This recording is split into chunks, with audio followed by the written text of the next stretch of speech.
authored 8 acclaimed books.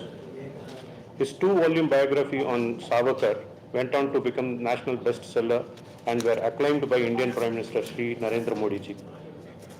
In 2012, Dr. Sampath was conferred the honor of being elected as Fellow of UK's prestigious Royal Historical Society.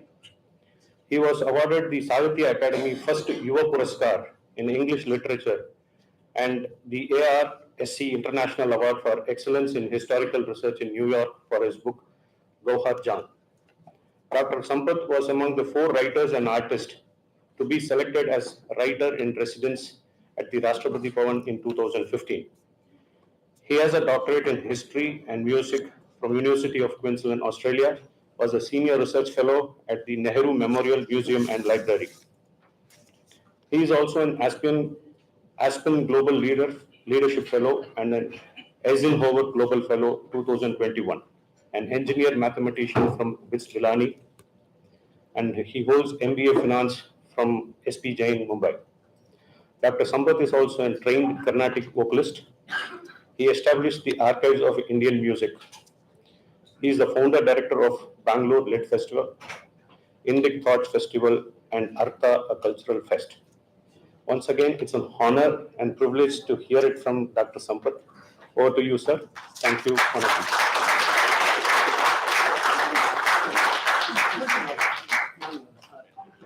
Just move it to the center.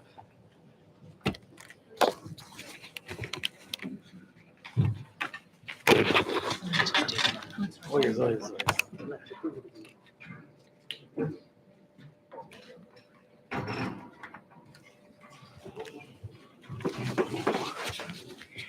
You can latch this on. It will help you better reception. Where? Yeah. Anywhere in your pocket. Here. Thank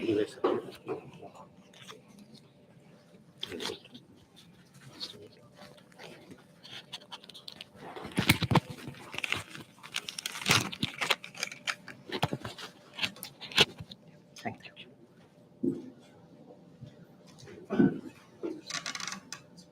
Namaskaram. A very good morning to everyone.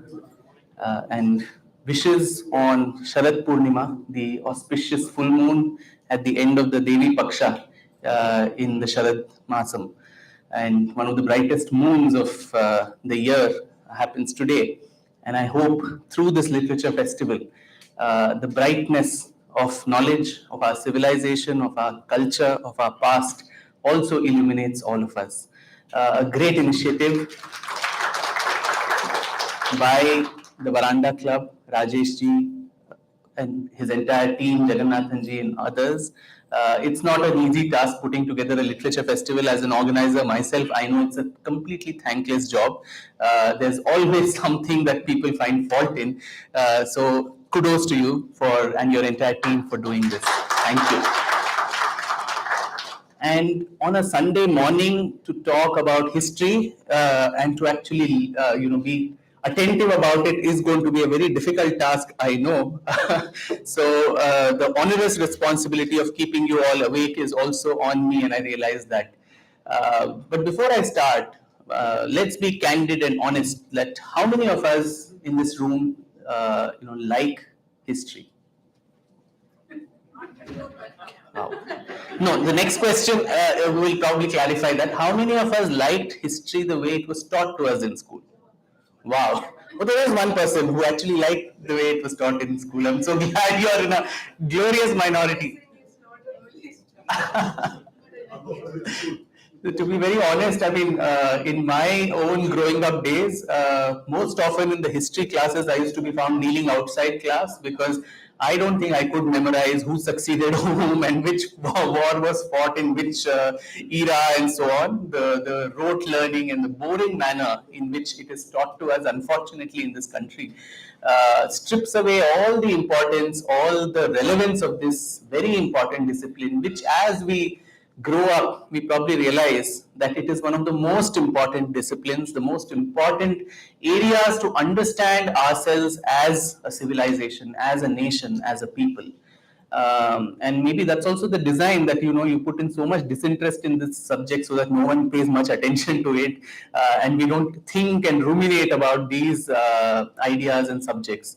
As George Orwell had said, he who controls the past controls the future.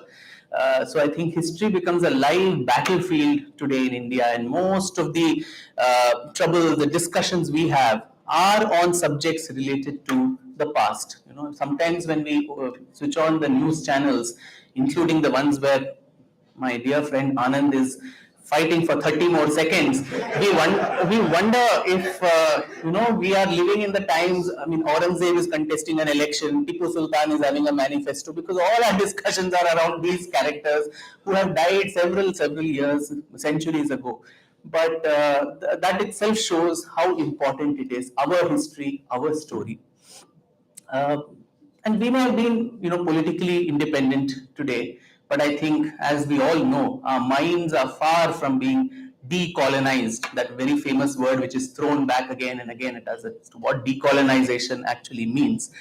And I think, I take you back to that infamous minute of Sir Thomas Macaulay, who in 1835 said, the entire goal and objective of English education is to create this vast class of interpreters between us and the millions whom we govern, who are only Indians in blood and color, but they are completely English in their tastes, opinions, morals, and intellect. And I think somewhere we have been very faithful adherents to Macaulay's minute, particularly in the way we look back at our own past, at our own civilization. So in this, lecture, I'd like to talk about some of the fault lines that exist in the way Indian history, historiography, has evolved over the decades, particularly the decades after independence. And I'd certainly love to draw a lot of interaction and questions from all of you.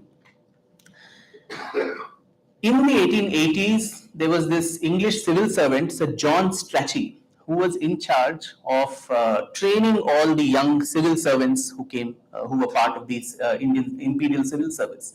And one of the things that he was infamous to have said is that the first and the most important thing to learn about India is that there is not and there never was an India. The first and the most important thing to learn about India is that there is not and there never was an India. I think, and that becomes the first fault line when it comes to looking at our own past. Where how often do we not hear this, even among educated elite, who say, we were not even a nation. We were this disparate set of people who are constantly fighting with each other, and but for the British coming over and stitching this entire setup, into one sort of a unit, we would not have been a country. And so this Indian nation itself is a very unhistorical entity, and so it doesn't have a past. And that is very similar to what is being said in this state, even about the Hindus. The Cholas were not Hindus, this one was not Hindus. There was some meme that was doing the rounds on social media that, earlier they were saying yoga is not Hindu, then they said Garba is not Hindu, then Cholas are not Hindu.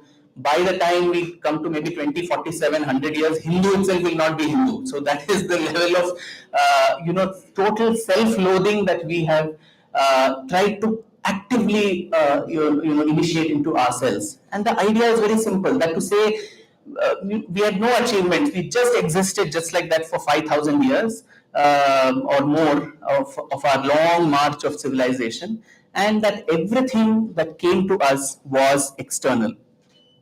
So here it's very important to realize that while a nation state may be defined by codified laws, by territories and so on, a nation goes beyond that. A rashtra, I think nation itself is a very different kind of entity, Eurocentric definition. But a rashtra goes beyond laws, beyond sterile laws of a constitution, which gives you how to transactional business as to how do you go about your life in a day-to-day basis. But rashtra on the other side is a common allegiance, a common sense of feeling, an emotion towards a cultural and a territorial entity.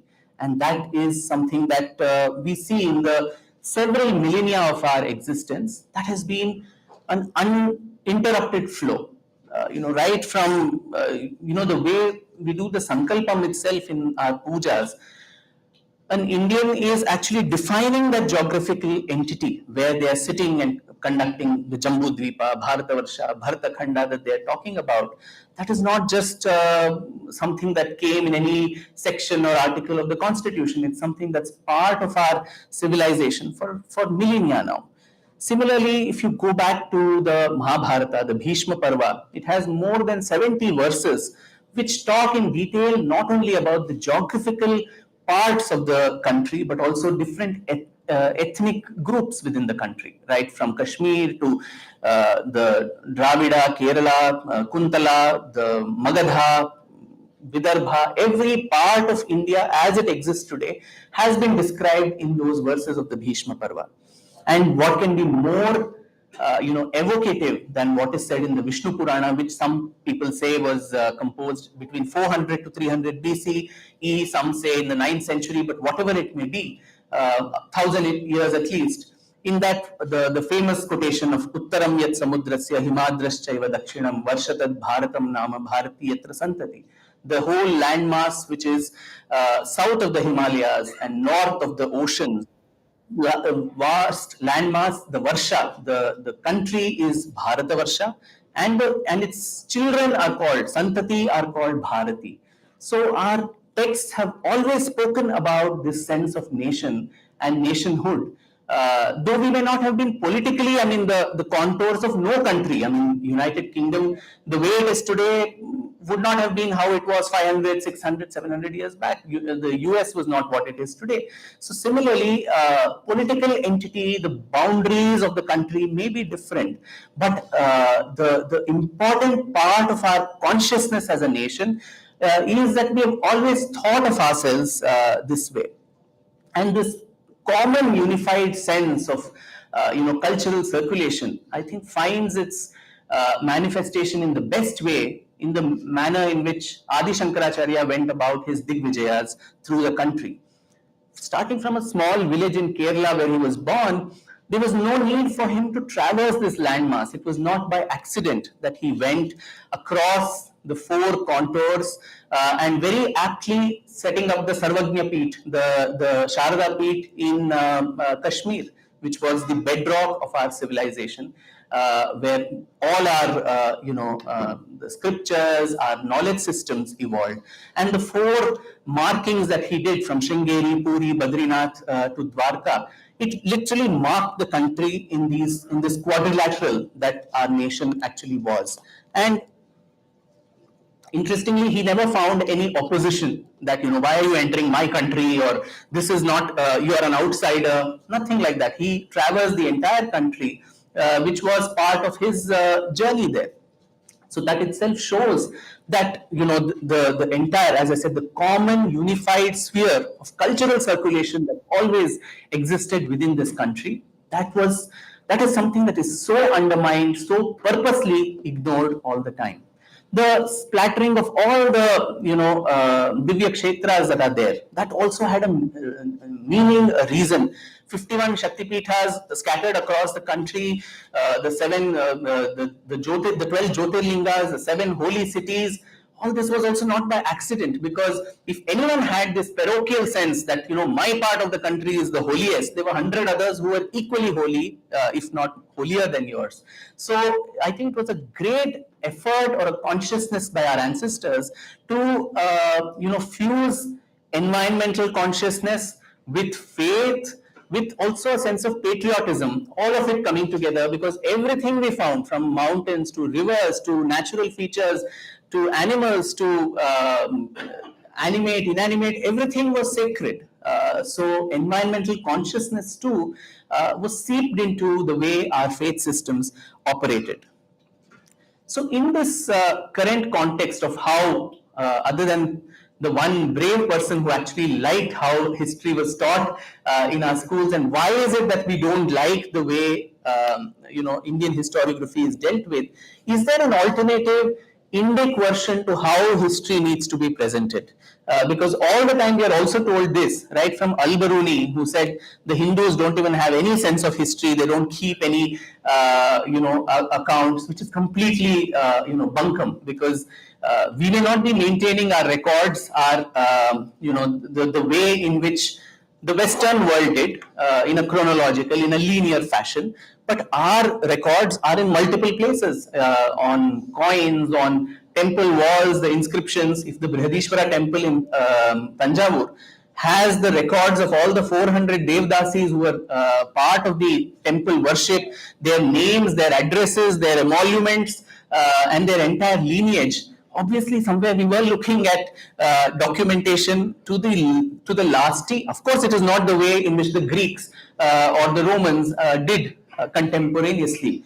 So, is there an Indic alternative to what this historiography is? And to that, also someone like Kalhana, who wrote the Rajatarangini, had very evocatively stated, the dharmartha kama mokshanam upadesha samanvitam kathayuktam puravrittam itihasam tachakshmate.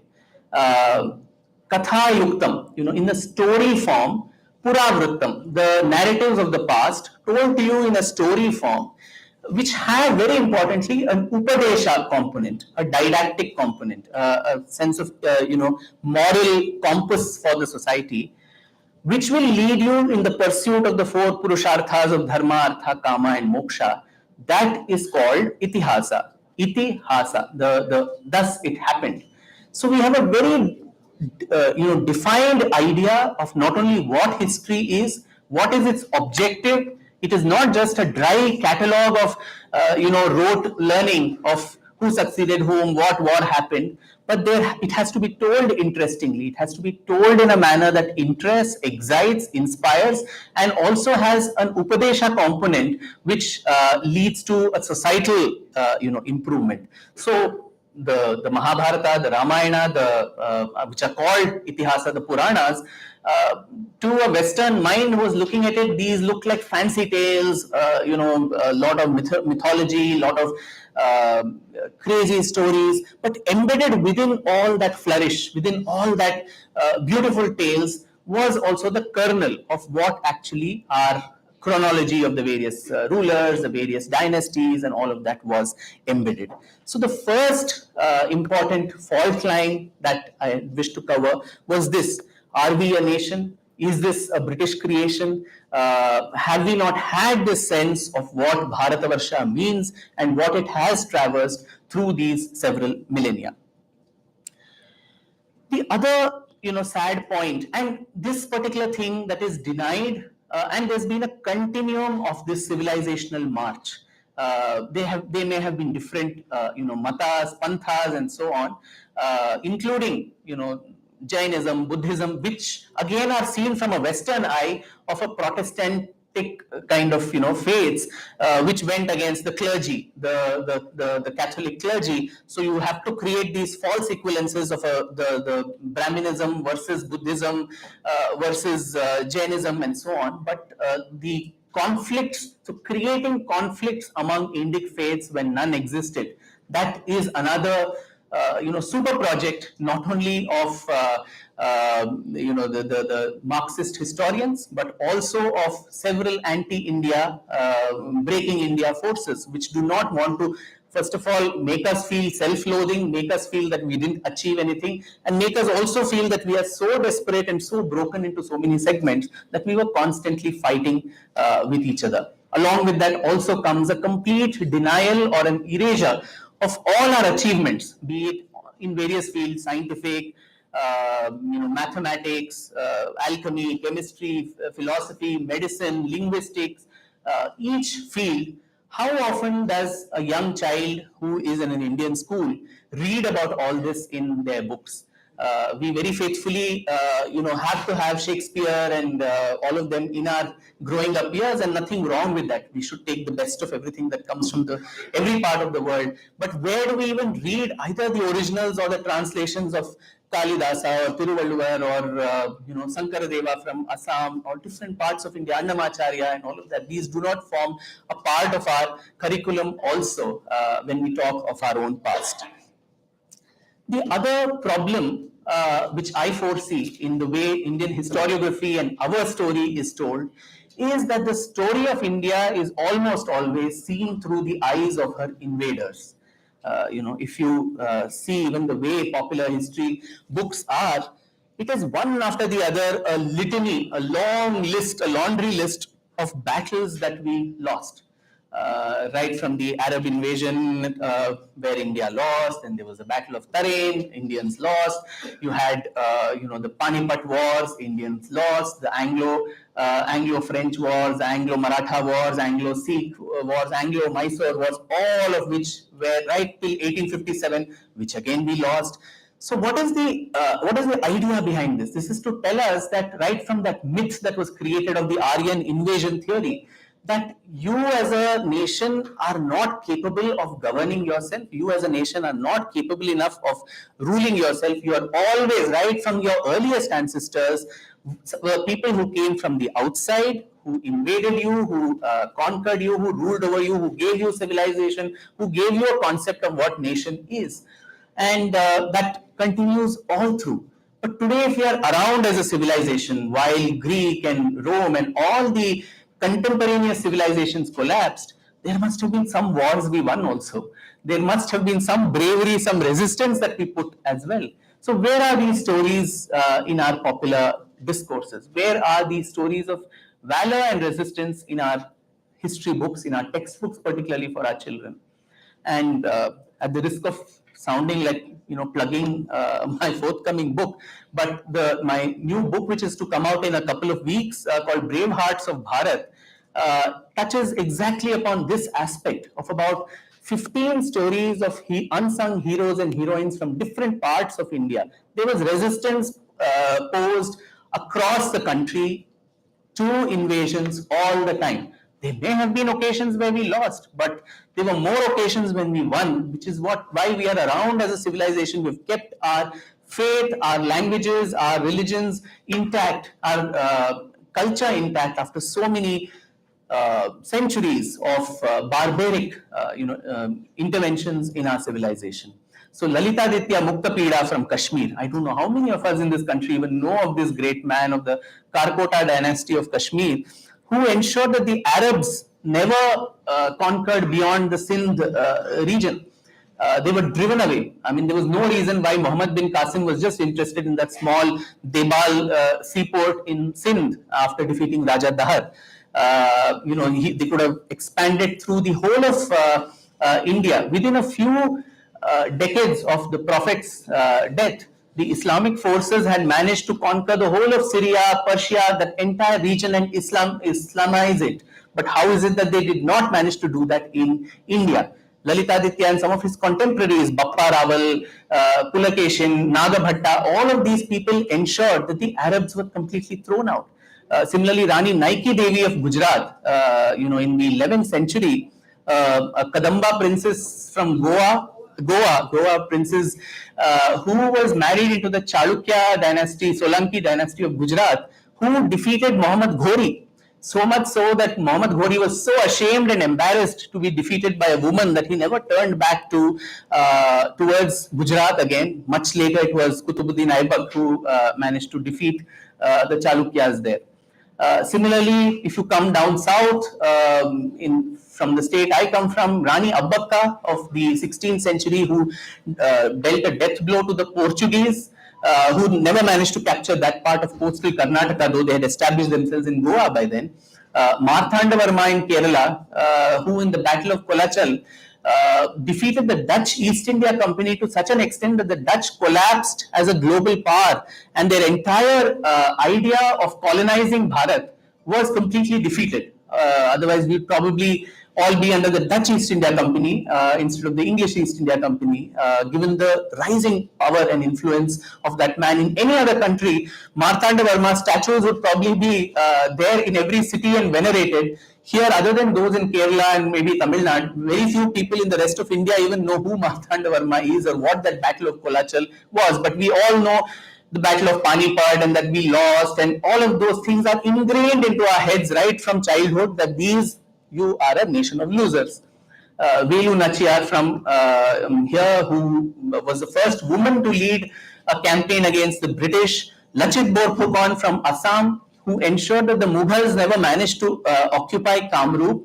Now, these are stories or people, they remain unsung, unknown, because nobody bothered to talk about them. And where have these stories disappeared? Why have they disappeared, more importantly? Is it just by accident, or is it by a design that we want to instill these factors about our own past? The other point that I usually make is the extreme Delhi centricity of our historical narrative.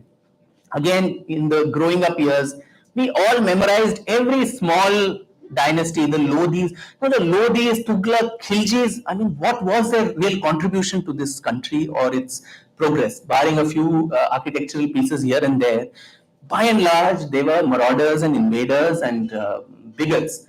But we very faithfully, we are supposed to know the entire genealogy of all of them. But the Cholas, who ruled for 1,000 plus years, the Shatavahanas, south of India gets a raw deal all the time. The Shatavahanas, the Chalukyas, the Pallavas, and the Vodayars of Mysore, the Travancore rulers, or the Northeast also, which doesn't get featured, in the way we see our history. The Ahoms ruled for 600 long years, but I don't know if we can name one Ahom king, in that long list of 600. We can't, because we've never been taught that. Similarly, the rulers of, Manipur, the Methi rulers, the Twipris from Tripura, all of these people do not feature. So when we say history of India, are these vast swathes of land not part of this nation at all?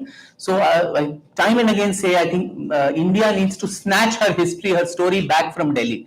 And I have nothing against Delhi, it's a beautiful city. But then this, like we have in every other aspect, the Lutyens and it's a state of mind, as they say, and not the geographical location of what that place is. It is even in the media, it's only Delhi that matters. Everything is tyranny of distance. What happens in the Northeast does not, or South India does not capture the national imagination. A similar kind of narrative we see even in the way our history is narrated, and that I think needs urgent correction. In fact, I would urge you all, those who've not probably seen your children's history textbooks, most of the NCERT books are freely available for download on the internet, on the NCERT website. Story of Our Past, or something it is called, in 3 volumes. If you see the 7th standard book, of the largely later ancient and early medieval India, you'd be quite shocked that the Cholas occupy half a page.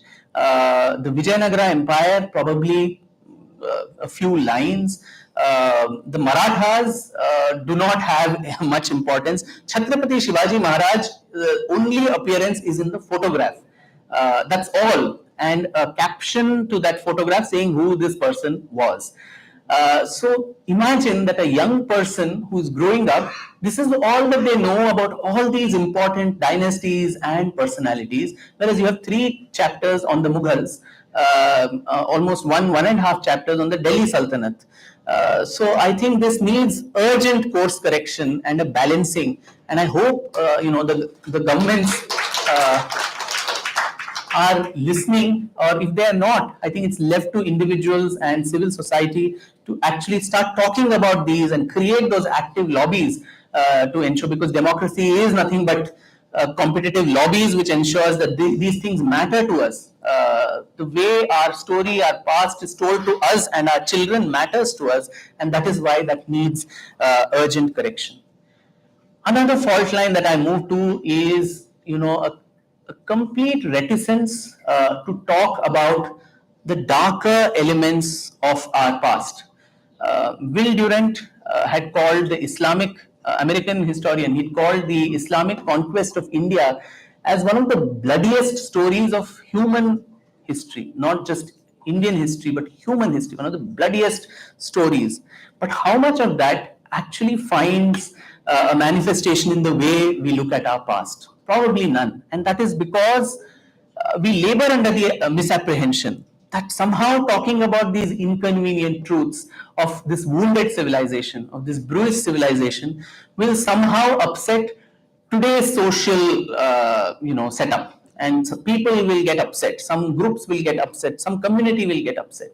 When we talk of the British conquest, there we are freely talking about it. There we don't say talking about the British barbarities will upset the Christian community in India. But when we talk about the atrocities that we faced as a civilization through almost 800 years of Islamic conquest, there we somehow feel, and I'm being politically incorrect, we say that the Muslims of this country will feel alienated. And why should that happen? Why should a Muslim of today, a young Muslim boy or girl, the albatross of Ghazni and Ghori and Tipu Sultan and Aurangzeb and others, Timur and other bigots, does not lie on his or her shoulder? So why should we hang that on their necks and then say that they are your heroes? If you really want heroes from the first of all, I don't agree to that to ingratiate to any community or win their confidence, you need to have leaders and icons from the same community. A Muslim person in India can have a Hindu or a Jain icon as much as a Hindu can have a Muslim icon. But even if you want to have those, why are we not looking at Sant Shishunal Sharif or Kabir or Raskhan or Rahim, and we talk of syncretism and that entire give and take kind of an osmosis. Why are those people not becoming icons? Right from then to probably an APJ Abdul Kalam or Arif Muhammad Khan Saab or anyone else. We constantly want to take these demons of the past, whitewash their crimes, and present them in a manner that is palatable to today's political correctness, which is extremely, I think, dangerous. Because just to give a few numbers and statistics, at the very least, Sitaram Goyalji in his seminal work had spoken of about, at the minimum, 40,000 temples having been broken during the course of just those 500 years before the fall of the Delhi Sultanate. And in the same time span, the population of the subcontinent fell by 80 million. 80 million was the reduction, and people just didn't drop down dead.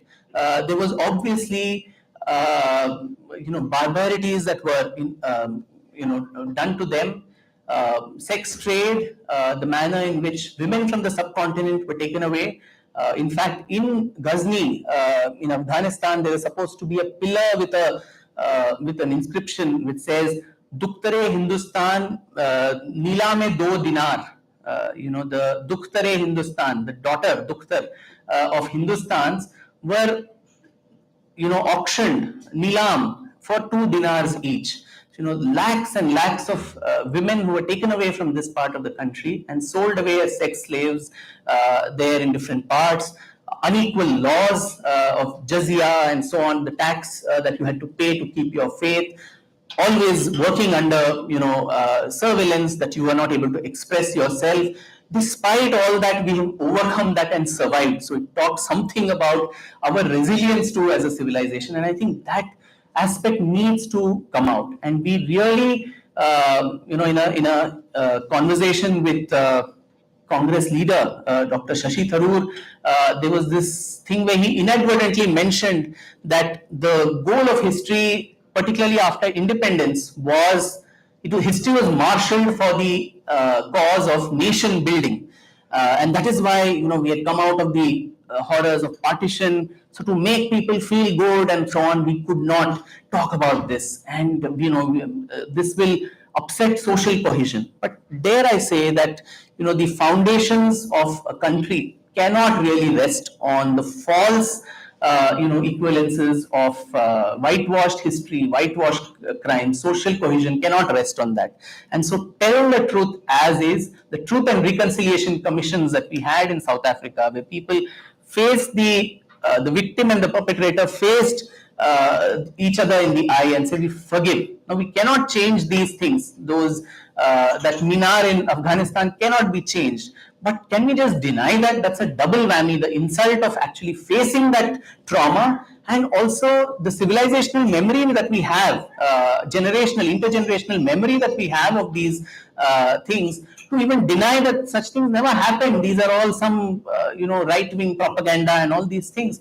That I think is a double insult, where you not only forget, but you also deny that to the future generations. And I think that needs to go. Similarly, the Inquisition in Goa, where for 200 long years, the Portuguese, the kind of atrocities that were meted out on the Hindus of Goa, that too, I think we at 75, India at 75, we can be open enough to talk about all these things without constantly fearing who is going to think what. Because as I said, a Muslim in India need not identify himself with these tyrants, and they need to be called out for what they exactly are: bigots and tyrants who leached out everything that they could out of India. Even on economic factor, we talk about how the GDP of India may have grown, vis-a-vis the rest of the world during the heights of the Mughal Empire,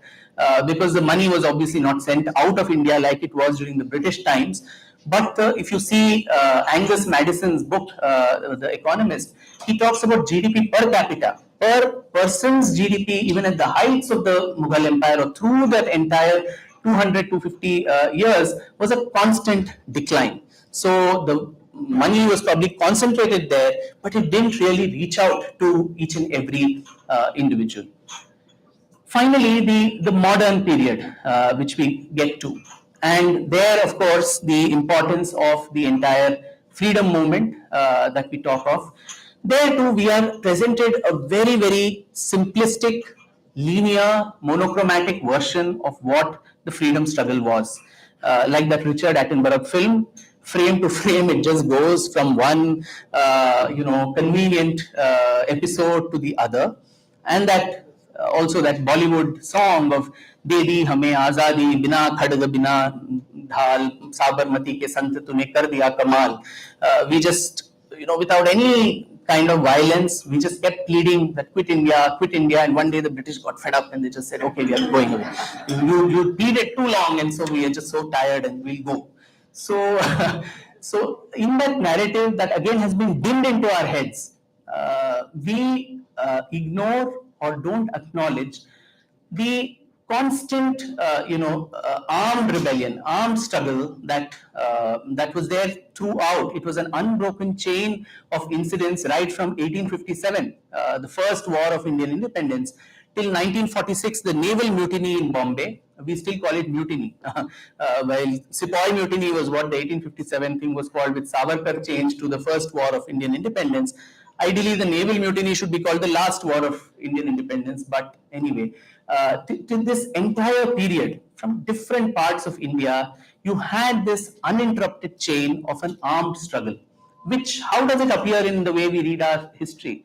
It is in footnotes, and these are told to us like they are isolated incidents of bravery, where a few young men, hot-blooded young men, threw a few bombs here and there. They killed somebody, and then they got, they were hanged and so on.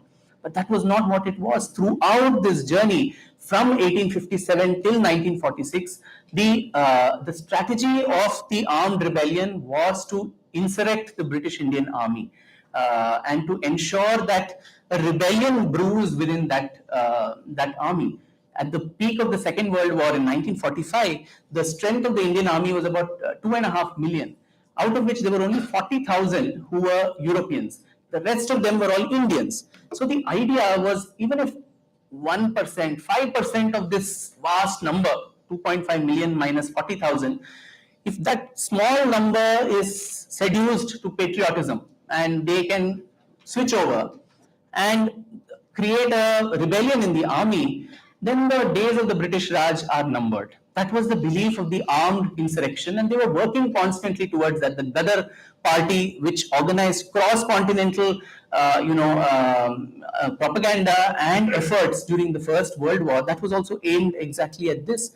And eventually, the British were scared of such a spectre. And the way the Congress Party too was formed was as that safety wall to ensure that 1857 does not, repeat itself. A.O. Hume, who founded the Congress, the idea itself was that Indians are gullible enough, you just engage them in a little bit of conversation, you give them few concessions here and there, some posts and positions, judiciary, etc. They will keep quiet. You just have to mollycoddle them, assuage them. The idea was never complete independence. Whereas right from 1900, 1905, the revolutionary movement was actually talking for absolute independence for the country, while it took the Congress party to up to 1930 to declare Purna Swaraj, and of course not live up to it, because the Gandhi-Irwin Pact was signed 1 year later, where everything was, rescinded, and you had the dominion status becoming important. So what I'm trying to say is this long, march of the alternative stories of even our freedom movement, that too we have been denied. And now slowly people are asking questions, people are asking so many, uncomfortable facts are coming out, because sunlight is the best disinfectant. It has the, unique ability to ensure that, that the more you hide, somehow these things are going to come out. And in this entire journey too, the pervasive effort to ensure that the Hindu-ness of this entire movement, how to deny that too? Though it was someone none less than Jawaharlal Nehru, who in 1935, in the Glimpses of World History, he said there's a very thin line between Indian nationalism and Hindu nationalism, because this country is the natural, this is the only and the natural home of the Hindus, read the Indic faiths, whereas others have other countries to go to.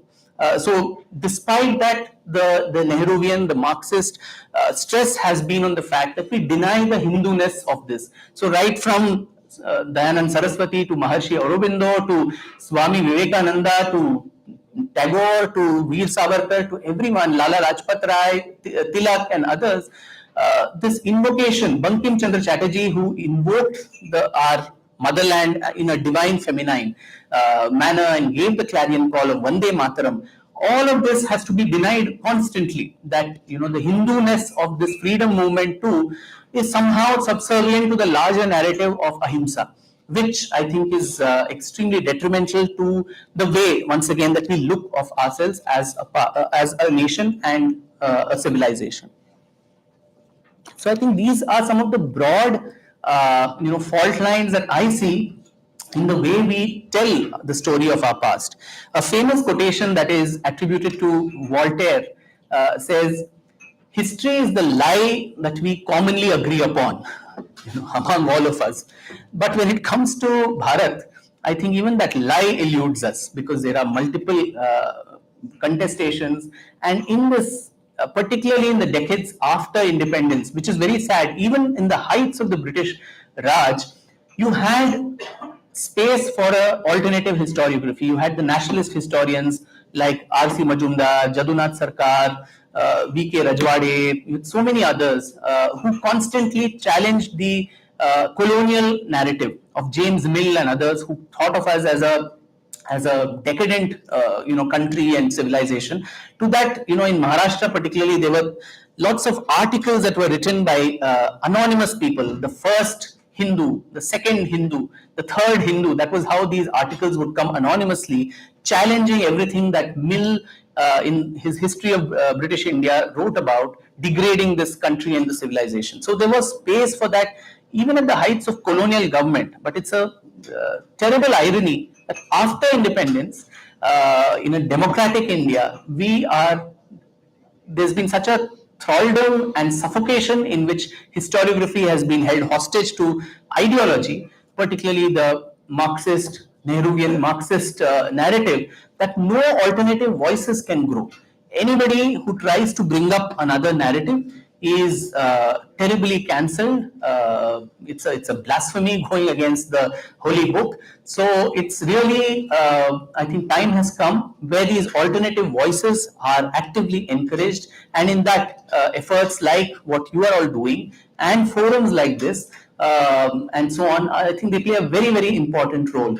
Yesterday, I think Sai Swarupaji and all of them were talking about publishing and so on, and how publishers today, there's an increasing space for narratives from the other part of Indian history, which was never given a chance. 10 years, 12 years ago, I don't think a penguin would have picked up my Savarkar book to publish. Today at least there is a space for people to even talk about this man. There was a time where just for tuning his poems, his Marathi poems, someone like Pandit Hridaynath Mangeshkar lost his job in the All India radio. And of course, today we talk of intolerance and all of that. But so creating complete, absent, making someone persona non grata, all that is changing today. And those are good tidings, I feel, for Indian historiography. And our history, our story needs to be told in multiple manners. Nothing in India is unitary. Everything is multiple. So how can the story of our past be unitary? How can that be monochromatic and linear?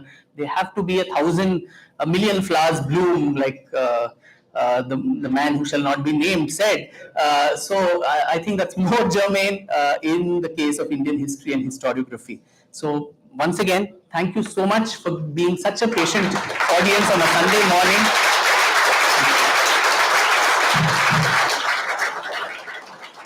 I hope I've tried to cover some of the main points. I'm scared that Dr. Anand Ranganathan is raising his hand. So he has a lot of revenge to take on me, and so I'm not sure. You already had a fight with me. Yeah.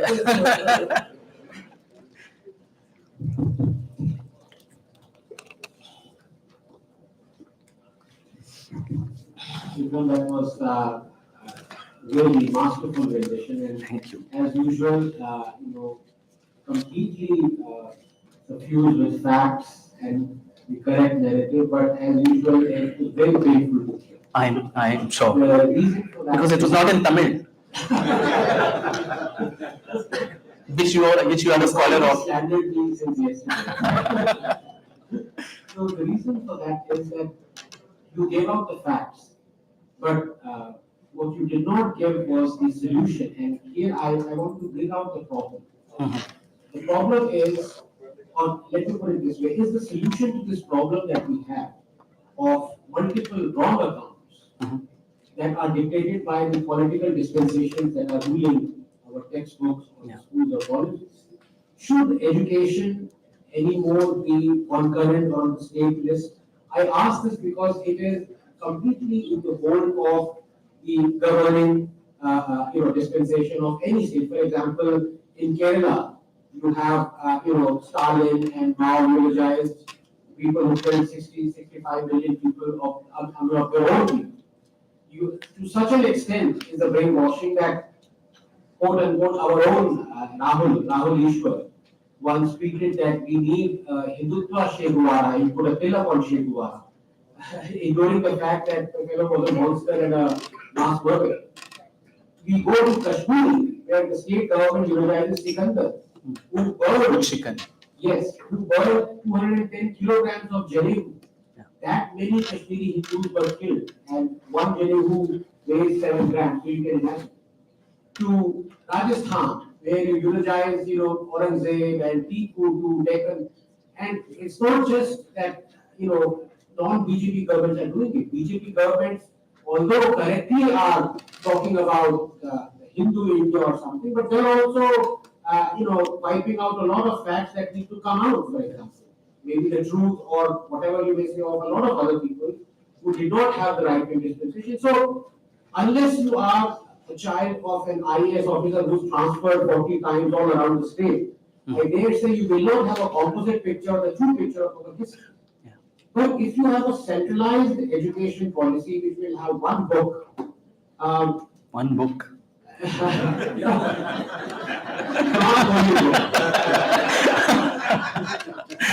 Would that be a solution?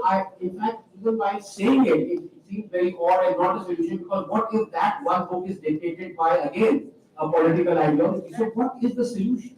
Yeah. As always, Anand's questions need more than 30 seconds to answer.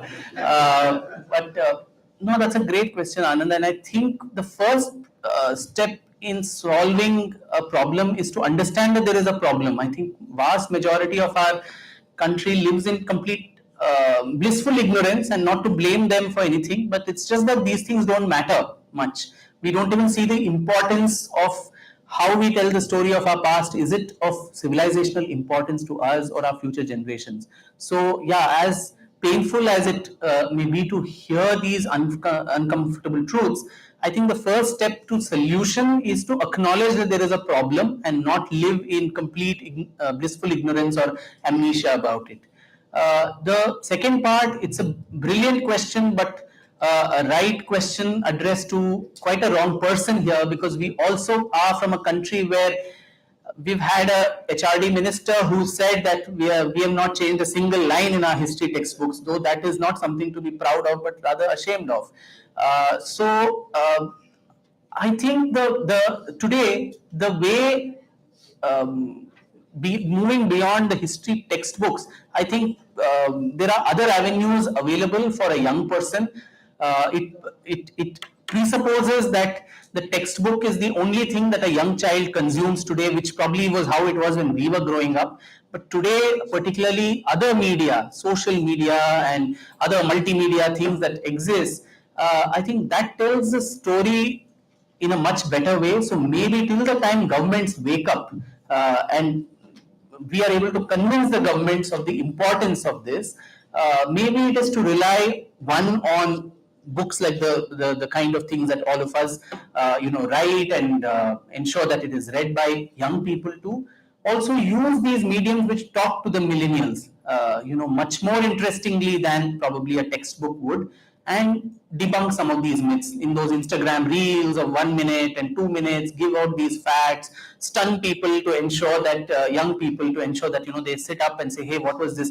If we bring out just this one fact of Sikandar Butshikan and the burning of the Janeus, that itself is enough to stun people enough. Why was the Kashmir Files so powerful and successful commercially? Because it stunned people about a fact which was so recent. It was in our recent history that we're talking of 30, 40 years when whatever happened there.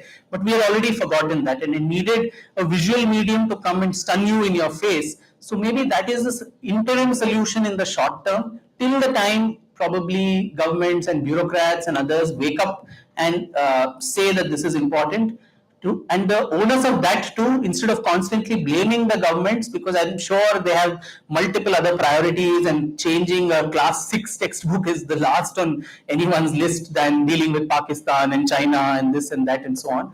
So till the time they wake up, I think the onus of also ensuring that our voice reaches out, having those signature campaigns and ensuring, because that's when you lobby constructively for your cause, I think that's how in a democracy you can get the government of the day to listen to you. But few isolated people talking about it, the government also thinks that this is not a vote-worthy issue in any election. It's not going to cost us or gain us any extra mileage, and that's how most political parties think only of the next election. So I think if we are really serious about it, creating that entire national campaign, and we have more than enough mediums to do that through social media and other things today than it was maybe 20, 30 years ago, to successfully lobby for the importance of this. And once we do that and make them literally wring their hands to change this, include this in their manifestos and so on, maybe that is the only way one can change. But till that happens, maybe these things, at least the publishing industry has opened up, at least we are able to get these things out, at least we have social media which allows amplification. We have people like True Indology and others who get banned, come back in different avatars, and ensure that even senior historians who spout all kinds of nonsense, like that picture, right, of Krishna showing the moon, and then that was said by several historians that this is actually the Ganga Jamuni Tehzeeb, and Krishna is pointing to the Eid Ka Chand and so on. And it needed a True Indology to tell them that this was actually a Rajasthani miniature, and he was showing towards going to Nanda's house or something like that. So it was people with basic intelligence and common sense who've read things are able to also bust the most eminent historians who reigned from their ivory towers with no challenges to their authority. So I think that is, those are positive things which we should use to our advantage if we are serious about this as a civil society and as intellectuals in the field. Yes, Vijay. They have Vijay ji has a. Vikram, thanks again. I think in the bookshop, your book probably both in content and size outwits all of us. Is there any special tool? Like there are many authors in the group. Your book is full of solid facts, and you're able to quote it because I know the battles you had with the doubt Thomases of the world. How do you organize yourself when you write a book? How do you keep all the thousands of supporting? Is there any special app or tool that you have? Yeah, unfortunately, I don't have it. After literally 120 pages of endnotes and bibliography, as you said, I still have a case running in the Delhi High Court. So that is the that is the challenge that one faces when one tries to dismantle existing status quo. Unfortunately, I really don't have that. I go by the traditional method of what I was taught, at least in my doctoral time, of how to organize research. Just for instance, the Savarkar book, for the first volume, just 1 month that I spent at the British Library in London in the National Archives, I managed to get 40,000 pages of documents. 40,000, And unlike in India, where it is so difficult, the bureaucracy throws you off gear when you go to the National Archives or state archives, where you have to give an application and then some fellow has to sign that, then only 10% you can photocopy. Every effort made to ensure that it is made miserable for the researcher. There you can go with your camera and take photographs. And all I was doing in that time was taking photographs of all the case documents, etc., and then retransferring it back home. And by the time I came back from London, there were about 20, 30 spiral-bound volumes waiting to welcome me at home, which becomes so much easy. Now, from that vast mountain, how to find your way? Unfortunately, there is no simple solution as to how do you do that. I think it comes with the training and with some amount of practice to ensure what is important, what do you exclude, what do you include, what goes into the appendix, what comes into the main body of the text. Thank you. Thank you so much. Just one more question, because we have many sessions. Yes. You started, sir, please. To start that speech with the two questions, Yes. and you get a two differential answer. So I don't think we would have differentiated 20 years before. So because of the great work of people like you, be able to differentiate that. I think that's a starting point for understanding that history. Yeah. Thank you. Thank you, sir. Just a follow-up to what Sam said. Yes. I know that it's going to be absolutely difficult, or it's going to take about 20, 30 years or more for the people in power to change the textbooks and for all that to get accepted by state governments. At least we have a lot of education administrators, some managements which are fairly, acceptable to our idea of Bharatiya culture. Is it possible that we as a group try to organize some kind of study circles across these institutions? We have somebody nodding here in the third row saying that it's possible. Yeah. So by which we can create interesting content and then make it happen on a national level. So some institution might take up. True. Can we look at a body which can create content for that and make this happen so that it's curated and then given to them and make it more interesting for youngsters to come up, so that we have a breed of people who are more patriotic and who know the facts as well. Perfect. Just a suggestion. No, in fact, that's an excellent suggestion, and there has been work already done on that from your very state. In Chennai, the Chinmaya mission has actually rewritten the history books of class 6, 7, and 8 from an Indic and from a Dharmic perspective, completely different from what you see of NCERT. And across, I think the RSS and the Chinmaya mission schools that are run in different parts of Tamil Nadu and in Chennai particularly, these books are in vogue. But of course, I was asking Swami Mitrananda there that, and Vivek Agnihotri and I were called to launch those books about a few months back. And I was really impressed by the content, which was very refreshing, which spoke about all these other people that I mentioned, Lalita Aditya and Nike Devi and all these people. And he said, for class 9 and particularly 10 and so on, since the board exam will come, you will have to revert to your NCERT syllabus. Now through class 8, you are learning about Aurangzeb's iconoclasm, and suddenly in class 9 or 10 you say that he actually protected more temples than he destroyed, like his famous biographer had once said, sitting in the US. Then I asked him, won't the child actually get terribly confused as to, at a 14-15-year-old child doesn't understand so much of politics and what is going on and so on, perhaps. So he said, yeah, that is a challenge. So we have not made it. We've ensured that the content is such that it very seamlessly merges into what has to be taught in class 9 and 10. So these are the kind of battles that people who are trying to change content of our books have to face.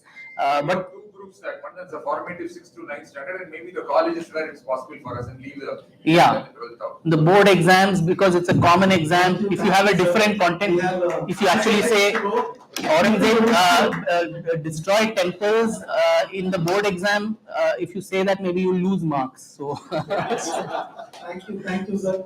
Vikram is here giving the information, and we can have a chat with him. Now I call upon Dr. C.A. Vasuki of Tamil Nadu College of Arts and Science and Dr. Paramasivam to hand over the memento and the hamper, please, to Dr. Vikram Sampath. Sorry, sir. She's really welcome, sir.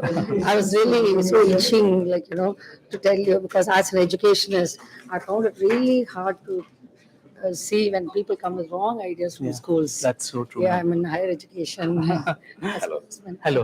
Your talk was very inspiring, but it should be a lobby because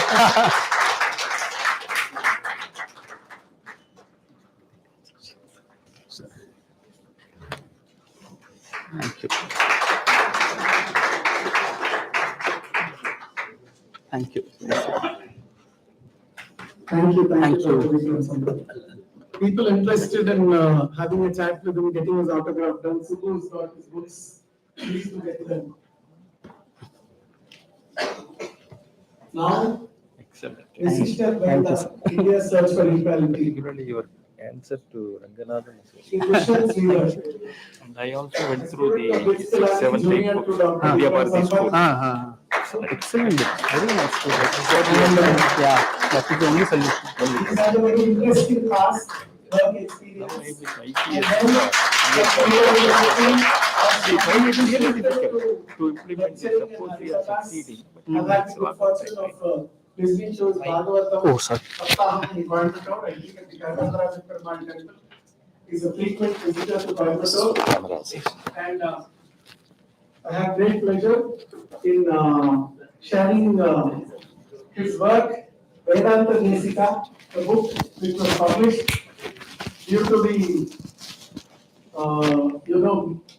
beneficence of industrialist Ravisam of Advait Lakshmi Group of Companies, Coimbatore, and books have been placed here. And I must definitely say this is a marvelous book on the great master Desika, who lived between 1216 and 1369 AD.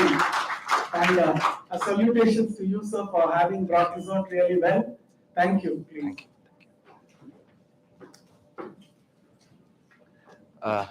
ஒரு தீர்த்தம் பாட்டில் இருக்குமா?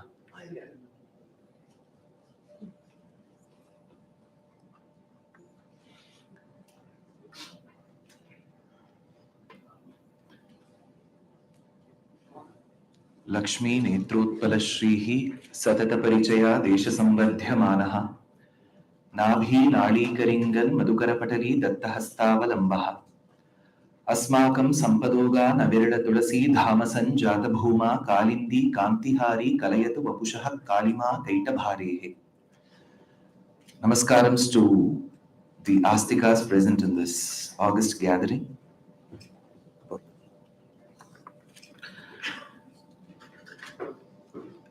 I think way back in 2006 or 7, I don't remember. As a student in Pilani, I had the pleasure of being audience to the Royal Splendors of Mysore, which was released by Sri Vikram Sampath. I still remember the quotation that he made that day from the book. Malingi Maduvagi Tarakadu Maralagi, Malingi Maduvagi, Mysuru Dorege, Makkalagade Hogali. Right? So, right? So, people often ask me, you studied in Pilani thermodynamics, mass transfer operations, and after doing engineering, how did you become a philosopher? I say, that's why I became a philosopher.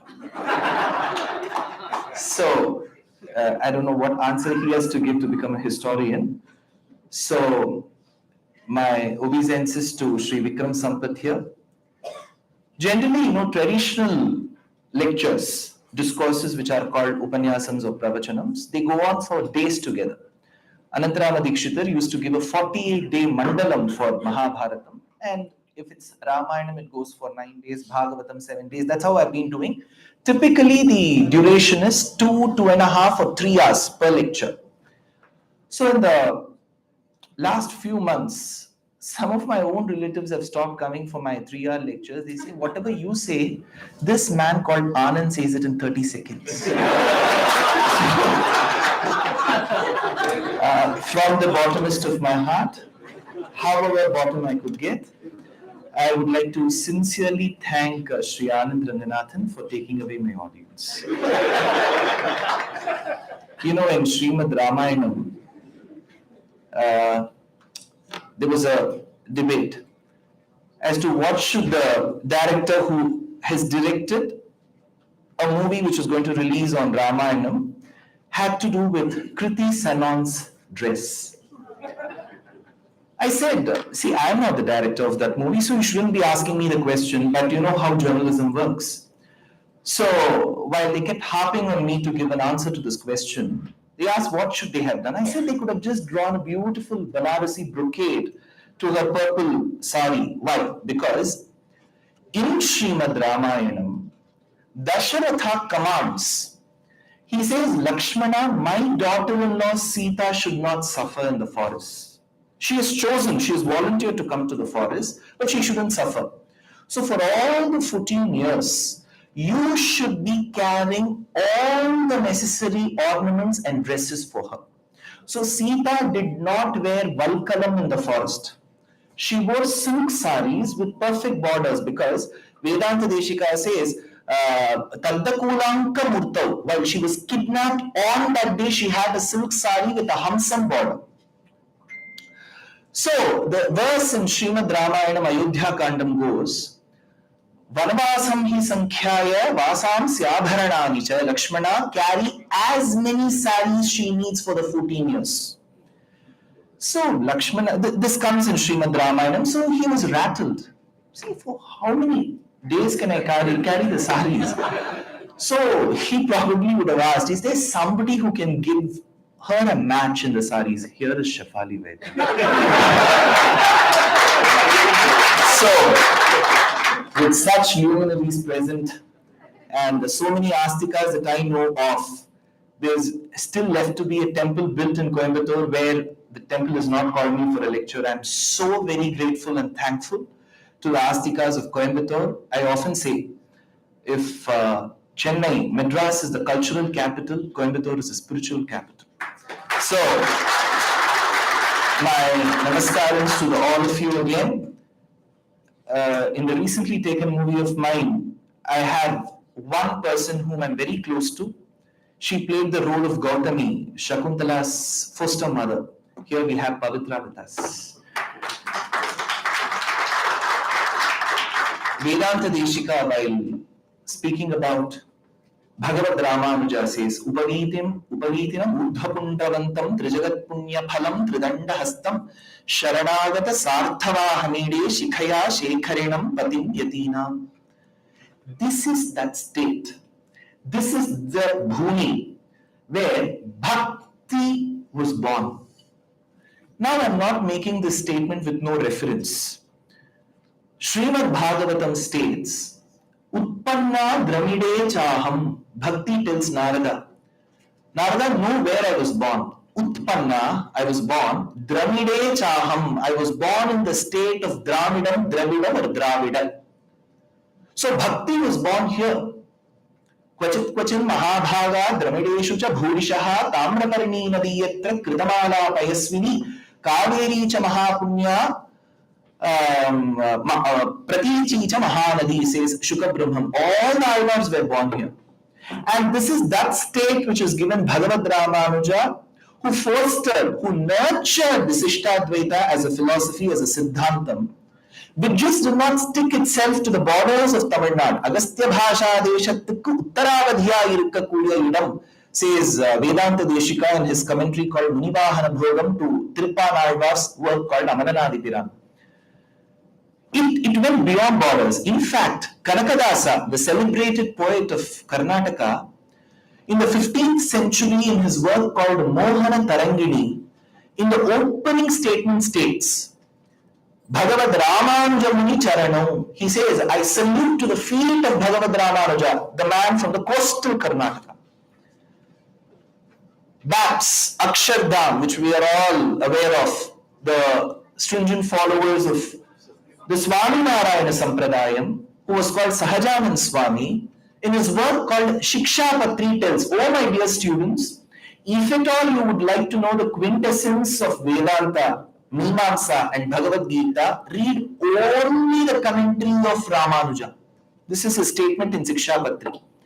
Ramanandi Sampradayam, Chaitanya Mahaprabhu was so amazed at Ramanuja's work that he stayed in Srirangam for 6 months till Chaitanya Charitamrita. So this is that bhumi. In fact, Ramanuja has been so appealing that even some of the political stalwarts of the state who refused to accept Ram accepted Ramanuja in their last days. So that way Ramanuja has touched the hearts of the uninitiated too. Now the topic states Visishtadvaita. Interestingly, Ramanuja doesn't call his philosophy by any name. In his 9 works, he has given 9 works: Sri Bhashyam, Gita Bhashyam, Vedanta Deepam, Vedanta Saram, Vedartha Sangraham, Sharanagati Gadyam, Vaikuntha Gadyam, Sriranga Gadyam, Nityam, and so on. In none of his works, he refers to the philosophy that he throws as postulates as Visishtadvaita. It is only in a commentary, which is the notes taken by Sudarshana Suri during the classes of Vatsya Varada Guru called Nadadu Rammal, in his work called Shruta Prakashika, he states it could be called Vishishta Advaita, qualified Advaita. So Visishta Advaita is also Advaita, but it is qualified Advaita. Then how do we differentiate in names? Shankara's is Maya Vishishta Advaita, Ramanuja's is Guna Vishishta Advaita. This is how scholars and Vidvatsadas would differentiate. Now, to understand Bhagavad Ramanuja, first of all, we need to unlearn what we have learned wrongly about Ramanuja. Because the process of unlearning itself is the first step. So it's often said that Ramanuja went atop the tower, he shouted the Ashtakshara Mantram, people came. See, just imagine, Om iti vyaharet, Namaha iti paschat, Narayana iti uparishtat, Om ityekaksharam, Namaha iti dve akshare, Narayana iti panchaksharani, says Upanishad. So the pranavam is ekaksharam, Namaha is dve akshare, Narayana iti panchaksharani. So 1, 2, 5 is 8. Imagine he goes to the top of the tower, he shouts an Ashtakshara mantra, and everybody has turned a Vaishnavite and everybody has gone to moksham after that. If the mantra alone can give so much, then we wouldn't need books that are going to be commented upon at all. So this is the first thing that comes as a process that we need to unlearn. Before I get to that part, of course this will come in a part of my lecture, we need to understand why the need for another philosophy. People often ask, couldn't have the process of philosophy itself stay with Advaita? Vedanta tells that for any Chetana, any Jivatma, see, he has started with the history class, second comes philosophy. Imagine this day. Okay, so I'll try my level best to make it relatable and understandable. You should also try equally to, right? It's a two-way process. Now, Vedanta tells for any Jivatma, Moksham is only through jnanam. That's a statement of the Vedanta. Now we cannot call it the Iyer Vedanta, Iyengar Vedanta, Mudaliyar Vedanta. There is only one Vedanta. Fortunately or unfortunately, there is only one. The statement is through jnanam you get moksha. What is that jnanam? What is that jnanam required? Adi Shankara stated, Vakya Janita Jnanam. If you read the Mahavakyams, you get a knowledge as a result of it that will give you moksha. Well, Ramanuja did not refute it, but he looked to the society. He said, we are offering something in theory. Let us see what is there in practice. In practice, the practice was a person who has taken up to sannyasam will only get moksha. During the times of Ramanuja, before him, the practice was only a person who has taken up to sannyasam, who has become an ascetic, will get moksha. Who can become a sannyasi? Next question. Shastram tells that women cannot become sannyasis. Let us take an example of Shabari. Shabari, while she is introduced by Valmiki in Aranya Kandam, she is called Shramani. What does Shramani mean? Govindaraja in his commentary, Govindaraja states, it is like a woman who has taken up sannyasam, but not exactly sannyasam. This is what he comments. So women were not allowed to become sannyasis. Why? If I don't tell that why, some Mahanubhava will download this lecture. He will have all the time in this world to download that 160 MB lecture. At this 10 seconds alone, and next year I'll be boycotted. Because you don't have to sacrifice anything because you're already a personification of mercy. So you don't have to become a sannyasi. Now, women cannot become sannyasis, but what is the rule till then when Ramanuja lived? Sannyasis can get moksha. One. So then Ramanuja thought, we keep telling people that Veda and Vedanta is for all. But if we say that moksha is only for sannyasis and sannyasis are only people, only if you are born as a man you can become a sannyasi, then aren't we excluding a larger section of the society from it? No. Veda and Vedanta couldn't have spoken in this fashion. So he went back to the books again. Then he looked at the word sannyasa. What does sannyasa mean? Using Panini's aphorisms, sutrams, he derived one definition. Samyak nyasaha sannyasaha. It's a beautiful way that he has derived. I'll tell you how. What does a sannyasi mean? Generally, a person who has abandoned all the comforts and the riches that he has bequeathed or he has gained, either through his effort or something he has got from his ancestors. So I have a beautiful house, I have a wife, I have children, I have all the comforts, I abandon them, like how Vibhishana did. So that state becomes sannyasi. I hope you all know, in most of the sampradayams, be it Advaita, Visishta Advaita, Madhva Sampradayam, if a person has to become a sannyasi, he will go inside the waters neck deep. And then he has to raise his hands. And it has to be heard a few yojanas away. Few yojanas, no microphone, no amplification. He has to say, I have left my family. I owe nothing. He has to shout. Then he will be given the robes. And from that day, he can wear those robes and call himself a sannyasi. If he is an Advaita sannyasi, he will have Ekadandam. Visishta Advaita sannyasi, he will have a Tridandam. This is the technical way a person becomes a sannyasi. But what does the definition of sannyasi hold there? That he has abandoned the riches, abandoned those possessions that give him comfort. But Ramanuja said, look at the word sannyasi, samyak nyasaha. It just means the one who abandons. So the person who has abandoned the duty of protecting his jivatma to Paramatma is also a sannyasi. Which means a person who has surrendered to the Lord is also a sannyasi.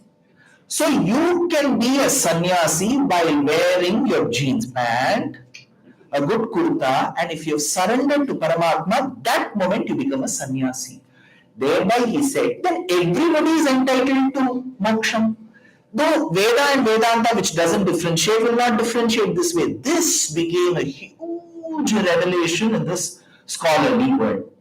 Now, this is Visishta Advaita, the way he treated Sharanagati as an upayam. It is one amongst the 32 Brahma Vidyas. Now, let me take you to two beautiful anecdotes from him and his predecessor. Ramanuja treated Yamunacharya or Alavandar as his role model, though he couldn't learn directly under him. I'm talking about the 9th and the 10th and the 9th, later half of the 9th and the first half. I have a historian here. So, 10th century. Because when we learn Kalakshepam under our traditional Acharya, more than the dates, we concentrate only on the shlokas. We have to by heart like 1,000 shlokas. Now it is very imperative for us to by heart the dates also. And now I have to tell you this. Now I'll revisit my narration. Ramanuja, who was a Hindu, he learned under Yamunacharya, who was another Hindu. Otherwise, they will also become non-Hindus. Now, Yamunacharya had many disciples. One of them was a person called Maraneri Nambi. These names could be tough. People often come, sir, by listening to the pravachanams, we are able to comprehend, appreciate everything. And after the lecture is over, those names don't stick to us. If people ask me, I don't know what to reply, what should I do? So it will be that way. See, if everybody remembers everything that's heard, then there'll be a huge competition for us. It's always good. Okay, so the person was called Maraneri Nambi. He belonged to a village called Maraneri. He was not a Brahmin at all. But Yamunacharya said, anybody can learn Vedanta under me. So Maraneri Nambi joined him. The other students, a majority of the students who were learning under Yamunacharya were Brahmins. But when it came to pravachanams, there was no differentiation at all. When it came to treatments, when it came to friendship amongst them, there was no disparity. It did so happen that Yamunacharya's Pathashala, the place where he was tutoring his students, had undergone a lot of damages, Shithilam. So he wanted to reconstruct the hermitage. So the students got some money here and there, and with that they constructed a beautiful Pathashala for the teacher. The date was fixed for the Griha Pravesham, for the housewarming. Housewarming is not Griha Pravesham, but if I stop with Griha Pravesham, some may ask what is Griha Pravesham. So I don't know what is housewarming. I know Griha Pravesham, but those of you who may want to listen to words of Rennacharya and Martinacharya, please know that to be Griha Pravesham. So the date was fixed for the Griha Pravesham.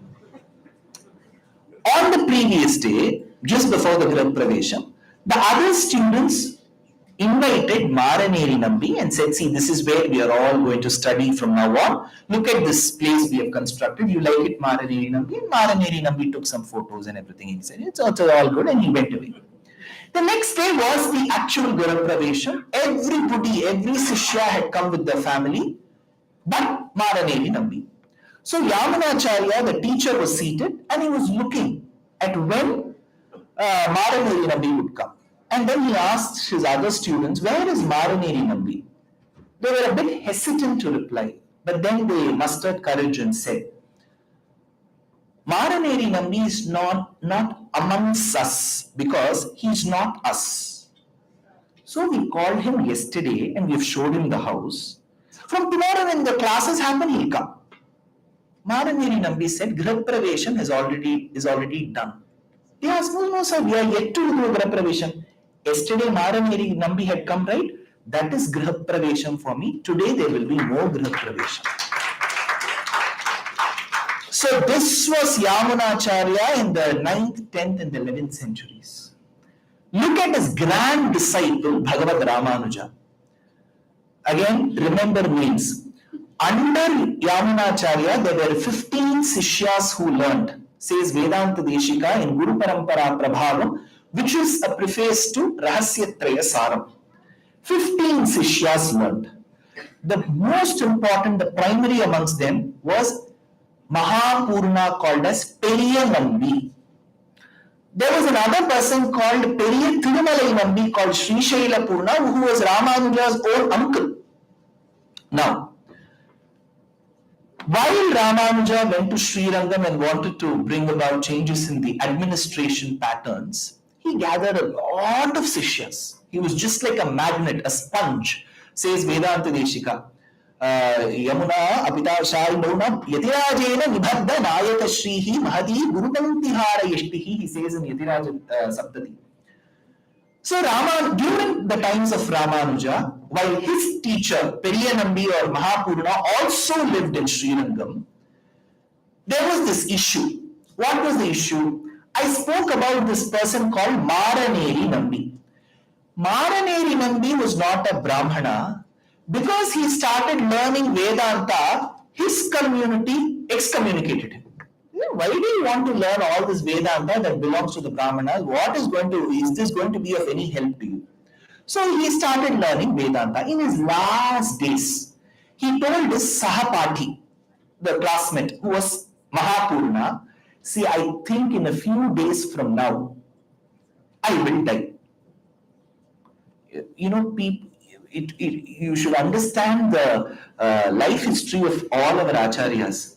Shastram tells that if you follow certain aphorisms mentioned in the Shastram, you will know when your Atma is going to depart. In fact, the Acharya who taught me Gita Bhashyam called Srivatsankacharya used to tell that while he was a little boy of 7 years, one day his mother came and stood. After having her bath, she came and stood before the mirror. And she told her son, who was my Acharya, who was 7 years old then. He was a Mahamahopadhyaya. So she told, Shivatsangma, Yaro Terirada, Varado Pomnatika Kannadila Terira. I can see some other lady in the mirror. Because Shastram tells, a few minutes before the Atma leaves the body, you will be seen as a different person in the mirror. Now nobody will look at the mirror. And if you look at the sun, it says that you can see a small black dot amidst it. These are all the indications. Then they would come back and then they will make arrangements. Muthuswami Dikshita, the moment he knew this, he then called his students and said, please recite the Kriti Meenakshi Memudam Dehi in, it is Gamaka Kriya in his school, which is Purvi Kalyani. That is when while the students were chanting, Meenalochani Pashamochani Manini Kadam Vanavasini Meenakshi Pashamochani, that Jivatma left the body. Well, so Maraneri Nambi knew when his Atma would leave the body. So he called his Sahapati Mahapurna and said, Mahapurna, I will die in a few days from now.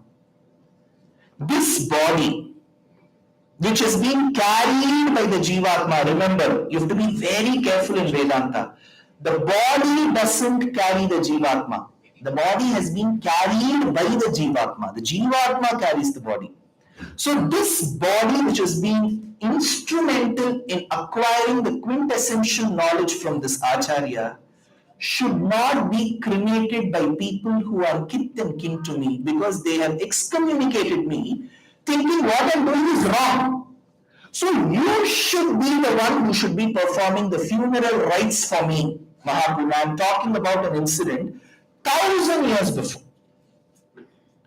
Mahapurna said, don't worry, Maraneri Nambi, I will do the final rites for you. Well, on the said date, on the said time, Maraneri Nambi passed away, and then Mahapurna performed the final rites on the northern banks of Kaveri. If you know Srirangam, Srirangam is an island in the fresh waters of Kaveri. You've got the northern Kaveri, which is called Pullidam, and the southern Kaveri, which is called Punni. That name has it's got so viral, right? It's called Kanaka Mukhari. Kanaka means gold, Pun, because when the sun shines, the waters look like gold. That's why she's called Punni. So, Kanaka Mukhari, or you can call her, these are the words Vedanta Deshika uses. Now, the southern Kaveri is where it leads you to Tiruchirappalli. So, in the northern banks is where even today cremation is performed in Sri Lanka. So, Mahapurna performed the final rites of his classmate called Maraneri Nambi, and he had to take bath because after you perform the rites, you drench yourself. And as he was walking home, the other people who lived in Sri Lanka, they saw this and went to Ramanuja's Matham. They told, you keep telling people adhere to Shastram. Look at what your Acharya has done. Your Guru, who is a Brahmana, has performed the funeral rites for a person called Maraneri Nambi who does not belong to the Brahmana Varna. Go and ask him, why is he doing all of this, which is Shastra Viruddham? Ramanuja said, I will not give an answer to this. You should all listen to the answer what my Acharya has to say. He goes, knocks at the door. Mahapurna's daughter, little girl called as Attulai. You get this name pronounced from a person who says that I shall defend the Tamil rights. Attulai. The La. We'll just kill him there. Attulai came and opened the door. And she said, Bhagavad Ramanuja has come. I'll call my father. So Periya Nambi came and said, Ramanuja, I'm so happy to see you. Sir, let's keep all these Mukha Prashnam and all these words of courtesy for some other time. Now you tell me, should you have performed the final rites of Maraneri Nambi?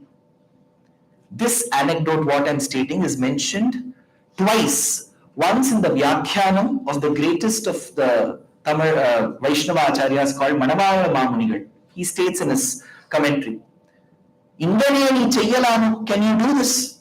For which the Acharya said, listen to me patiently, Ramanuja. You are asking me how, as a Brahmana, I have performed the final funeral rites of Maraneri Nambi, who is not a Brahmana. But you answer this question. Rama, who is a Kshatriya, performed the funeral rites of a scavenger called as Jatayu. Has Maraneri Nambi become so inferior to Jatayu, or have I become so superior to Rama that I should not be performing the funeral rites? Yudhishthira performed the funeral rites of Vidura, who was born to a maid. Have I become greater than Yudhishthira? Yudhishthirane kattilum naan uyarndavanu.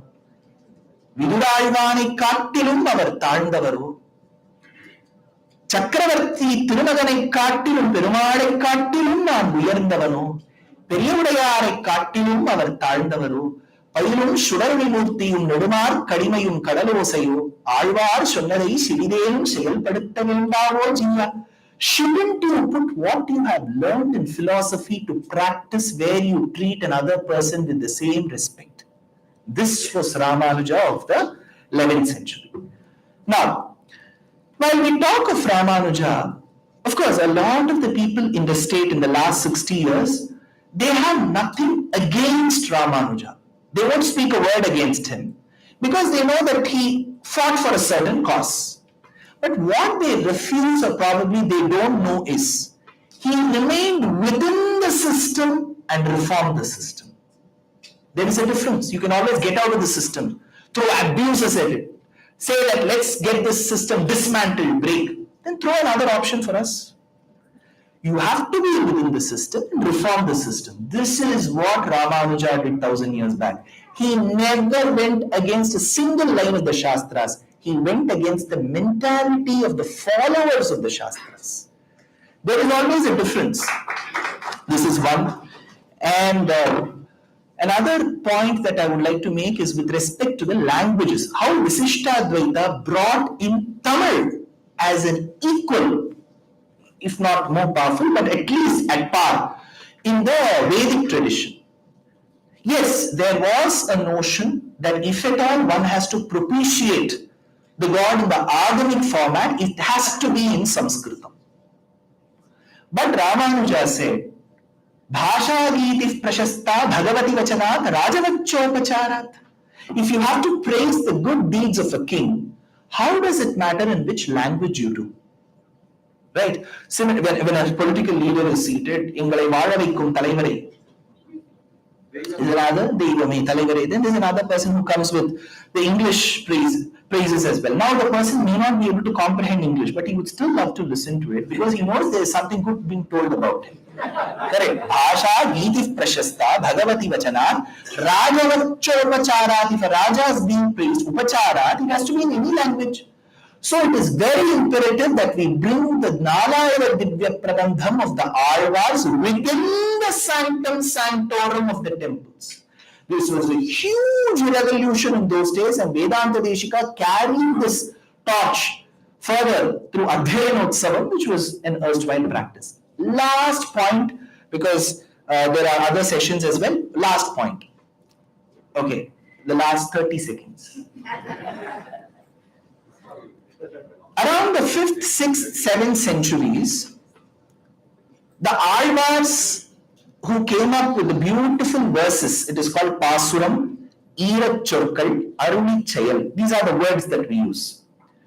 Especially two Aayavars, Nammalvar and Thirumangai Aayvar. When they sing praises of the Lord at one state, it is called Twara in Bhakti Yoga. In that state, for a moment, they will turn into a woman. It is called Nayika Bhavam. Later in the 15th century, we had Kshetriya, who came up with beautiful padams, and then you have such padams and javalis in the Shringara tradition. I'm talking about the 5th century. So for a moment, Aayvar will think that he is Parankusha Nayaki, and she is pining for the Lord's love. And then he will sing Pasurams. So when Thirumangai Aayvar becomes a Nayika, he is called Parakala Nayaki. Parankusha and Parakala Nayaki will sing praises. Tivadum Madimurs, Tirumugattarive, Sherungalil, in Ahar Tirupparum Asai Vidalal, Kuvalayam Kanni, Kolliyam Pavai, Shulliviniyan, Ninindayattal, Naindirundai, Trivadandai, and Dikarani. Trivadandai is Nitya Perumal, next to Mayajal in ECR Road. Right, these are the verses that talk about Nayika Bhavam. But again, in Visishtadvaita, the philosophy, in Sri Vaishnava Sampradaya, which is a theology, there was an opposition. As to a person who's born as a man, how can we assume that he is a woman and sing? Isn't this wrong? Does it have precedence? Right, for everything we look at precedence. When there's a case that comes to the court, they'll say, in similar case was heard in 1973 by BBBP Mishra in the Patiala High Court. Similar case was heard. Why do they give precedence? Because I am not giving a new judgment. There has already been a case like this, and this is the judgment given. What is the other reason? The person who was given the judgment is no more. You can't go and question him. His Atma is somewhere loitering. So, there is a precedence. So they asked, a lot of the scholars to the north of the Vindhyas, they came in a debate and asked, your Aayvar, which is Namma Aayvar and Thirumangai Aayvar, born as men, are venerating the Lord in many pasurams as women. Either they turn into the mother of the girl who's pining for the Lord's love, or they become the girl, or they become the girl's friend, Sakhi, like how it happens in Jayadeva's Ashtapadi.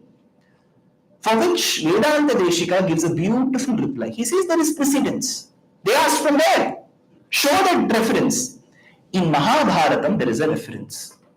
In Mahabharatam, because Vyasa was born in an island on the waters of Yamuna. That's why he was called Dvaipayana. He was born in a Dvipa. He was dark, he was Krishna Dvaipayana. So, Krishna Dvaipayana Vyasa states in Mahabharatam, when Draupadi was married, she was married to Arjuna. She didn't know it was Arjuna first of all, because they were in incognito, Ajnata. Then only after coming here, she realizes that she has to marry the 4 other men as well. So at that point in time, she was taken to Drupada Desham, Drupada's country, and she had to be decked in all ornaments. It seems the women started speaking amongst themselves. What is there in her that she's got 5 men at one time? What is written on her head? So that is when they branch the hair. This process of branching, in Tamil it is called Bagidu. In Sanskritam it is called Seemantam. So a woman who is pregnant for the first time, you perform a samskara called Simanta, because that is when you branch the hair. Setu pada Sima Simantita Samudra, says Vedanta Deshika. When Rama constructed the Setu from Bharata Desham to Lanka, he drew a Simantam in the oceanic waters, because it was like a branch, right? Sima Simantita Samudra. So the Simantam was performed for Draupadi. Then the woman thought she deserves the 5 men. The other girl asked, why? Look at her beauty. I wish I was born as a man to appreciate her beauty more. So Vyasacharya says, for a moment, the lady thought that she was a man to appreciate her beauty. So he says, when Vyasa says that a woman can assume that she could be a man for a moment to appreciate the woman's beauty, why can't Nammalvar and Tirumangayalvar for a moment assume that they are women to appreciate the Lord's beauty? Panchari Gatra Shobha Krit Hridaya Vaduhu Vargapum Bhavanitya, he says in Dramidopanishad Tatparya Ratnavali. So more than in one way, be it integrating the Tamil literature, Bhakti literature into the Vaidika system, or defending the emotions portrayed by the Alvars in the Prabandham, and of course, to make philosophy as acceptable, relatable, enjoyable, and equal for all, Visishtadvaita as a philosophy, Sri Vaishnava Sampradayam as a theology, Yamunacharya, Bhagavad Ramanuja, Vedanta Deshika, Manabala Mamunigal, and many others have worked very, very hard to make this as such a beautiful system that most people can never point fingers at. And that has been true because this state, which has given Ramanuja, also had a lot of people who heard abuses at this Sanatana Dharma, but couldn't throw one abuse at Ramanuja because he had done in such class and such beauty what these people couldn't do in these 60 years that he had done it 1,000 years back. Right? So, Yudhishthira, while Khandava Prastham was converted to Indraprastham, which is the current Delhi, he performed a Rajasurya Yajna. So he asked all the kings in the neighboring regions to come. And Bhishma tells Krishna, look at this galaxy, look at this constellation of stars who have arrived. So, if that Rajasuryam was performed at Indraprastha that day, Verandah Club has performed it today in the south of India. So, it has got such eminent speakers and scholars and historians amidst us, and such astikas to listen to such talks. So, kudos to the Kaikarya Paras of Verandah Club for organizing this 2-day festival. We can even call it Utsavam. I thought Utsavam looks much better as a word. So, thank you to all of you for patiently listening to philosophy after history. It requires so much of courage. I think you're all Garbha Shriman with so much of patience. Thank you once again. My flight, I was supposed to speak in the afternoon, but Indigo thought they could cancel one of their flights to save on costs and prepone my flight. So I'm speaking in the morning. So I wouldn't get to meet such wonderful speakers like Vikram, Sriram, Vijay Kumar, and then Anand and Shefali. So with the permission of the organizers, if we can have a nice photo and then we can break, it'd be good. If you want me, see, questions generally take a lot of time. And I'm not that adept in answering questions like how they do. But nevertheless, I'll just take up one question. And after that,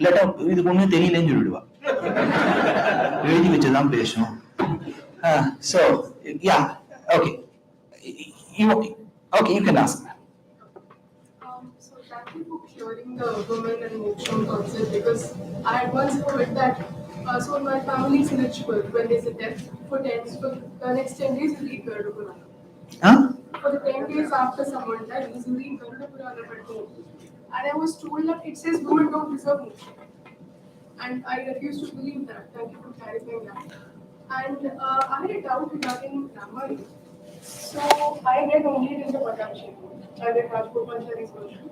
So after that, there is a lot of abuse that is heard about Rama, saying that he was patriarchal, incest one, because he left her in the forest and questioned her humanity. So what exactly is the value of reason for that? Okay. Very quickly, you said that you have read till Pattabhishekam, which is the last sarga of the 6th canto, which is Yuddhakandam. Many people do not read the 7th one, which is Uttarakandam, because certain incidents may not be digestible to us. So people say that it is a later concocted version. Valmiki stopped with Pattabhishekam. The end, they lived happily ever after. Right?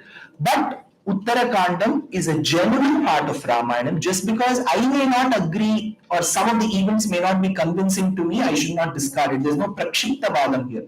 So Uttarakandam is an integral part. Be it Maheshwara Tirtha, Govinda Raja, Tilaka, they have all commented. Vedanta Deshika, Raghuvira Gadyam also summarizes Uttarakandam for us. So it has been a part of us. So we cannot deny what has happened after Pattabhishekam. One. Second, you said that this incident where Sita was pregnant and she was asked to go to the forest. This is found in Uttarakandam, agreed by our acharyas. When I say agreed, they say that this incident happened. But they subtly refuse with Rama's decision. I'll tell you how. One, Bhavabhuti in Uttararama Charitram says, to me it seems, Bhavabhuti says, to me it seems, I have believed for long that stones don't have mercy. Kallukku Eeram illai. He says in Uttararama Charitram, I believe that stones don't have mercy. They are merciless. They are insentient in nature. But today, Rama, after this decision of yours, I feel a stone may even have mercy in it, but you will not. So this is a statement he makes. Bhavabhuti in Uttararama Charitram, read by all the Vedic scholars. One. Vedanta Deshika in Paduka Sahasram, which is a compendium of 1008 shlokas on the divine footwear, Padukas, Maravadi of the Lord, he says, after Dasharatha, who ruled Ayodhya? It was not Rama. It was not Bharata. Rama came after 14 years. It was Paduka Devi who ruled Ayodhya. There was a queen who ruled Ayodhya. He says in a very beautiful manner, Rama, for 14 years when this queen called Paduka Devi ruled Ayodhya, there was not a single scam. There was not a single scandal. There was no injustice meted to women. But I cannot tell about the other Rajyas. He says when Paduka Rajyam was there was no scam. But in other Rajyas, which he subtly says when Rama Rajyam happened, it seems that injustice was meted. Two. Now let me get to the issue of Sita. See, Sita doesn't need any advocate. She is a very, very strong woman. At the age of 18, she was married at the age of 6. She lived with Rama for 12 years happily in Ayodhya. While she turned 18, Rama was to turn 25, is when Kaikeyi asked him to go to the forest. So Rama comes and convinces her that you have to stay in Ayodhya for 14 years, don't come to the forest. Sita tries giving him counters. She tells, I'd like to come to the forest. Finally, she says, Kimtva manyata vaidehaha pitame mithiladipaha ramajanataram prapya striyam purusha vigraham. It is a grave sin of my father to have gotten married me to a man who's in the disguise of a woman in the disguise of a man. Striyam purusha vigraham. That is why you are not taking me to the forest. Rama said, you come. Now, she was a very bold woman. But why did she have to undergo Agni Pariksha? Because before she was kidnapped, Lakshmana says, I will not listen to this fake cry of an Asura and go. I cannot leave you alone. That is when she says, for all these 13 years, I was thinking that you're serving me as your son, as my son. But now I realize, Lakshmana, you were waiting for an opportunity when your brother will be absent so that you can have a relationship, a physical one with me. Lakshmana goes with tears rolling down his cheeks from that place. Rama realizes, but without this reason, Lakshmana would have not left Sita there. So he says, let me throw the same accusation at Sita to make her feel how it will feel for a person if, see, he could have just said, it's my wife, there's a saying in Malayalam, Keshavam Undangil Kevalam Doshamillai case dismiss. So, if it's my son Keshava who has performed a mistake, this is not a sin at all. Only if others perform it is a sin. If my son does it, it's not a mistake. Right? We know about the Chidambara Rahasyam in the state, right? So Rama wants to throw the same accusation at her. For Sita's boldness, she could have just said, to hell with you, I'll go to Nepal. She didn't do that. She knew she was at fault. The second time when it happens while she was pregnant, he listens from Bhadra, who is one of the messengers, that people are speaking ill about Rama having a woman who has lived in some other kingdom. Rama now tells Lakshmana, I know this is untrue, but I have to agree with what people say because then they will question me. This is where he went wrong. Now comes a question. We talk Rama as a perfect individual. Who has spoken? Only Raymonds. A complete man, they only keep telling. See, what we need to understand is even when the divine chooses to be born as a human, they will carry the traits of humans, which is to err. But why is Rama to be venerated? Because he has not erred as much as us. If we have erred like 70%, he might have erred that 10%. That 10% is where your question comes. So, Atmanam Manusham Manyam, when I'm born as a human, I will be a human. A human is to always, see, I just finished this question of us because there are other sessions. Nobody will talk about this in a public lecture because they know that people will take clips and talk wrong about us. We know that Rama said, I'll go to the forest for 14 years. Kaikeyi Mata, whatever you say, I will follow. This is how we have found Arun Govil. Ma say he'll fall at the feet. Now somebody fell at his feet. He will fall at Kaikeyi's feet and Kaikeyi will say go. And then there will be a Tulsi Das's Ahir Bhairav in the background. Then there will be a Shubhabantu Varali. He will go to the forest and come. In Aranya Kandam and Valmiki Ramayanam, the moment they enter Dandakaranyam, a demon called Viradha comes and abducts Sita. Rama and Lakshmana run behind Viradha. She and Draupadi were the most abducted women in the Vedic scriptures. So as she was kidnapped, Rama and Lakshmana run. They say, Viradha, leave her. While telling this, Rama utters to Lakshmana, see, we are in this state today. That is, we are running behind somebody asking him to relieve my wife of his clutches. We are in this state today. My mother Kaikeyi will be happy. Sukhi Baba Mama Mata Kaikeyi Madhyamama. She will be happy now. These are all nuances of the Indian language. See, when you fight and you say, Nanna Iru, you literally mean that the person has to live happily. Sukhi Baba Suhritvrataha says Vishwamitra, which means you will not live happily. But you say it in a very different tone, right? This is sarcasm. So Rama says, my mother will be happy today. Isn't this contrary to the opinion that we have of Rama? So Right Honorable V.S. Srinivasa Shastri in his lectures in Ramayana says, this is what makes the Lord human. He has chosen to be human. He has to live like a human being. Because however great a person is, the times of distress, whatever comes out of our mouth, when we think back, we will wonder, did I say this? This is Ramayana. It's as relatable and practical. So Rama's decision of letting Sita, a pregnant woman, go to the forest is not something that we should not question or we should feel proud about. But this is a part of Rama's biography. This is his history. This is how we have to accept. Yeah? Thank you.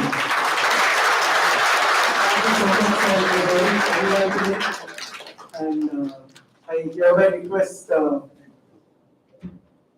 Mr. N. Krishna Kumar to hand over the memento, and I also request Sandhya Krishna Kumar to join in, please.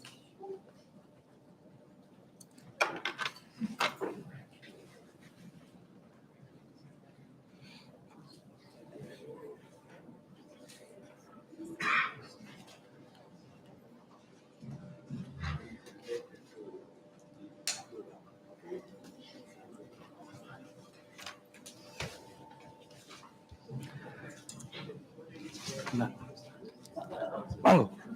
Oh. Thank you. Yeah, please sing along.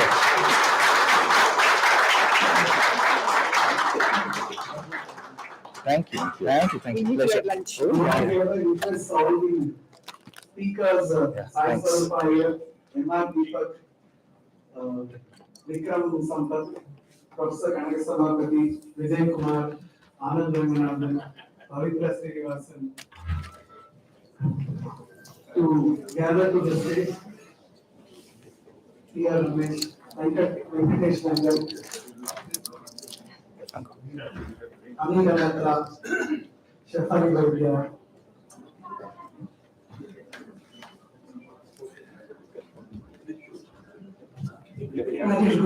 So articulate. It was really wonderful. I just did a whole line, and the comments were amazing. And you have a great sense of humor. Thank you. Beautiful. Hello, namaskar. First time. Thank you. In live, this is lovely. Thank you. You're not aged, no? Thank you. Tamil industry. You Tamil da we seem to can. Oh, namaskaram. Namo namah.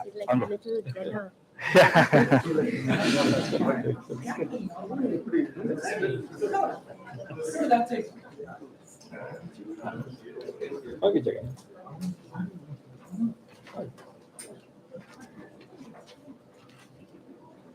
Sindhana, make it horizontal.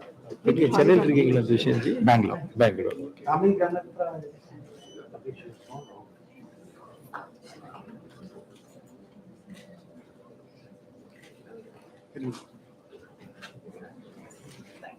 Thank you.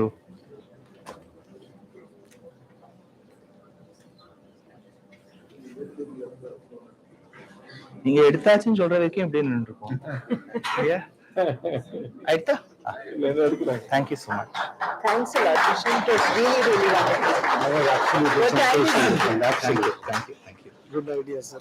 Being a philosopher, you were able to bring everybody together physically and in the mind also. Thank you. Namaskaram.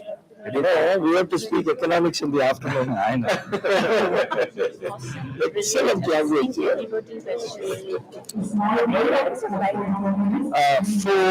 4:30 to Bangalore. I live in Bangalore. When you're coming to Bangalore, bless you. Definitely. Very happy. We are going to Bangalore together. Oh, yeah. Wonderful. You live in Bangalore. Wonderful. Where in Bangalore? I live in Yelahanka.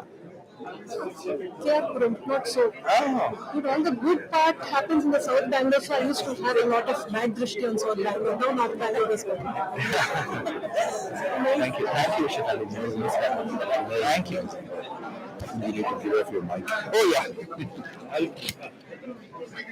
Thank you. I want to ask endowment.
நான் வந்து இந்த வெரண்டத்துல பிளாட்ஃபார்ம்னு சொல்லி ஒரு கலாச்சார அமைப்புடைய நிறுவனம். நாங்கள் வந்து சாட்டம் western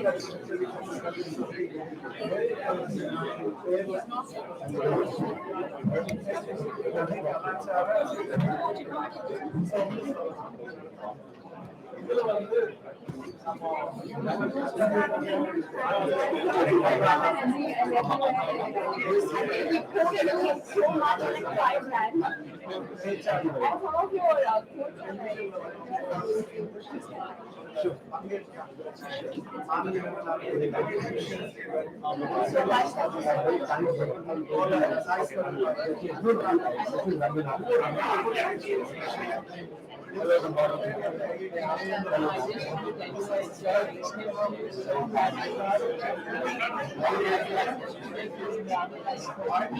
really enjoyed that.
Request you all in 5 minutes, let's assemble back. There will be a panel discussion, R-ethics, R-ethics, between Science Technology, Technology, and Technology. The session is moderated by Agents who will and will listen to choices.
No, it depends on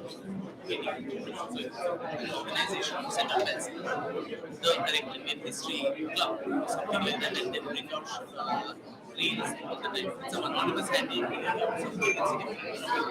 from someone can say my book is also fake. The credibility of the book comes from the person who's writing it, so the publisher who's publishing it. Similarly, it's a proper registered body which is bringing out these social media things. How can anyone if it's a suppose I say a and I bring out so that is saying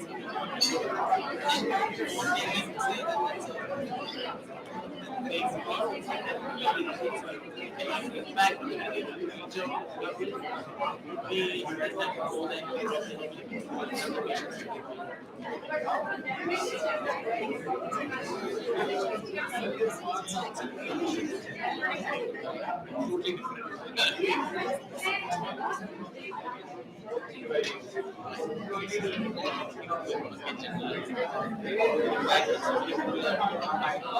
interested in all these subjects. There was a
Thank you, sir.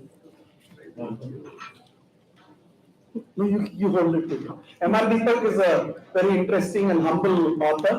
He's part of the ensemble or galaxy assembled by our own Sai Swarupa, who's been coming to Coimbatore time and again, Unsung Valor, and also other books. This is one of his books. His book on Lata Mangeshkar is very popular, however, it is online. And we are fortunate to have him here today. This book is Mahabharata Tales. I'm sure you guys will enjoy it. It's at the counter. Easy read and very easy on the pocket also. Suitable to all ages. And we have, of course,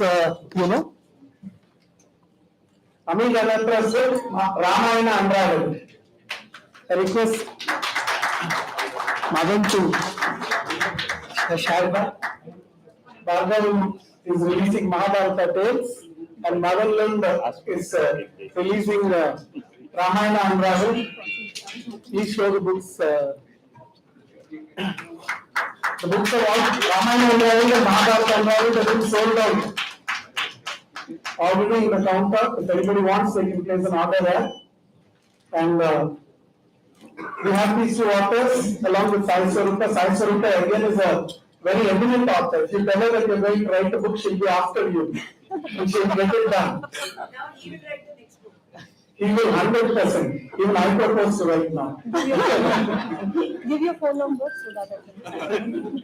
She'll just chase you and ensure that the book comes out within the next 1 year. And she's part of the Indic family, Indica, founded by the noble and noteworthy industrialist Harikaran Vadlamani, who after reaching the pinnacle of his career, decided that that was enough with business, and he set aside his time and vast resources towards the propagation and promotion of Indian culture and tradition. For example, all of us know about this Sharda temple. Not many of us are aware of the Sharda script. So the Sharda script is something that he's trying to revive, and he supports numerous authors like M.R. Deepak, and I came up solely because of him. She says Sai Swarupa, and he has chapters throughout the globe. He's a very good friend of mine, and is also great admirer, follower, and student of His Holiness from Dayananda Saraswati. Harikaran Vadlamani has sent his warm wishes to all of you on this occasion, and he does a lot of programs from yoga to Advaita to promoting indigenous regions and cultures. Like if you want to know more about Tao, if you want to know more about Odysseus or Apollo, he's the man. So thank you very much, Madan Lund and Bhargav. Both of them are very special because we're spending all the time fully listening to all the authors. Thank you so much for being with us today. Thank you.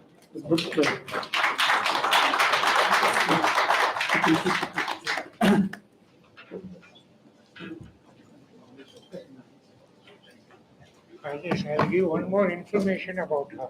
Oh yes. Ami Ganatra belonged to the Rama family. Ram had two sons, Love and Kush. So we, Lohana is known for Lohana means love family.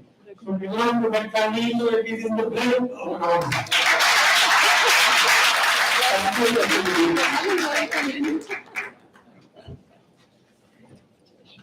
Our ethics.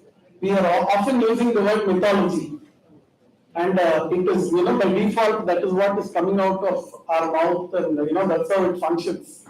The RAM, ROM, everything is functioning like that. It is high time that we stop using the word myth or mythology and call them itihasas and Purana, because all of it is directly connected with our history, our culture, and our Sanskriti. Wherever you go, be it Rameshwaram or Kedarnath, everything has an association. And therefore, it is important that we stop calling all these stories as Indian mythology, this mythology, that mythology, and start calling it Itihasa, Purana, and Sai Swarupa, Deepak, and Ami Ganataji are here. I'm only here to assist them over to Sai Swarupa. Ethics.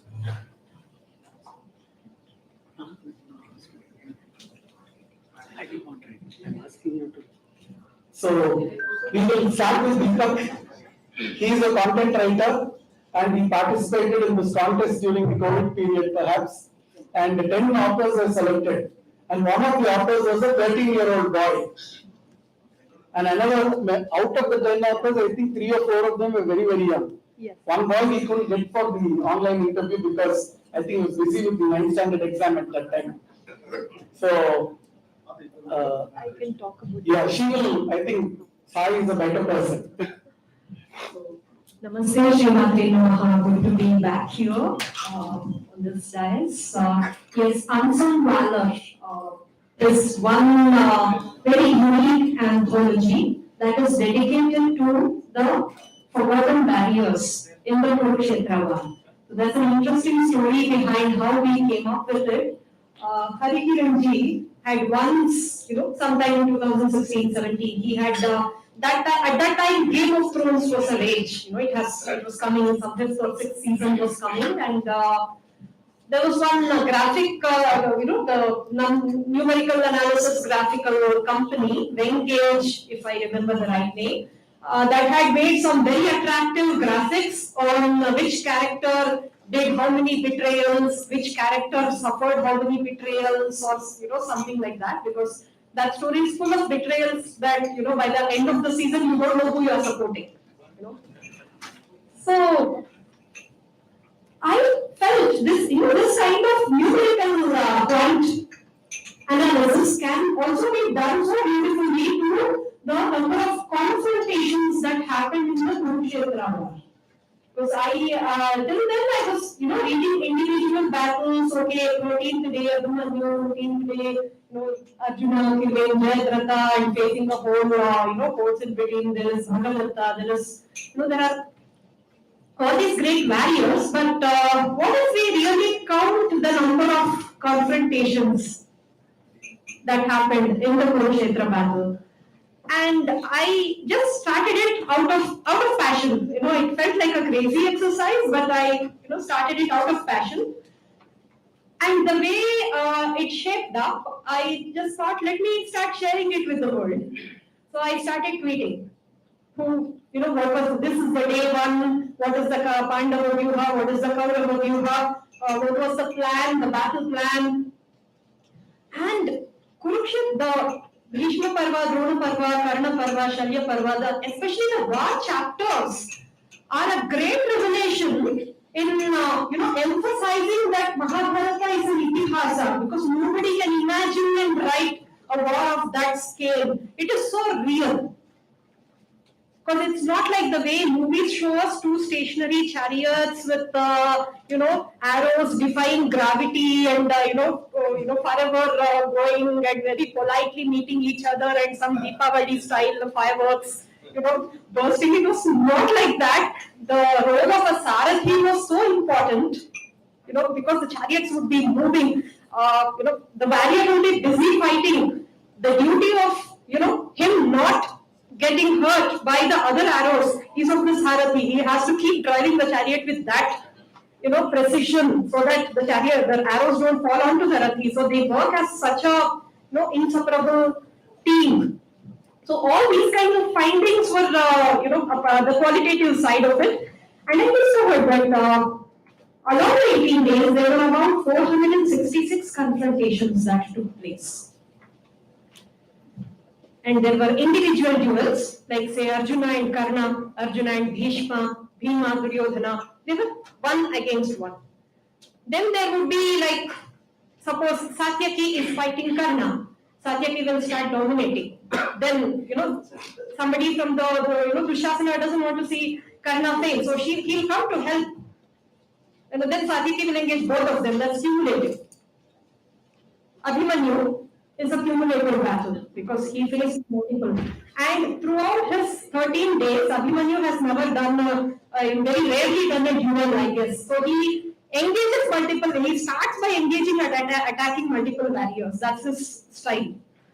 Then there is general battle where multiple warriors and multiple warriors.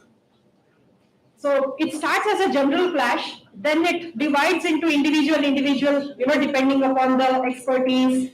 and then somebody will start losing, so someone else will start, coming and helping him. He'll take a break, and these two will continue. Then someone, so it's so real. The nature of battle is so real. And among 466 confrontations, it was Pandava dominance all along. The number of battles won by Arjuna, Bhima, Satyaki, who we never hear about or never see him in any visual adaptations of the Mahabharata. And yes, Drona, Bhishma on the other side, Karna, to whatever credit his victories were. But the genius of Harikiranji is that when I sent him all these Excel graphs and all that, pie graphs. Pandava victories, 5 graphs, Arjuna, Bhima, Satyaki, Yudhishthira, Nakula, Sahadeva, and others, right? And that's how the analysis function. 80%, 60% for individual, last 30-40% will be others. Same for the Kauravas, others. And Harikiranji wanted, who are these others? Pull them out. And I pulled them out and showed there was this Bhagadatta, who literally held the Pandava. He fought from the Kaurava side. He held the Pandava, the whole Pandava post at bay on day 12. Till Arjuna comes, they just don't know what to do. And there is Yudhamanyu, who defeated Duryodhana. How many have heard the name of Yudhamanyu here? Bhagavad Gita, Yudhamanyasya Vikranta, Yes. Kasirajasya Viryavan, Urjit Kuntapodasya. Yes. The Bhagavad Gita talks about Yudhamanyu. Yudhamanyu is the guy who single-handedly defeats Duryodhana. And such interesting stories are there in the book. So again, I'm marketing for that. So yes, out of that, one of the beautiful stories on Bhagadatta was written by Deepakji. And Harikiranji's conditions were like, you conduct a competition, just say this guy defeated this guy, this, give a list and conduct a writing, storytelling competition. Let the writers come up with their own stories on each of these. Let them select and let them write a 5,000, 6,000, 8,000 word story on how that battle shaped and what was the character's connection with the Mahabharata and things. And I got such beautiful entries, and he also made a condition: whoever you select should not be a published author. We have to identify new talent, and we have to put them out in the market and set a beginning to their writing careers. So that is the genius of Harikiranji. It's one is the philanthropy, and the other is this kind of clinical thinking of how to shape new careers in the field of dharma. And I'm so proud that Deepakji was the part of that team. And again, true to Harikiranji's and my expectations, he didn't stop with the anthology. He came out with a beautiful book on Mahabharata tales, and he also came out with that beautiful book on Lata Mangeshkarji, and you're working on something else if I'm Abhimanyu. Oh yes, Abhimanyu. Not many of us are aware of the names of the 5 Pandava princes, the sons, the Upa Pandavas. Prativindya, Sutasoma, Shatanika, Shutasena. And thanks to the work of our dear friends, that it was possible to understand that Arjuna's son was the youngest amongst the 5 of them, because he had gone away for 1 year. So the other 4 brothers were already gone. So Prativindya comes in one of the chapters. Prativindya wins against Ashwathama. Later killed by deceit. Mr. Deepak, you should probably, talk about Bhagavatta. Who Bhagavatta is not many people are aware of, and was he a young man or an old man? How did he fight? I think you should share that. Thank you, Rajesh. Namaste and Vanakkam to everybody. So first of all, my sincere thanks to Verandah Club, Rajesh ji and the entire team. So I've had the opportunity to attend 2 online sessions with Rajesh ji. So I'm very grateful to him for inviting me. And I'm extremely happy that Sai ji is here, because if I'm sitting here as an author, it's entirely because of her. So it is because of her motivation and support that there are many writers, who some of them are young, some of them are slightly older, At a later stage in my life, I decided to take up writing, and Saiji gave me the platform. In fact, I had no idea of writing a novel or a story as such. I've written a lot of technical stuff before, but she spoke about the tweets. So when I saw about those tweets, that was what inspired me to write. So that was what motivated me to write. And then there came up this contest, so wherein I wrote a story on Maratha. So he was the king of Prajyotisha. So probably most of us have not heard the name Bhagadatta, but we have surely heard the name Maratha, Narakasura. So Narakasura's son Bhagadatta. So he had pent up anger against Krishna because he blamed Krishna for killing his father, and Bhagadatta fought on the side of Kauravas for that reason. So before I get into more details of Bhagadatta, so related to our topic, our epic, our ethics. So I just wanted to take up a few examples of what we can learn about ethics from our ethics. So in particular, I would like to focus on Arjuna, who according to me is the greatest warrior in the Mahabharata. So now many of you might say it is Krishna, but Krishna is above the characters of the Mahabharata. He himself is Dharma. He is the Mahabharata. So all others are players. He is the Sutradhara. So everything went as per his plan. So leaving aside Krishna, next it is Arjuna. So using this example, I would like to talk about a few points regarding ethics in the Mahabharata. So now when we are talking about ethics, incidentally I used to teach business ethics many years back. So I thought let me try and relate that and see what ethical lessons are there in the Mahabharata. How is it relevant for us today? Most of us in the audience, we are related in some way or the other to a business. Either we are running a business or a part of a business, working for a business. So I thought a few examples might be interesting. Now, the first thing is when we look at a business, we talk about vision. Not just a business. Any individual needs to have a vision. What is it that I want to achieve? So, Arjuna had that vision, and that vision was brought to light by Dronacharya. Now, every individual needs someone to support, mentor, and show the way. And for me, as an author, Sahaji was there to show the way. So, for Arjuna, Drona was there to show the way. So, we all know about the famous incident wherein he put up a bird on the tree and he called everyone and asked them to shoot their arrow. He did not allow anyone to shoot. So, we all know the story. He asked them, what do you see? So, they gave a lot of vivid descriptions. I see the tree, I see the fruit, I see the bird. So he did not allow them even to take aim. When he called Arjuna, he said, I only see the eye of the bird. So his vision was very clear. His vision was to become the greatest archer. And for that he was ready to do anything. So what was that he did? He showed dedication. So we all know about the Shabdavedi, that is in a dark room, he would listen to the sound and he would practice archery. So that was how he honed his archery skills. And when Drona comes to know of it, he is extremely impressed. So he says, this boy has potential. Now, there is a perception that, okay, Arjuna was from the royal family, the son of Pandu. So he got everything on a platter. So there is nothing more wrong than this. Because Arjuna had to struggle all his life. Even though he was the son of Pandu, he was an outsider. He was there in the forest. Then he came here. Already his cousins, the Kauravas, had established. They were jealous of him. So they were not ready to accept him. So in spite of that, he impressed his guru. He did not do it by flattery or by deceit. He did it by showing his efforts. Then there is another incident. Drona pretends to be trapped by a crocodile. So all the others are in panic. They don't know what to do. But Arjuna is the one to go first and save his guru. So then his guru says, you deserve the Brahmastra. I give you the Brahmastra. Then Karna says, give me also the Brahmastra. So he says, there's only one person who deserves it, that is Arjuna. Of course, it's a different story that Karna goes later to Parshurama to get the Brahmastra. That's a different story. So the point here is, at every point, Arjuna showed certain ethical values, which was focus, dedication, hard work. So only because of that, he became a successful archer.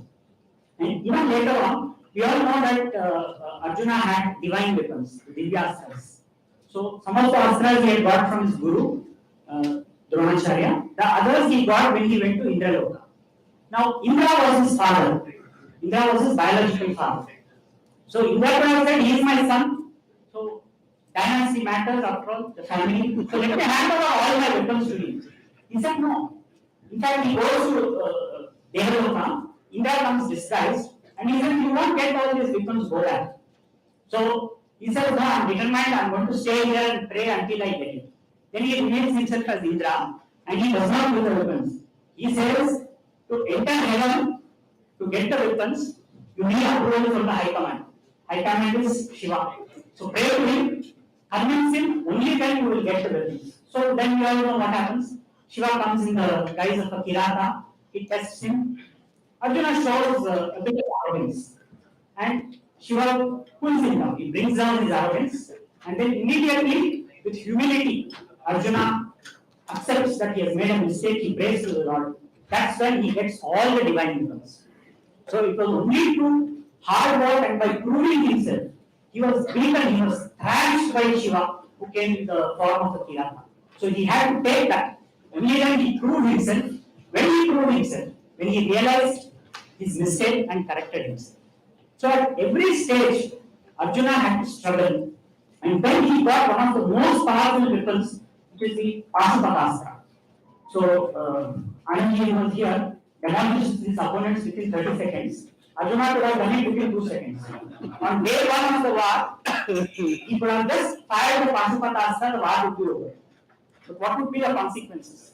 So it is said that these weapons, the Brahmastra and Pashupatastra, they are like nuclear weapons. So there is a description which says that the land would become barren for many centuries if the weapons were used. So Arjuna was responsible. He had power, but he exercised it with responsibility. He was not, wildly using that. So he was not that, I have this weapon, I want to win, I am going to prove myself. So he did it the hard way. So, like all other humans, he also faced a crisis. So we know that he had an ethical dilemma. That what do I do now? They are my guru. I have become an archer because of him. Now I have to kill him. Bhishma, who was a fatherly figure to him, and the rest of the Kauravas, they were his relations. So he had an ethical dilemma. Now in everyone's life there is this kind of an ethical dilemma, which is that we are going in a direction, we know that it is wrong, but it's going to give us the good result. So what do? Do we choose it? What do we do? What decision do we take? So here he was lucky, he had Krishna who helped him and who showed him the path, and he quickly adopted to that path. Now incidentally, the same path is shown by Krishna to Karna. So Karna also has this dilemma. Krishna comes and tells, come over to the Pandava side, you will be the emperor. But he does not choose the right path, he chooses the wrong path, and in the end, we know what happens. Karna's body is laid on the battlefield with his head severed, whereas Arjuna wins. Now, since we spoke about Bhagadatta, one quick incident about that. He was fighting Bhagadatta, Arjuna was fighting Bhagadatta on day 12 of the war. So during that time, what happened? Bhagadatta had a great elephant. So through that elephant, he tried to crush the chariot. But Krishna was a skillful charioteer. So this is another thing. Now Arjuna was a great warrior. He was the greatest. But that alone was not enough. He needed someone to support him. So who he had? The greatest person on earth, Lord Krishna.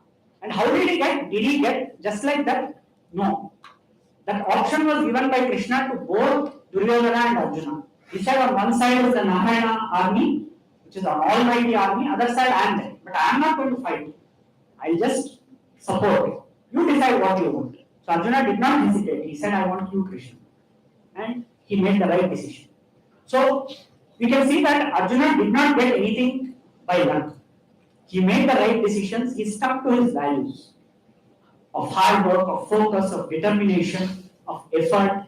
And inside with Bhagadatta, Krishna takes the chariot to the side. So at that time, he could have killed Bhagadatta. It would not have taken much time. But then Arjuna says, no, I will not hit from the side. Now Arjuna has many names. One of them is Bibhalsu. Bibhalsu means one who is always fair in war. So most of the warriors, they committed some kind of deceit or the other. But never Arjuna. He was always known for being fair in war. So he said, I will not shoot. He waited for Bhagadatta to turn, then he fought for a very long time and finally he killed. So Arjuna's goal was clear. He had to kill Bhagadatta, otherwise Bhagadatta would destroy his family, his army. He did it, but he did not choose unethical means to do it. So he achieved his ends, but the means that he chose was the right one. So this is yet another episode that highlights Arjuna's ethics. Then we know that how his son was killed by unethical means. So even though he was so ethical, his old guru told Karna that you cut Abhimanyu's bow from behind. He did that because they had no answer to what Abhimanyu was doing on the battlefield. So then by wishing they killed Abhimanyu. So what does Arjuna do? He could have said that, okay, tomorrow I'm going to use the Pashupatastra. In fact, there is an interesting story wherein he goes to Shivaloka and Shiva trains him on how to use the Pashupatastra. The description there only resembles that of how a nuclear weapon is used. So that is of course aside. So he had that, he could have used it, but he does not do that. He fights in the conventional way, he takes many blows, and by the end of the day, he has destroyed 7 out of the 11 divisions of the Kaurava army. So on that day, the war was effectively over. Only what was left was the formal killing of Karna and Duryodhana. So this story, what we can learn from it as individuals is, like Arjuna, if we focus on our ethical values, if we let our ethical values guide us, then we can look at success. So means matter, not just the end. And by focusing, by taking support, by taking the help of a mentor, by following advice, hard work. So that is the secret of success. So that is what we can learn from Arjuna.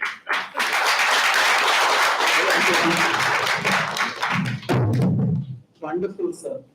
Especially using this episode connected with Bhagavatta and his elephant. You have brought it out beautifully. And you also told us who Bhagavatta is actually. And with regard to choosing the right person, I think we should. Aksharni is the unit, army unit, and there were 11 Aksharnis on the side of the. Originally 9 on the side of the Kauravas and 7 on the side of the Pandavas. And on the request of Duryodhana, 2 divisions of the Yadavas go off to Shalya. They go off that on the other side, with the exception of Krishna and his brother Satyaki. You will find the image of Satyaki in Tiruvallikani Pathsarthi Perumal temple, I think. He is there in the Garbhagraham, one of the Divya Desams. An Aksharni consists of 21,870 elephants, as many chariots, and 3 times that number, 65,610 cavalrymen, and 5 times the number of elephants or chariots, 21,870 into 5, 1,09,350 infantrymen. So the Great War had 11 divisions on the side of the Kauravas and 7 on the side of the Pandavas. And after the war, I think only 10 of them were alive. Everybody else was done away with. 10 people. Kritavarma, Ashwatthama, and Kripacharya on the Kaurava side. The 5 Pandavas and Krishna. Of course, Draupadi is count, and Satyaki, of course, is here. That was the catastrophe that was caused. But the war was entirely dharmic, and if not for Krishna, the Pandavas would not have been able to make it. And now, we are looking at all these ethics, Saiji, and also looking at this creative liberty. I can do whatever I want, I can do this, I can do that. Is there any kind of a boundary? Even the oceans are boundaries. The land and the hills are boundaries. Even the volcanoes do not erupt beyond a certain level.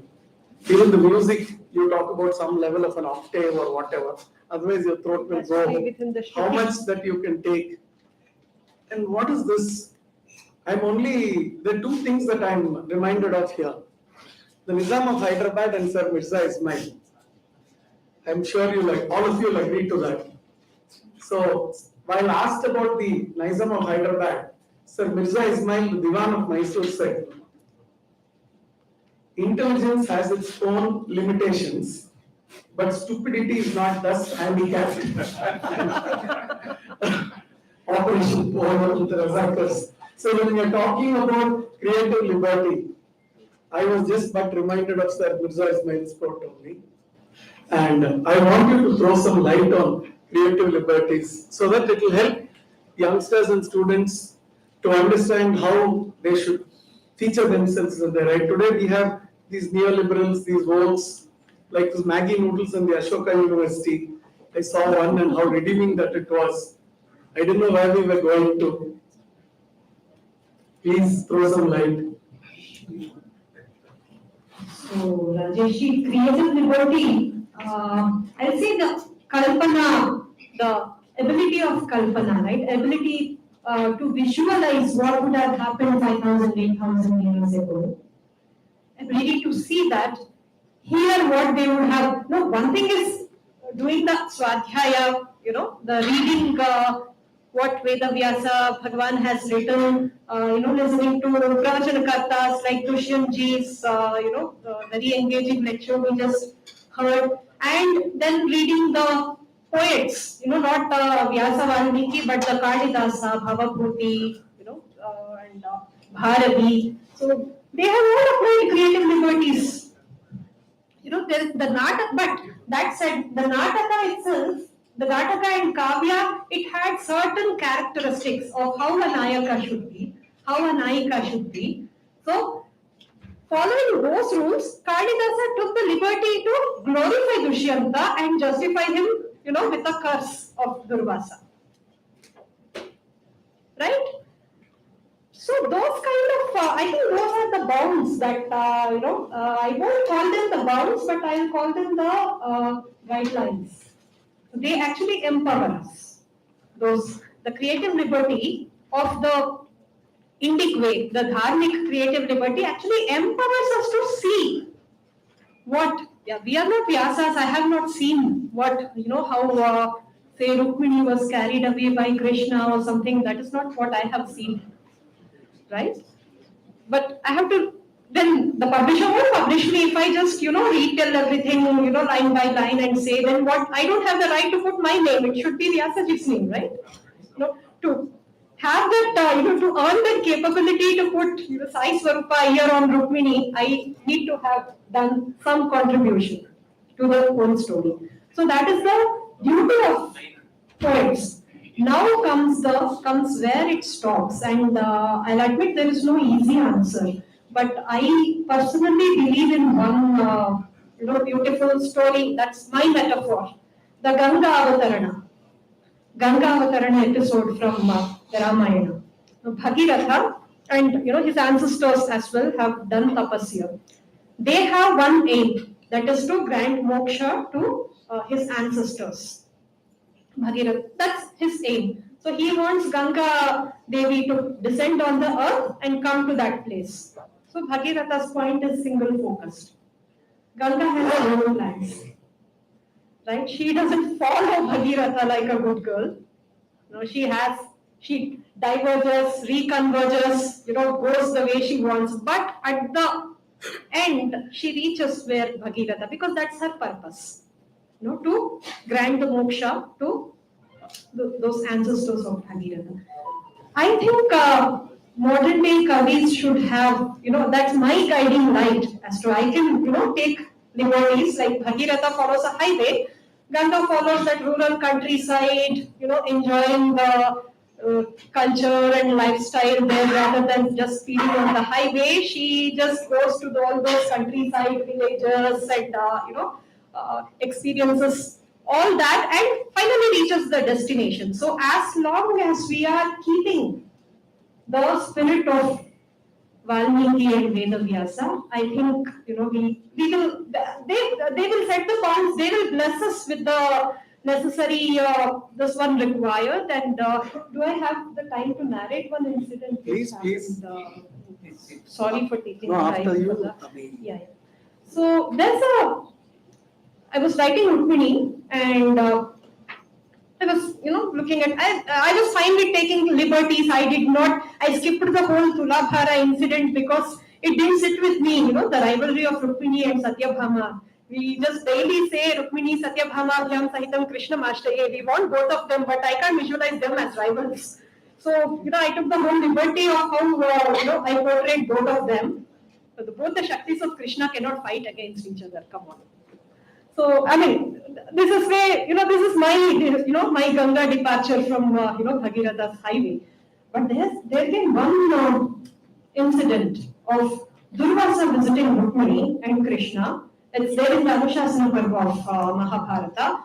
Very disturbing. And he misbehaves with Krishna, Rukmini. They try placating him, they try feeding him the payasanna. He takes that pot of payasanna, puts it on Krishna. And he climbs the chariot and say not horses but Krishna, and Rukmini will pull the chariot and Rukmini is not able to do it, and all kinds of very disturbing incident. And now, can I ignore it or can I look at it in another way? And then it struck me that Durvasa is Rudramshan, right? He is Lord Shiva. And it's because of him that half the Mahabharata happened. It's because of him that the Pandavas were born. It's, Lord Shiva working in his mysterious ways. He wouldn't come and insult Krishna and Krishna's wife. Of course, this story has an end that, wherever the Payasa touched Krishna, he was invincible. No arrow can pierce his skin, save that one spot on his toe that caused Jara, the hunter's arrow, to pierce Krishna during the Niryana episode. That's a different thing. Rukmini was young till her end, is what he gave that boon. But the way I could see it is like, I had a limitation. See, Vyasa doesn't have a limitation. I have a limitation. So it's actually creative limitation, if I say. It's not liberty. So, I tried writing, the laptop crashed, and the chapter was gone. Second time, something it didn't get saved. So third time, I mentally prayed, this is the one version that I'm getting. If this gets deleted, it's like Krishna doesn't want me to write this chapter. And then I remembered another beautiful story of, Durvasa and Lord Krishna, where Durvasa visits Vrindavana, where Krishna is having a picnic with his 8 wives as well as the Gopikas of Vrindavana. And he's on the other side, and Rukmini thinks that, we are all eating and making merry, we can't, leave him alone. But how do I cross Yamuna? Then Krishna says, go tell Yamuna that if Krishna is a brahmachari, give me way. Rukmini was like, oh really? Yeah, I'll try. So she says, my husband is saying this. If he's a brahmachari, he will give me the way. And Yamuna gives her the way. And she was like, okay, let me feed Durvasa and come back and look at what is wrong here. So she goes, feeds Durvasa, and then turns back and sees Yamuna flowing again. And it was like, how can I go back? Then Durvasa asks, like, how did you come? It's very strange, but this happened. I told her if Krishna is a brahmachari, she'll give me the way. Then when Durvasa says, okay, you do one thing. You tell Yamuna, if Durvasa is a Nitya Upavasi, give me the way. Like, abhi to chappan bhog, I just fed you chappan bhog, prasad, and you call yourself a Nitya Upavasi. No, just try it. She does, and it gives the way. Then the lesson from both here, Krishna as well as Durvasa, is the lesson of detachment, of staying in the samsara as well as staying detached. Right? So that was my guiding factor when I gave my own interpretation of that incident. So I think before applying our creative liberties, I think we have to immerse ourselves and not look at convenience factors while reinterpreting it. I should definitely, state that the book Ramayana Unraveled and Mahabharata Unraveled actually gives us these limitations which we should impose upon ourselves. Amiganatra talks about this, and looking at liberties, I was reminded of Appay Dikshitar's grandfather, Rakshasthala Dikshitar. He is so named because he was very close to Sri Krishna Deva Raya, along with Chinna Devi and Tirumala Devi, the young queens of Krishna Deva Raya. They visit the Varadaraja temple in Kanchipuram. And on the spot, Rakshasthala Dikshitar recites this poem. He's a great scholar. He says, Lord Varadaraja just bent down to look at his chest and see if the deity Lakshmi was still, Perumbeli was resident there or not. Because on looking at the splendor of the queens next to Sri Krishna Deva Raya, Lord Maratha himself was stunned. And thereafter he was known as Vakshasthal Dikshitar. Abhay Dikshitar's story everybody knows. So, these liberties, when they're done with style, with class, I suppose it is completely acceptable. Now, whatever amazing how she has helped us to define this creative liberty through her work. Hello, can you hear me? Namaste everybody, and thank you to my panelists and Rajeshji for a great start. I will just continue from the creative liberty part that Sai Swarupaji started and then link it back to the topic that we are talking about, right? Creative liberty, as Sai Swarupaji very rightly mentioned, it is not a new phenomenon. We like to believe that it was only the leftists and Marxists taking the creative liberty to distort narratives. But creative liberties have been taken. For example, what we see in this, right, that Draupadi asking for the blood of Dushasana to wash her hair. This is not in Mahabharata. This comes from a play written 2000 years ago. Okay. Veni Samharam. That is the name of the play where this is shown. Okay. Now, would we reject that? No.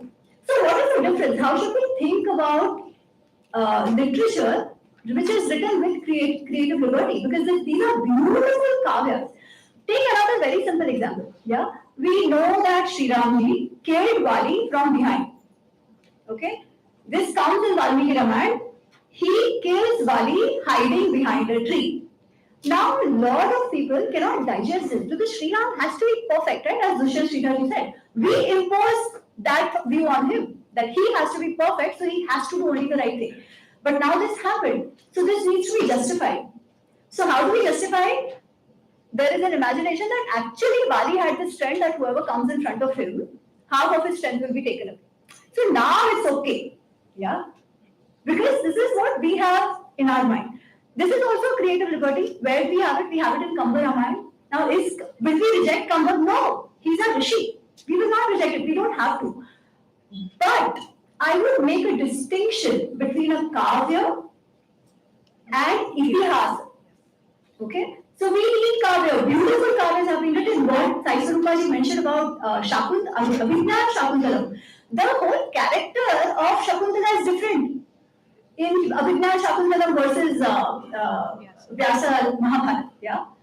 So when it comes to itihasa, we must refer to what is in itihasa, which is Vyasa Rachita Mahabharata and Valmiki Rachita Ramayana. Everything else is fiction, is kavya, from which also we will learn, from which also, if done in the right spirit, as Sai Swarupaji mentioned, because that is then very individual, right? We cannot draw a line and say, oh, if you do this much creative liberty, you are allowed. If you do this much more, you are banned. How will we do that? Can't do that, right? So it is very difficult to put a boundary around that. But as readers, as consumers of the content, in our mind, it has to be very clear that if there is a difference in what is being told in Vyasa Rachit Mahabharata versus, say, Mrityunjay, the very famous Karna epic, the literature written about it, right? Then we will go with what Vyasa Rachit Mahabharata has, right? And not with the creative retelling of that incident.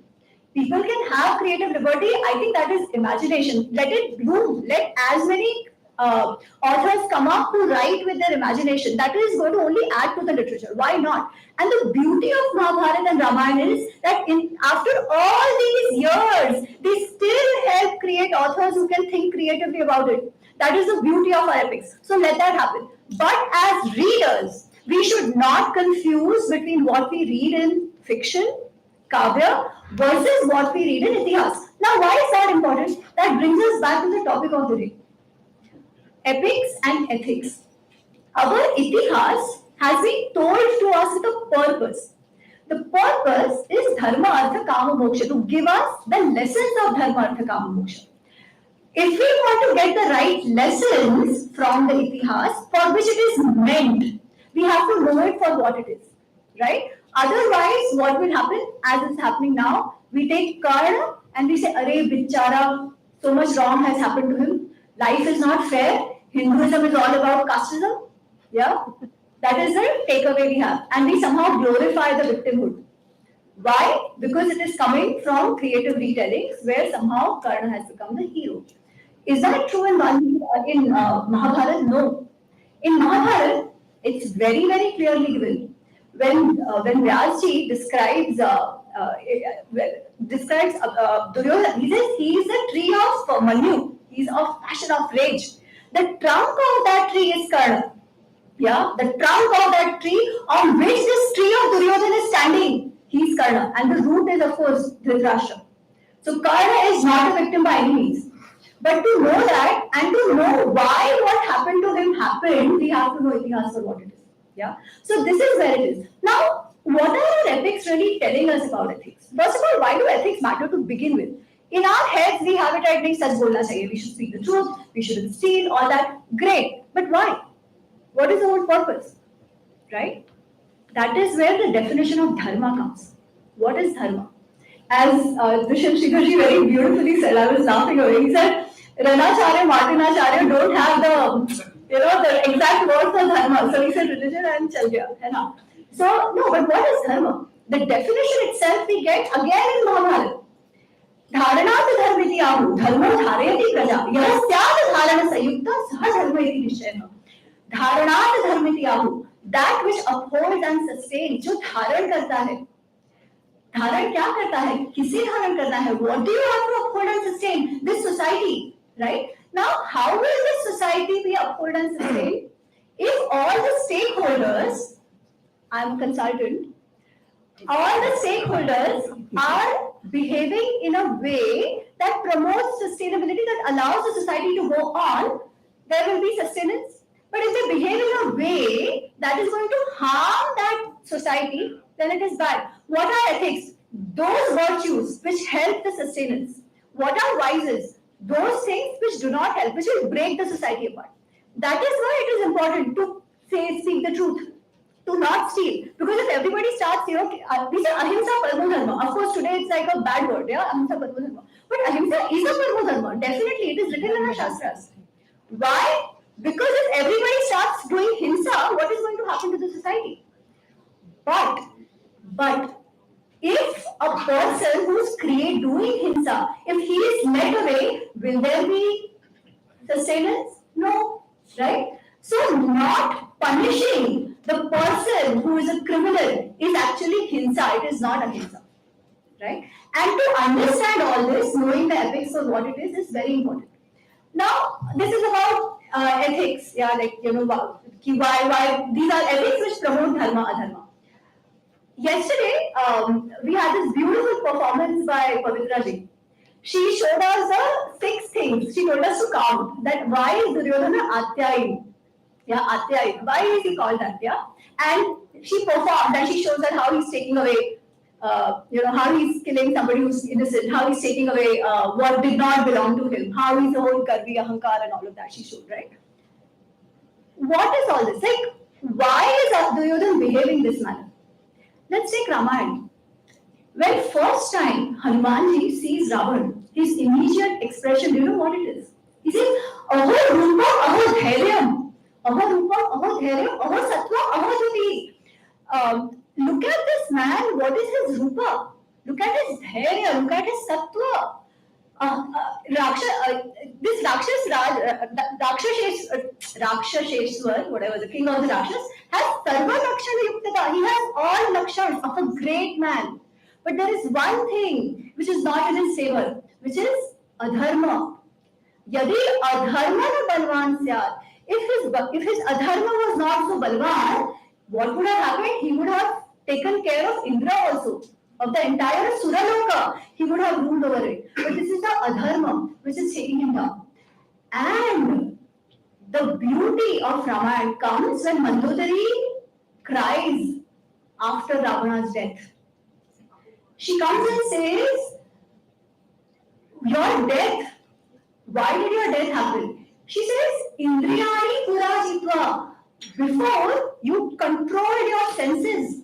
You controlled your senses, and what happened? Jitan Tribhuvan. You won over the entire Tribhuvan with controlling your senses. Now these senses, they remembered the enmity, that you controlled them, right? You control them, and hence now they are removing this enmity on you. You lost control over your senses. They took over you, and hence you met this death that you met. That is why losing control over your senses is what makes you villain. And the heroes that we have were those which could have at least some control over their indriyas. That is what differentiates Sri Ram from Ravan. That is what differentiates Pandavas from Kauravas. What? Indriya Nigraha. In fact, in Gita, Arjun asked this question. Then why do people do papa? What is the point? Why is Duryodhan doing what he is doing? Well, why do they do that? And Krishna says, Kama esha krodha esha rajoguna samadhuvaha. This kama and krodha that we have, no? In some ways, these are also evolutionary necessary for us. Yeah? Some part of kama, that is what will lead to creation as well. But when it becomes ati, what happens? That's what leads to papa, right? As they say, kamat krodho. From kam, krodh utpanna. So, and then from what happens with krodha? Krodha leads to smriti vibrama. Your memory goes away. What happens when memory goes away? Buddhi nasha. From buddhi nasha, pranashyati. Everything is ended. You destroy yourself. And that is why one has to be extremely cautious of the Shadaripu. Kama, Krodha, Lobha, Moha, Mad, Matsarya. Those who can overcome this will be venerated and will be heroes. They don't need to be perfect, as Dushyant Sridhar rightly told us. They are better than us, the normal people, right? And also, sometimes we get into this thing of glorifying the past. We think, "Arey, tab to aise tha, tab to waise tha." In the past, it was all nice. I'll take an instance from Arthashastra, where they are talking about financial frauds. Yeah, Chanakya has listed 40 ways how finance frauds happens. Exactly like today. Yeah, how money smuggling happens. 40 types of frauds he has mentioned. So the human mind is still the same. The human emotions, our calm, the love, moha is all still the same. And that is why the epics are relevant till date. And what should we learn from them? Why the heroes who we call our heroes the way they are, which is more Indriya Nigraha versus others who have lost their Indriya Nigraha. So with this, I'll end. Thank you so much. So we have a question, that will be the only question for this session. I think this creativity business has really excited me. Very good. The pie charts and other ones what you are making, and Nationhood should be very happy you gave me a very valid explanation, why Kama and Krodha could be included and everything. One of the creative juices that came to my mind from this topic is, ethics and ethics. Ramesh, you said how many people fought the war in 11 divisions? And 21,870 into 10, I think 2,18,700 into 18. Maybe about 40 lakh people, 4 million. 4 million. We used to struggle to feed 8,500 people for Shastra Priti. On plus the horses and elephants. So I think this is a good topic for you to really write in those 18 days how the food was provided for so many number of people, what kind of menu, how did they manage the utilities coming in and everything, and keep them healthy. How much dinner to make, how many will return. Yeah, exactly. I think it's a good idea. Actually, you should read the book Unsung Valor. It talks about the tent of the rulers, the kind of goblet that they have to I'm more interested in the feeling of so many number of people. How the there also. How the waste was supply. She wants to be a supply chain person. A lot of you would have heard because Sadhguru talks about it. He says that there is a king of Udupi. He did not fight on any side. But and the king of Udupi was the one who said that I will feed all these people. So my role in this 18 days is going to be feeding both sides. They are both sides of the warriors, and that is how they also say from that time Udupi is known to be. This does not occur in Maratha. Only a broad ways of him said, I'm interested in pie charts and stuff like that. 100%. Thank you, sir. Thank you. Sir, we shall, one more session is there. One question that we have so much in our scripture, and I am 76, I am talking about Hinduism, but still I don't know all the secrets of our lecture. So how can we reach all this to our youngster in a future generation? For that, you all have to sit together and guide us and how to go about.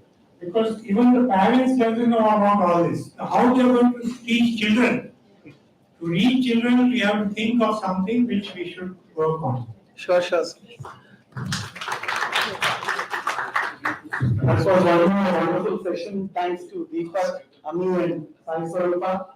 And now we call upon Hari Menon and Manivasan Venkatapati to do the honors to our panelists today.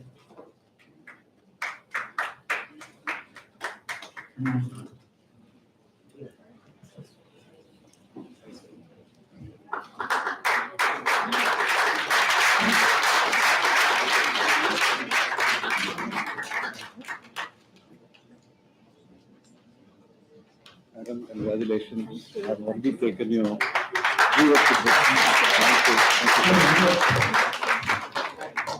Bhupendra Desai to give the memento to Sri M.R. Deepak.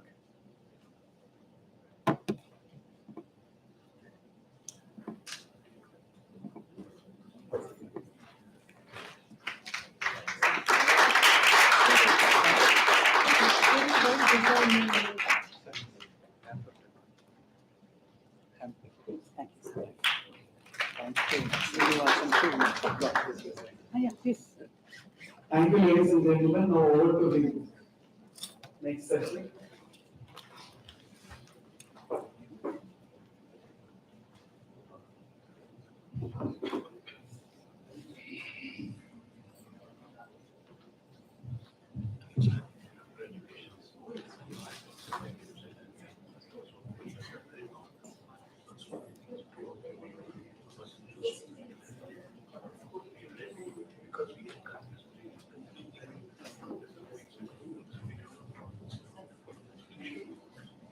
I hereby request Shefali to take over from now.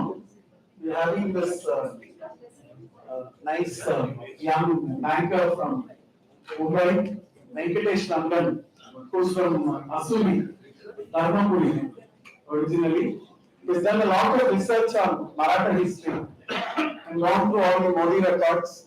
And he says it is the Maratha rulers, or the empire connected with the Chhatrapatis and Peshwas is perhaps one of the most documented empires and in our history. There's so much more that needs to be discovered and unraveled.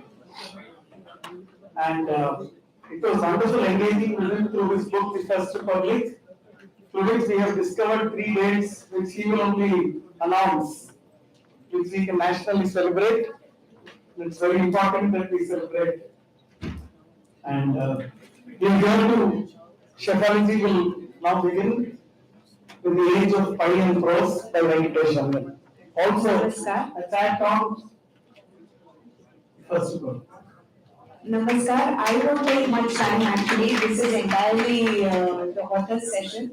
But I'm just happy that he's taken the pains to study the records and write a book on the Maratha Empire, which was one of the biggest empires that India had produced. It spanned all the way to Aayog, which is in present-day Pakistan, to Genji and Tanjavur in Tamil Nadu. So the kind of geographical expanse they had and the kind of control they had on India's geography, polity, and the policy is phenomenal. And I'm really, really glad that he has done authentic research and has come out with this book. Before I hand over the microphone to him, I would like to announce that Venkatesh Rangan. Yes. Venkatesh Rangan, his name. I was confused about the first name. I'm sorry. So he's launching his new book, which is Age of Pi and Prose: The Incredible 3 Indian Decades That Taught the World to Count and Asia to Rule. It is about mathematics. I'll have a separate presentation. Okay. So for pre-ordering, please send an email to piandprose@gmail.com, and the book will come out soon. And for the early birds, there is a 33% discount on the pre-order price is at 500. I'll repeat the email again: piandprose@gmail.com, and I hand the microphone over to Venkatesh. Thank you, Shwali. So I'm basically in a very unenviable position of being between you and your lunch. So I'll try my best to not explain too much, and please bear with me for that. 26th January, it's a public holiday for us. So 1 second.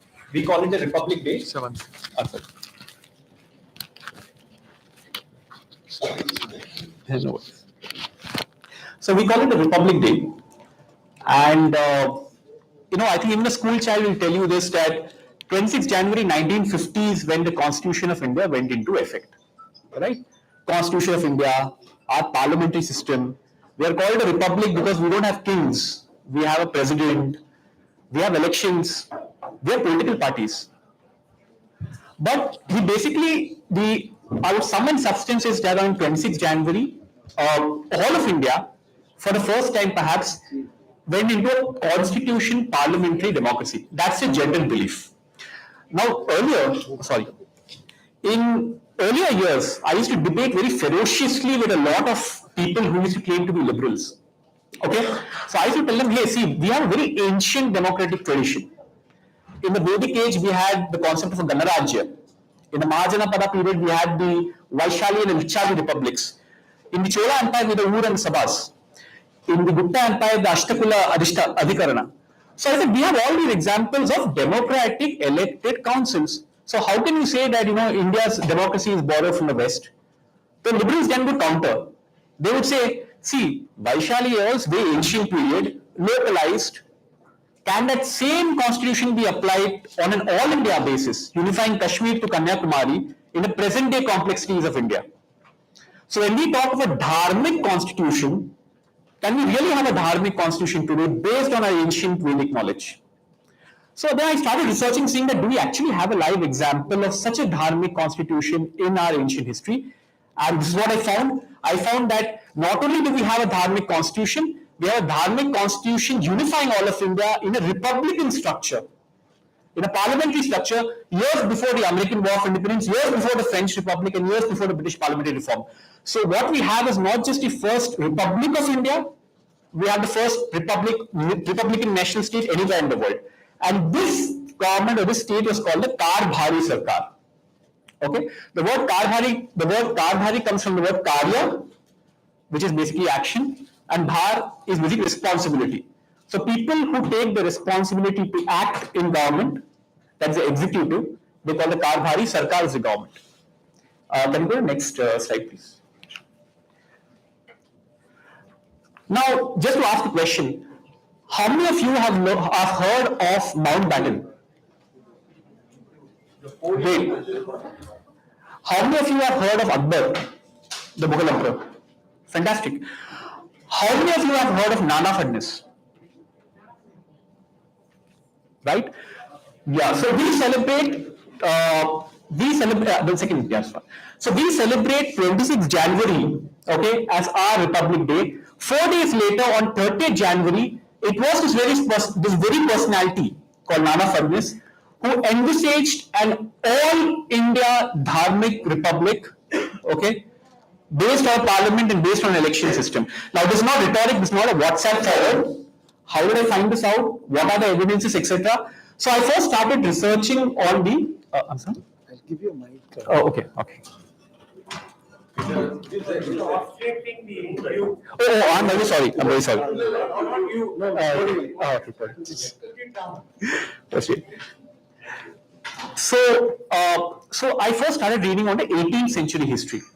Now, most historians, unfortunately, when they talk about the 18th century, they refer to British records, the British, I would say the British residency records, or the Farsi records, and that is how the 18th century is defined. So 18th century is generally defined as a period of anarchy. There are different regional states. There's a Carnatic war, there are Marathas, there are Sikhs, there are Rajputs, a lot of fighting going on. There's Battle of Plassey, Battle of Buxar, and then the British rule kind of comes into India, right? So I said, why don't I start reading regional literature from this period, okay? And since my interest was in Maratha history, I started reading a group of primary Marathi sources from this period, 1750 to 1800, okay? Now, there are three kinds of such sources, okay? One are called the daftars.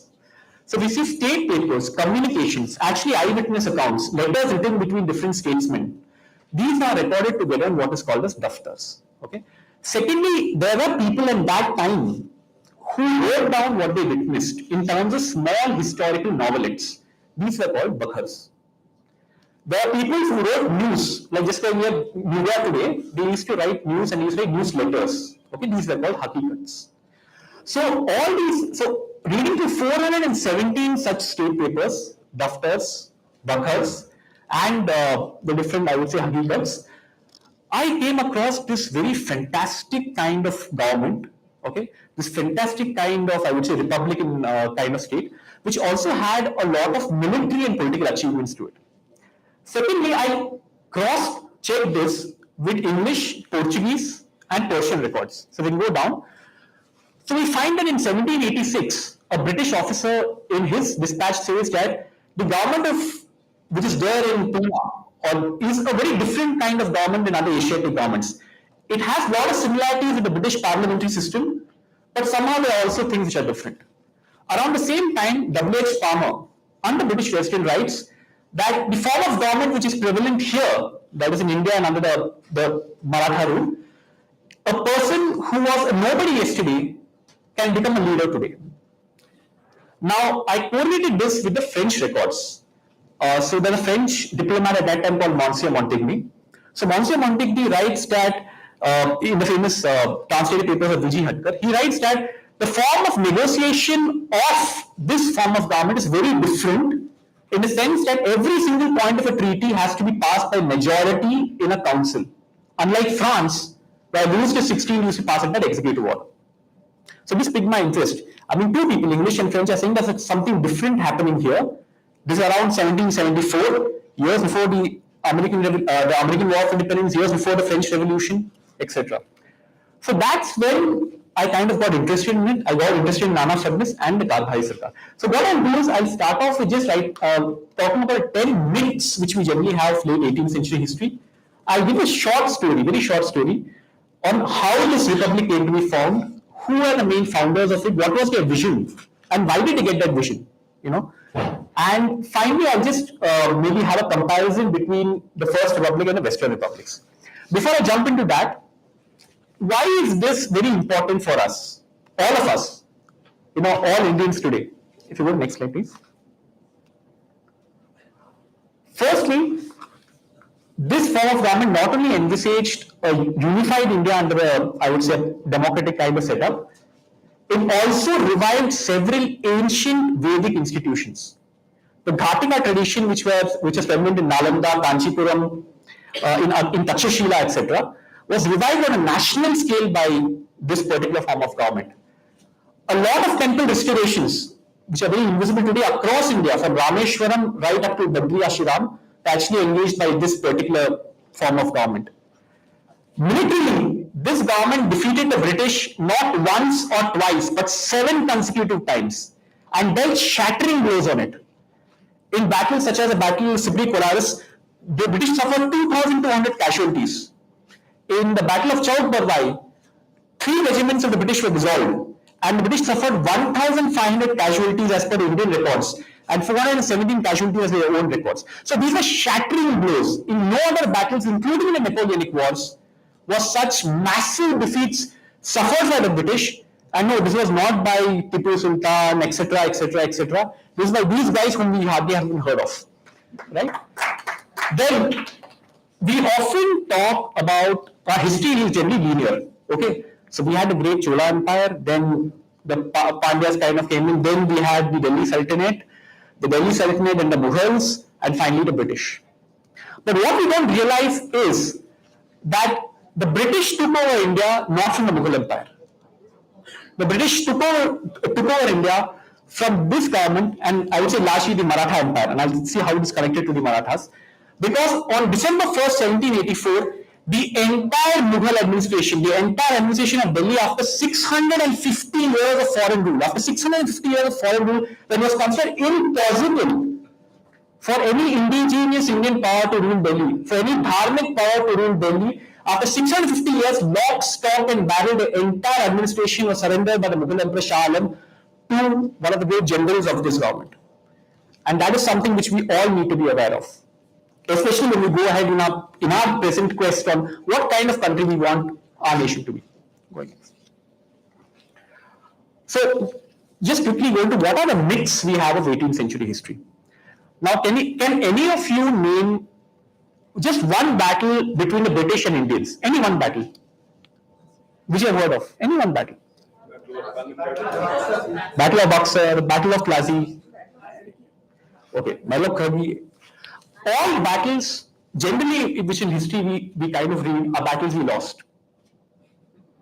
I think I would come back to what Mr. Vikram Sampath. How many of us have heard of Battle of Chowk Barwai?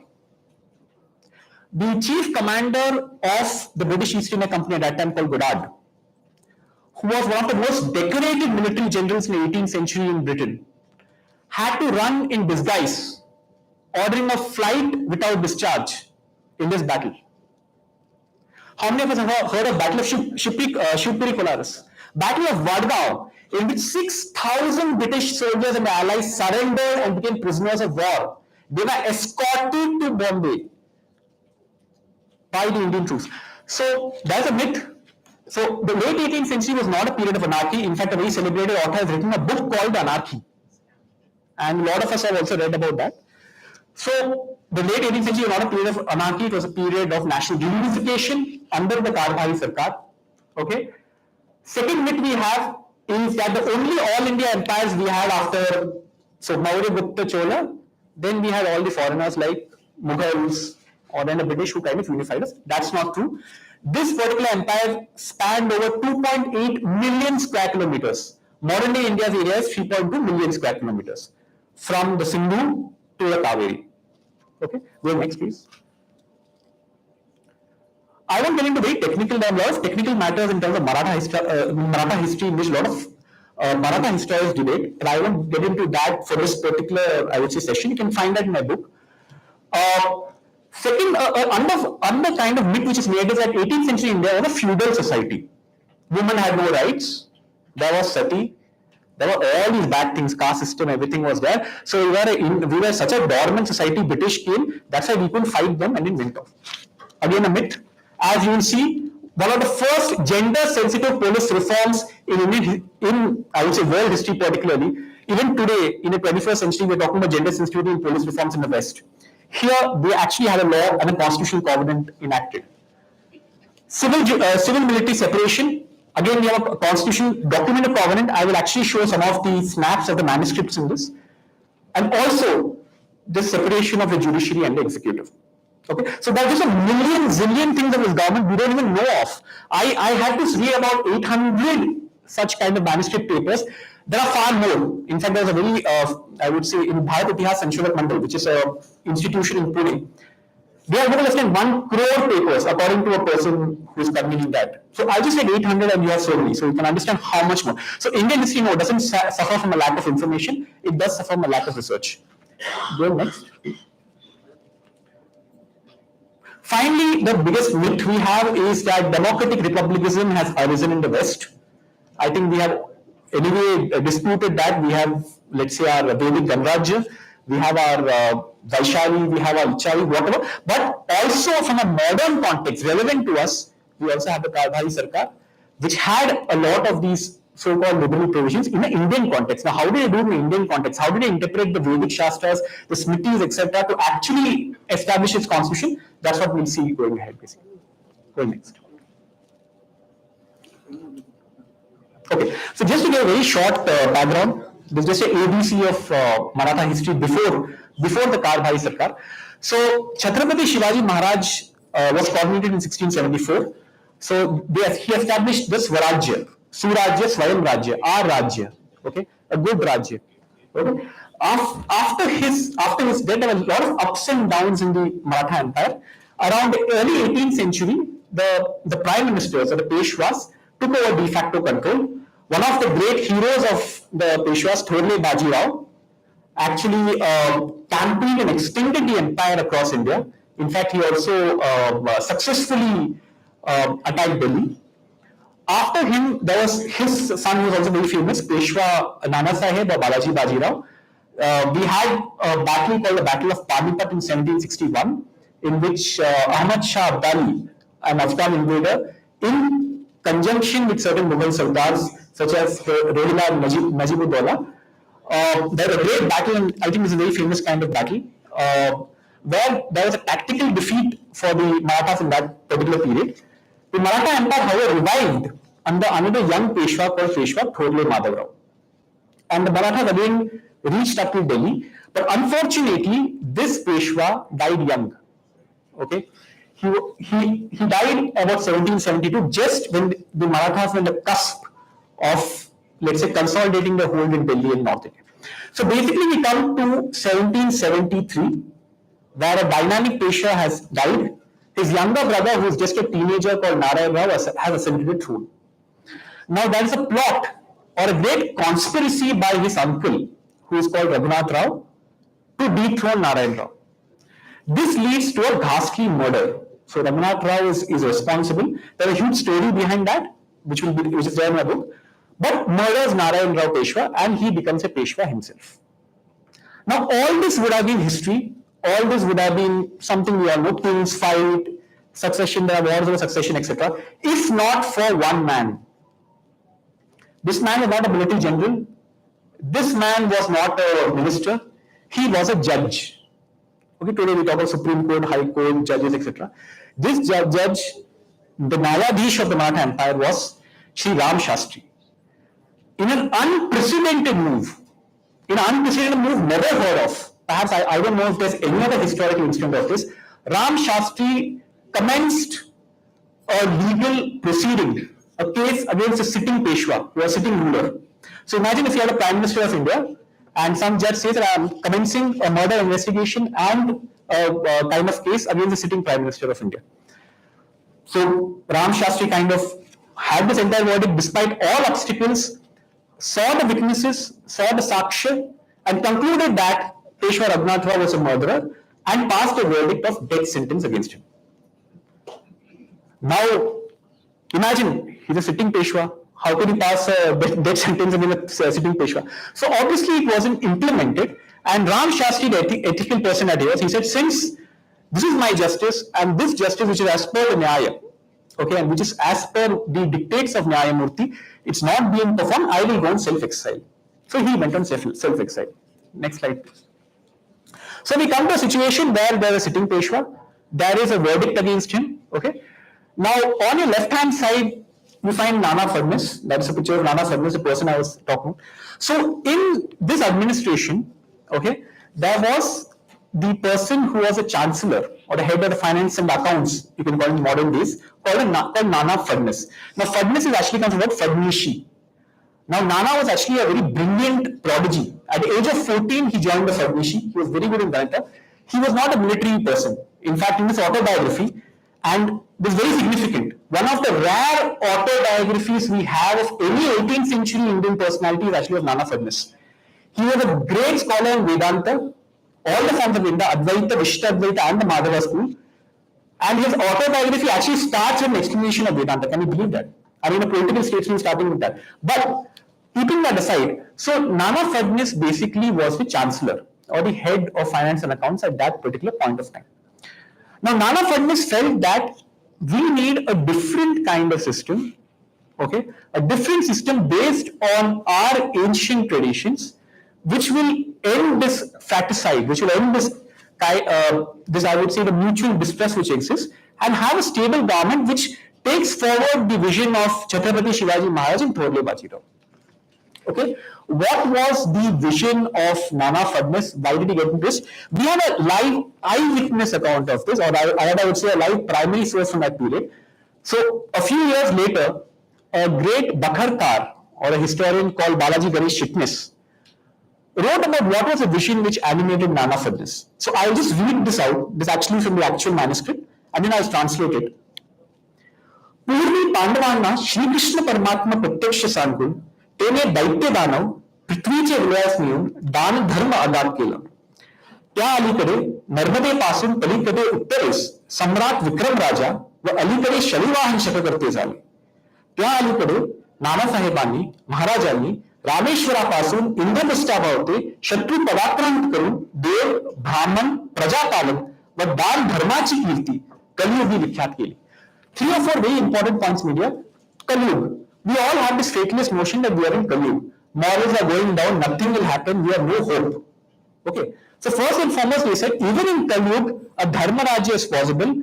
And how do we, and what is the inspiration for Dharma Rajya? We start with Sri Krishna Paramatma. So in the Kurukshetra war, so the Kurukshetra war is generally considered to be the boundary line between the Kaliyuga and the previous Yuga. So Sri Krishna established a Dharmic government for the imperial Pandavas, and Yudhishthira established a Dharma Rajya.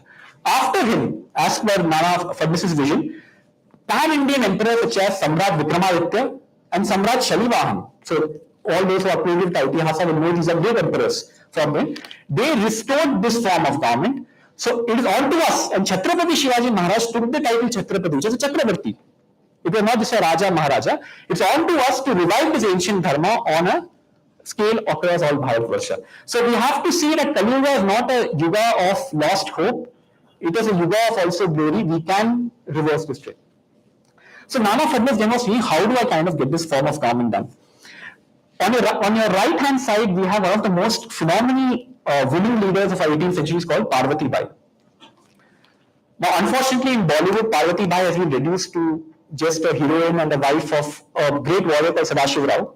But in reality, Parvati Bai was one of the great political thinkers of the 18th century.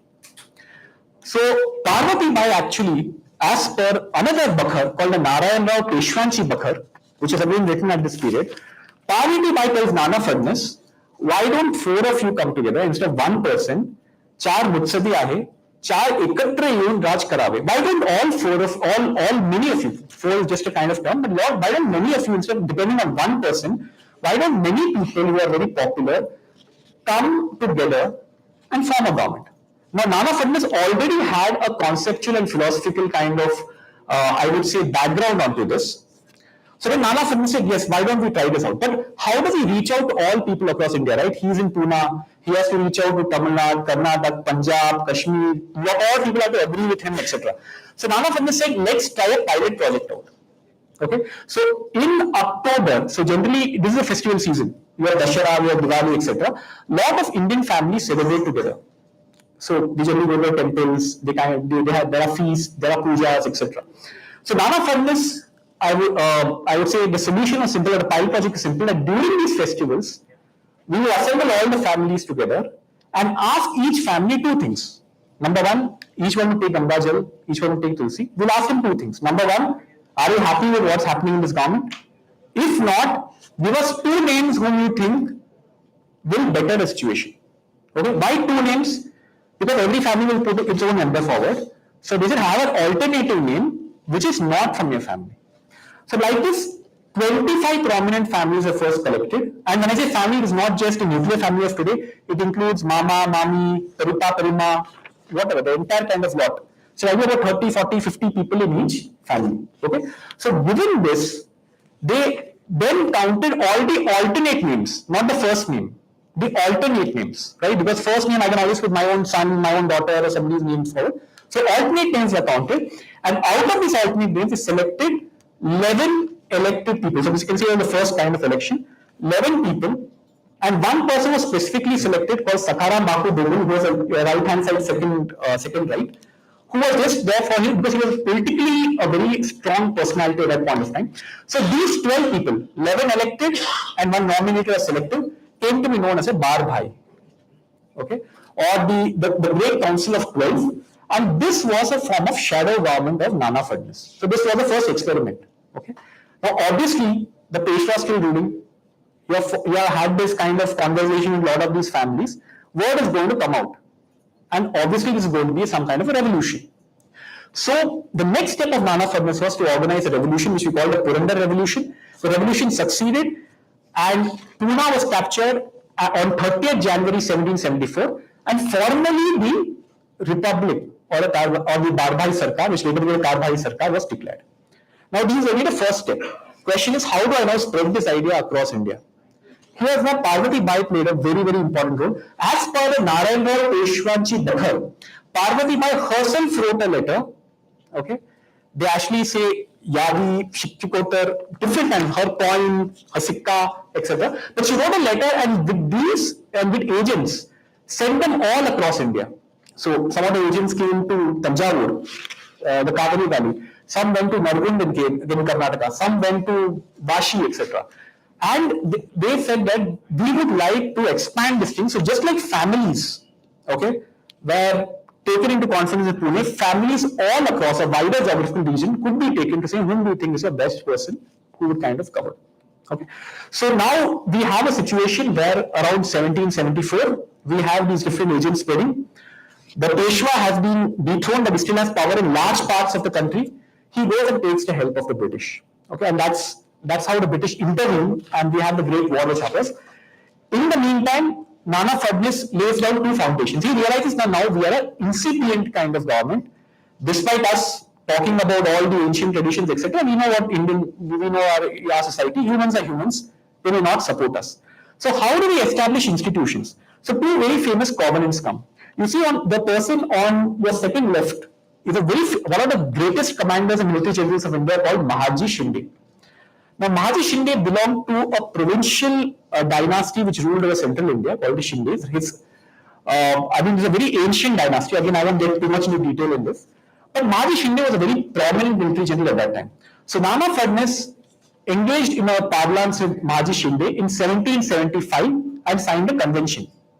What did this convention say? This convention told him, you look after the military, okay, you have complete freedom in that, but the executive will have certain strategic direction over you. So things coming to, let's say, administrative, finance, things coming to home, etc. That will remain with us, but the military is completely under your control. So what we call today as a military executive separation. We have a convention, again documented in our daftars regarding that.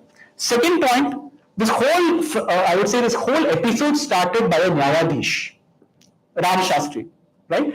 So the first step of Nana Fadnis was actually calling Ram Shastri back.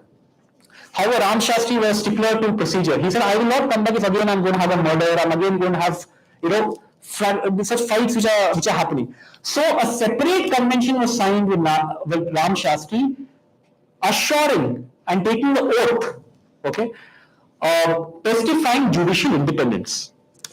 Now, if I may just read a very small, I would say, segment from one of the Bakhars. So on 26th of September 1774, we have a documented convention which signs. So in which all the leaders of this Bar Bhai, okay, signed by four of the prominent leaders, Haripant, Nana Fadnis, Sakaram Bapu Bukla and Trayambak Rao Mama, take an oath to Ram Shastri that come what may, we will not interfere in the judiciary, and if suppose there's a case against us, we will recuse ourselves from it. ये इसी संशय न धरता आपण ही शपथपूर्वक विश्वास मिळवून आमची अगर व्यवहारात चार मातबर आहे त्यांची भीड न धरता न्याय करून विधेयक लावत जावे. Please do not even take a slightest, I would say, tension in your mind that we would be involved or we would not be involved. We assure you by the oath of God that we would assure independence. Now, this was much before the Supreme Court of the United States was established. That's about 12 years later. And much before the Judicial Separation Act in Britain was kind of launched in the 19th century. I'll come to that later. So we have these two things happening. Go next slide, please. Now, there are a lot of interesting intrigues, etc., which is there in my book, which you can kind of read. So just quickly recapitulating what I said, November 1773 for formation of a shadow government, January 30th, 1774, capture of Pune by the political revolutionaries, February 1774 as a public outreach. So agents went all across India, different parts, trying to get the support. September 1775, covenant of the civil military separation. 1779 is the different administrative and political reforms. So the council was widened, etc. Go next. These are some of the source materials. The original in what is called a Modi script. That is a separate script which was used at that time. These are Devanagari translations of them. There are a lot of institutions you have in Maharashtra which preserve them. Bharat Itihas Sanshodhak Mandal is one. We have a Deccan College manuscript section which is other. Many of these are mentioned in my book. Go next, please. You have French and English writers also who mention about this government. Specifically, that's so different than what is the and how it compares to, let's say, the parliamentary and the other forms of government. Go next, please. How does it compare with the other founding Western nations in terms of democracy, etc.? So let's compare it with two other of the first republics of the West. Okay, first we compare it to the French First Republic and then with the United States.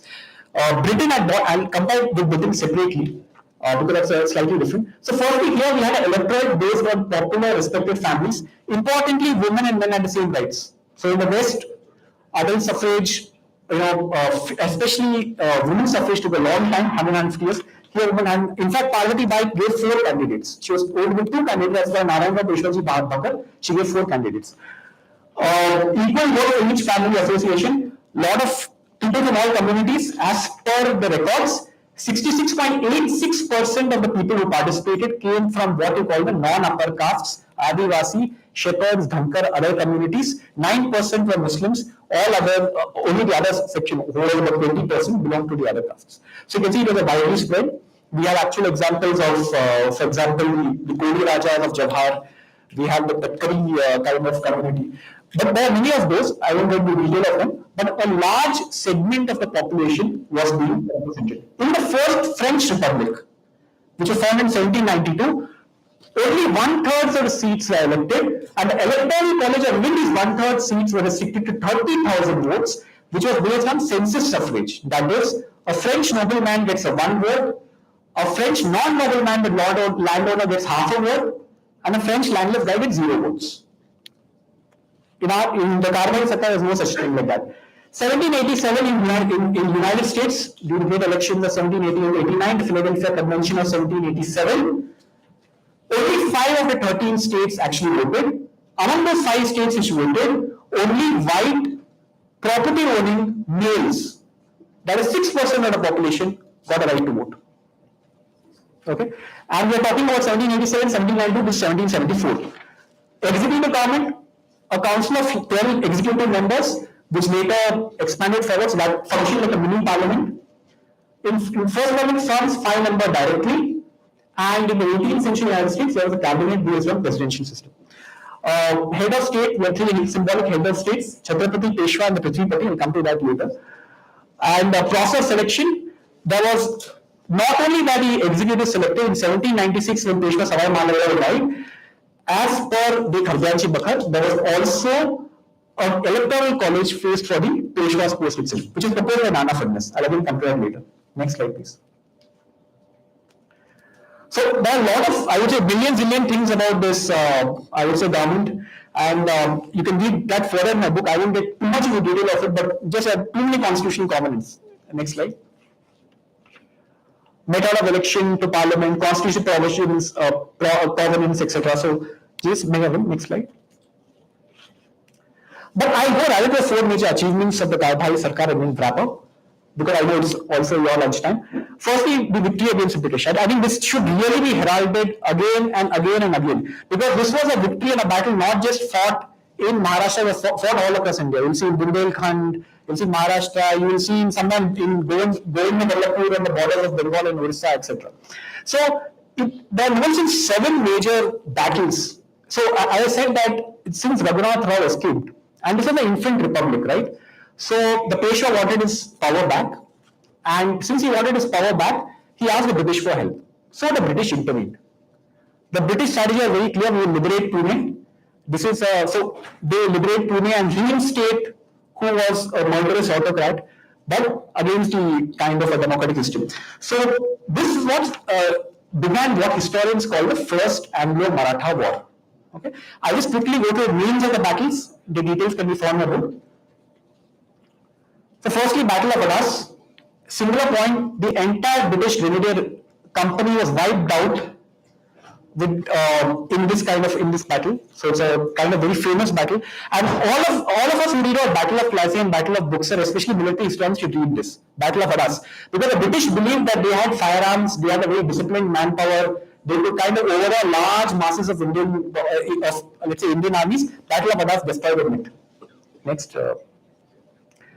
Campaigns of Bundelkhand, under brilliant guerrilla-style campaign, which was kind of led by 2 brothers called the Kher brothers. Again, details are there in my book. Again, a British force called 7,000 infantry was trapped in a master ambush kill zones. So they trapped they kind of besieged the British force, trapped them in the monsoons, and then a large part of the British force was completely decimated, wiped out, both from a frontal attack and from the climatic conditions. Next slide, please. the first Boer Ghat campaign. So this is the famous Battle of Verandah. This is substantially well known. Here, an entire British force of 3,400, along with the Allies, 6,000 British soldiers are made prisoners of war and escorted unceremoniously back. Next slide, please.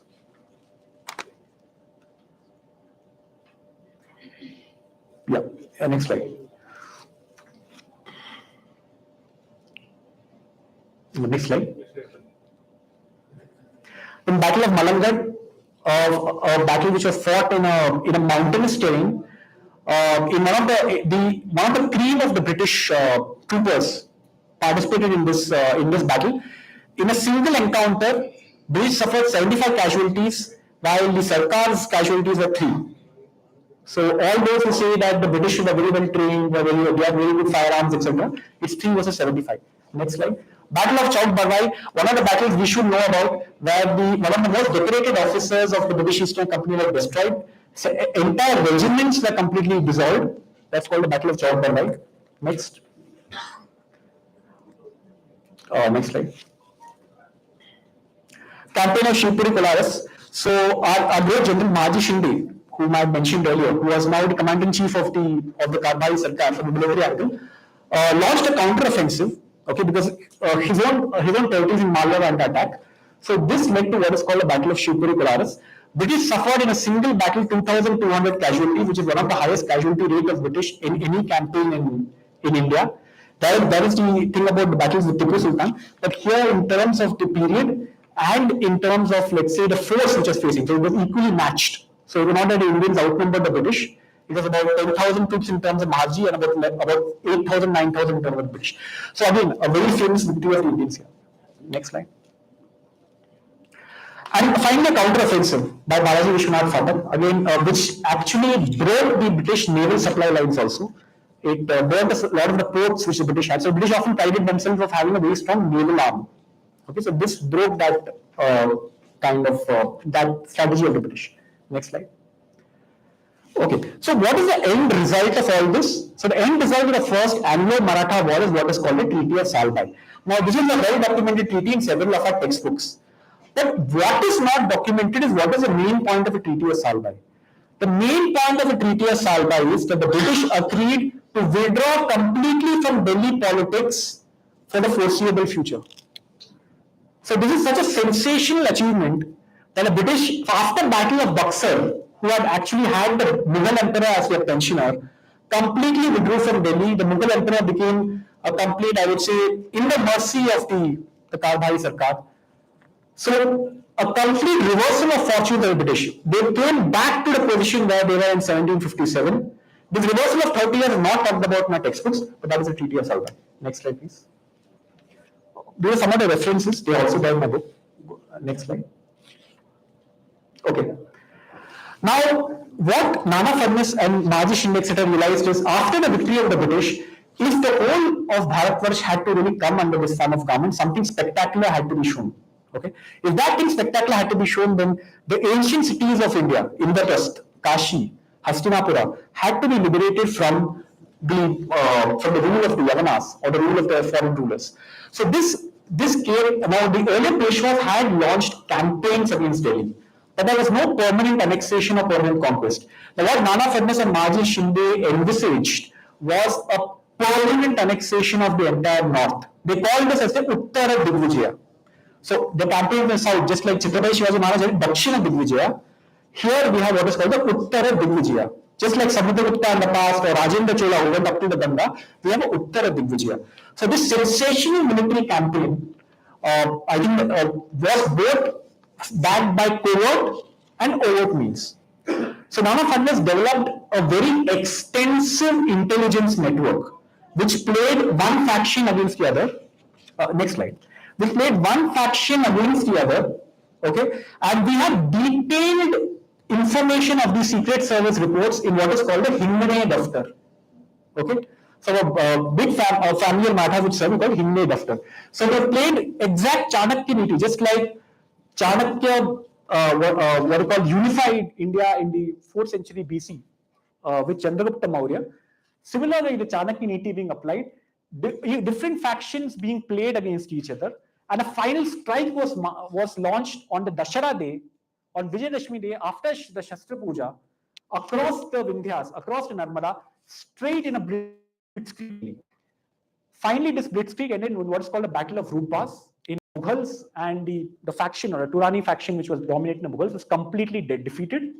And on December 1st, 1784, in a public darbar in Agra, Shah Alam surrendered all titles, Vakil Mutalak, Mir Bakshi, Amir Hamza, the entire titles, lock, stock and barrel, to Mahaji Shinde, the representative of the Republic. He was allowed for this to continue as a titular ruler, but even there, as we see in a separate letter in 1789, was a transitional period, and we'll come to that later. So he was allowed to continue for the timing as a puppet ruler, but the entire administration was taken over by this government, and an immediate investigation was launched into different jagirs, the zameens, and a different kind of, I would say, wealth of the different Mughal nobles and the jagirdars. So this, I would say, conquest of Delhi, the conquest of the ancient Indraprasth, and in all their letters, they call Delhi as Indraprasth. In fact, I just read out actual letter, right? Rameshwar Pasu Indraprasthapod. So they call it as Indraprasth. So the ancient, again, we're seeing a great revival of the ancient Itihasa traditions was being attempted here. Next slide. So there are different milestones here, how they establish law and order, how they face a lot of problems.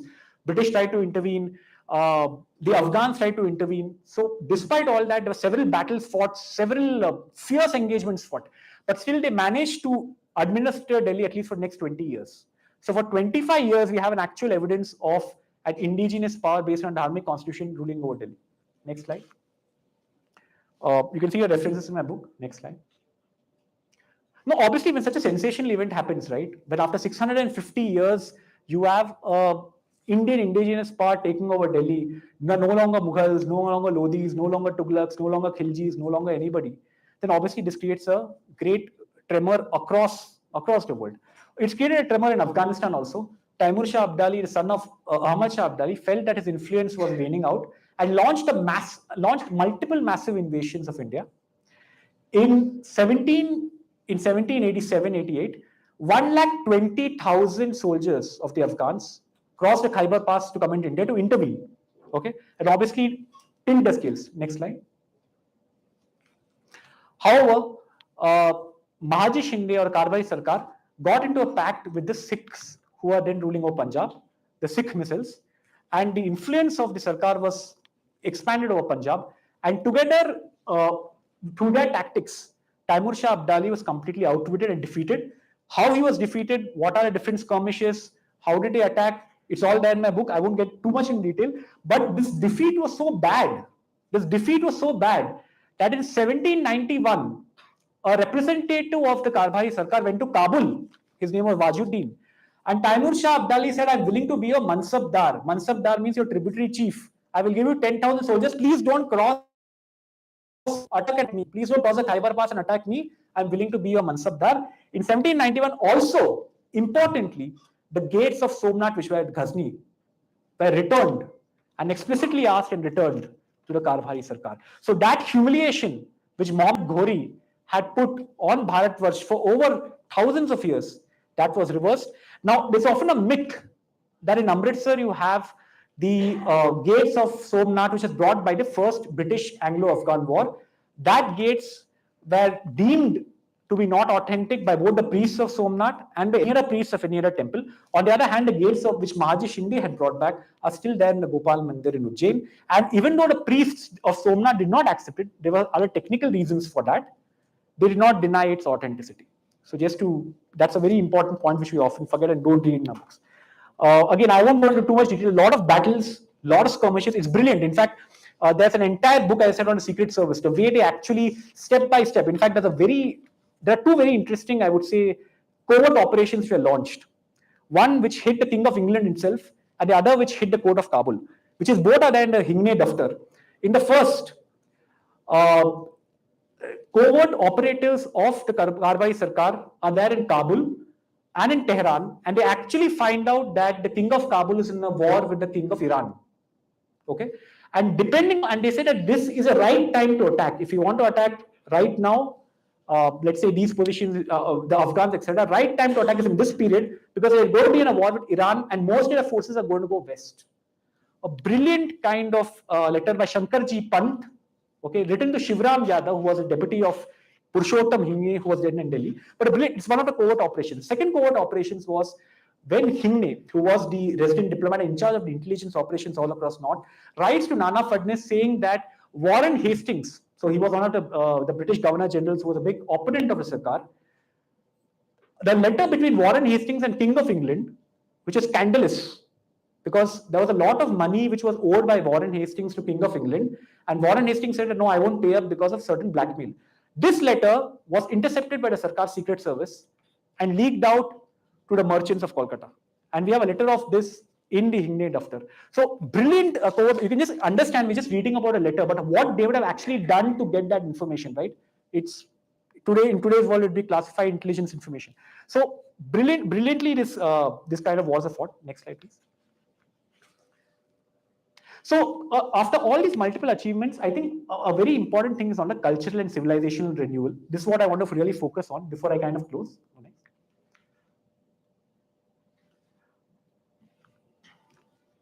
So there are a lot of details in my book. You could read about that. Next slide, please.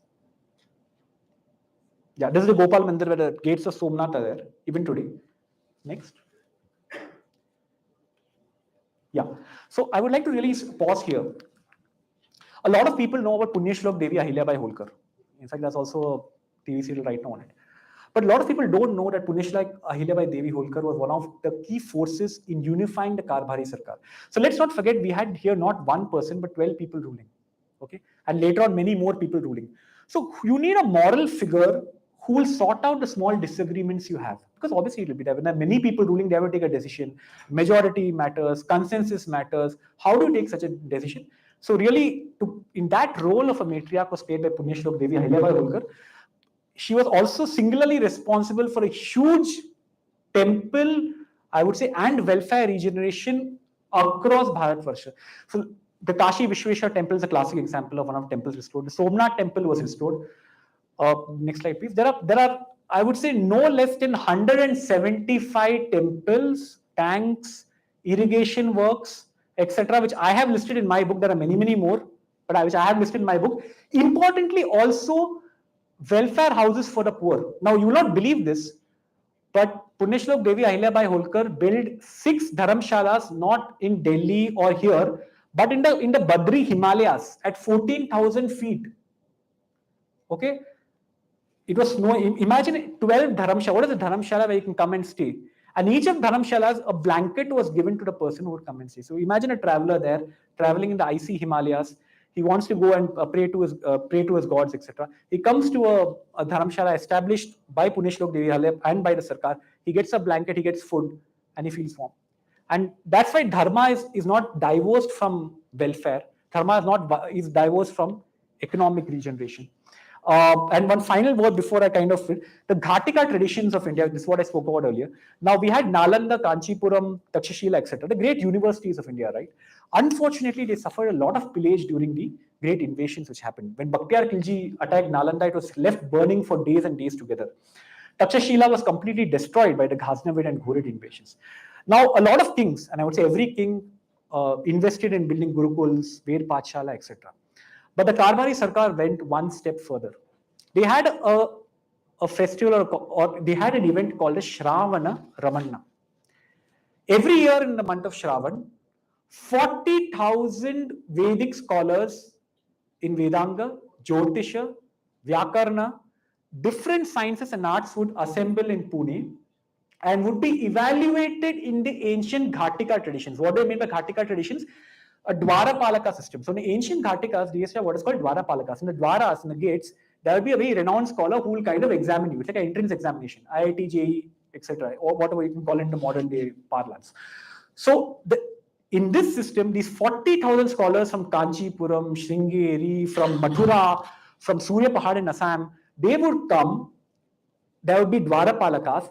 The leaders of this republic, the Karbhari Sarkar, would themselves be Dwarapalakas. So Nana Fadnis himself sat as in one of the Dwaras, would evaluate them. They would go inside and there would be a separate evaluation by Shastris, and based on their knowledge, they would get a certain award or a certain prize. Why was this done? This was done to regenerate our ancient Ghatika traditions on a nationwide scale.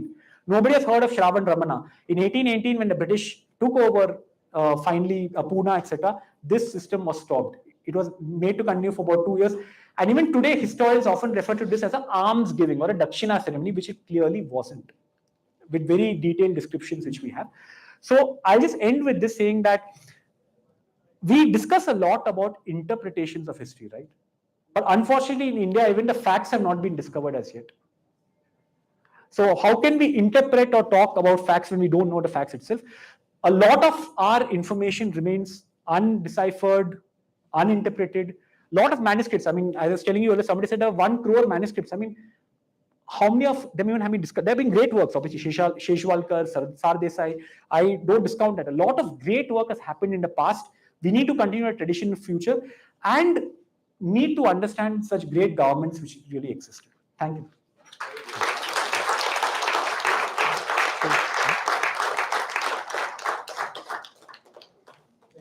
A big thank you. Yeah, sure. Your work and yourself are real treasure because amongst the 40 to 50 books and authors whom I had come across in the last few years while reading and interviewing and doing articles for the verandahclub.com and also the online programs, I chanced to find him and I managed to somehow get in touch with him, got the book, and it was primarily because of my fascination with the Peshwas. And there he went, and when I went through the book, it was stunning and simply fantastic. And he has done a task which is humanly impossible for his age in a short span of time. And based on which both of us thought that we should celebrate the National Day of Justice by celebrating Ram Shastri's conviction of Raghunath Rao Peshwa. You should tell the date. Yeah, it's October 31st. That falls this month. Sure. And the first Republic Day, the day when the Karpari Sarkar was formed. Oh yeah, it's formally declared on 30th January. 30th January next year. So that's just 4 days after 26th January. Yeah. And the Vakili Mutalak, which he talks about. That's 1st December. Peshwa. 1st December. 1st December. Yeah. That is the Independence Day. So we should have 1st December as the first Independence Day, then 30th January as the first Republic Day, and 30th October as the National Day of Justice. These are 3 days I think we should celebrate and maybe go to Pune to celebrate it. Thank you very much, Venkatesh, for coming here. His books are here. Anyone who wants to buy the book and autograph, get the autograph from him. They're most welcome. We're really short of time. No you can interact with him during lunch, and let's be back as early as possible post lunch. Then I hereby request C.K. Sivasubramaniam to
were the guys who had the fields, right? But, why my ancestors converted, what were the reasons? It could have been force, it could have been coercion, could have been torture, or maybe they chose it. I don't know. But what I do know was that I was born in the Christian faith.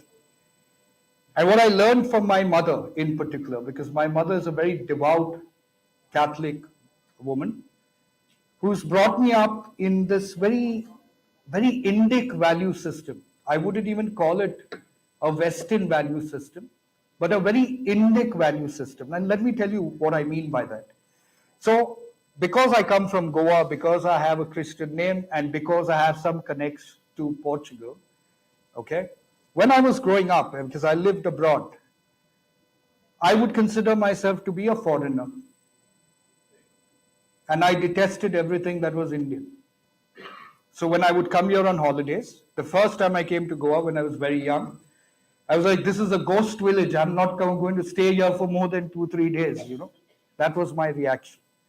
Because in the olden days in Goa, you used to have the lavatory outside, and then there would be these pigs that were supposed to take care of your lavatory requirements, right?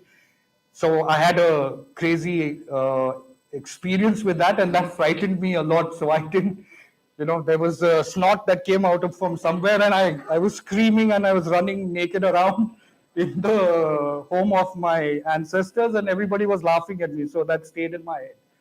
So I was like, I'm not coming to this ghost-like village, And when I would come to Bombay, and we stayed in Andheri, we were very close to the Marol pipeline, so the pipelines have water, and then there are some pipelines that have a lot of crap on it, because there were not much toilet facilities there, So that their toilet was also a prem katha at that point of time, right? So for me, everywhere it was all about dirt, it was about people. I wore a Nike shoe that time, and I never wanted to remove my shoe when I went to somebody's home, because I thought somebody would rob my shoes. So my idea of India was that of, strange people, fighting, dirty, all that. And I never wanted to come back here. But in one of my holidays, when I was 9 years of age, my grandfather, who's very wise, no longer with us, and I'm sure when he's looking at me now, he's like completely amused by what I'm doing, said, come here, son, I want to tell you something. I said, what? So he says, you might make fun of India right now. You might consider yourself to be a foreigner. That's okay. But there will come a time in life when Mother India will call you, and you will drop everything and you will come back to India. So way back in 2000, 1999-2000, most of my family members in Dubai and friends in Dubai were migrating to Canada. I had a choice as well, but I chose not to. If you ask me why you did it, I still don't know. But I came into India, and it's been a fabulous ride. The very thing I used to detest is the very thing I love, and I don't even know why. I just love it right now, And it's not because I'm in politics. It's not because I had a media company. It's just this inner belief that to me, Bharat Mata is more important than any other thing in this world. Right? So when I started raising the issues, and we used to run Goa Chronicle for the last 12 years, but we were not nationally recognized as a publication, online publication. But there was a time, what happened in 2018, when Archbishop Anil Kuto made a statement, and a lot of the people within the Christian community, very, very learned people, supported that statement and said, yes, the democracy in danger, Christians are in danger. And I'm a person of numbers and facts, so I went and did a little research and said, what is the real atrocities towards the Christian community. Let me look into it. And then I found out that the numbers did not correspond to the population of the Christian community. These were numbers, for example, let me give you an example. In 2021, a Christian organization called the United Christian Forum, a report that was carried by many publications, even international publications, there were 348 cases of religious conflicts in the Christian community, or atrocities against Christians. But for that same corresponding year, the population of the Christians in India was 3.12 crore.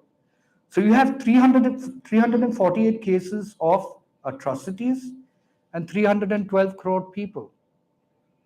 Does that mean all the Christians are in danger in India? Now let me give you another figure. In US in 2021, there were 953 cases of atrocities against the Jews. In UK, there were roughly about 1,600 atrocities against the Jews. In Canada, there was another 200 or 300 atrocity cases. So does that make Joe Biden Hitler? Does that make the ruler of UK Hitler? Right?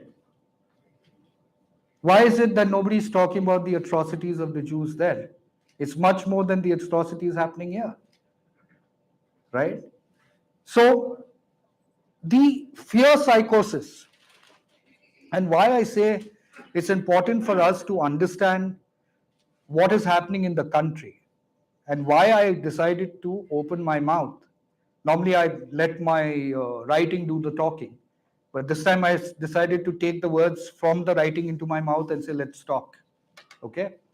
Because I think we live in a civilized society, and the very principle of Sanatan Dharma is an ability to understand different points of view.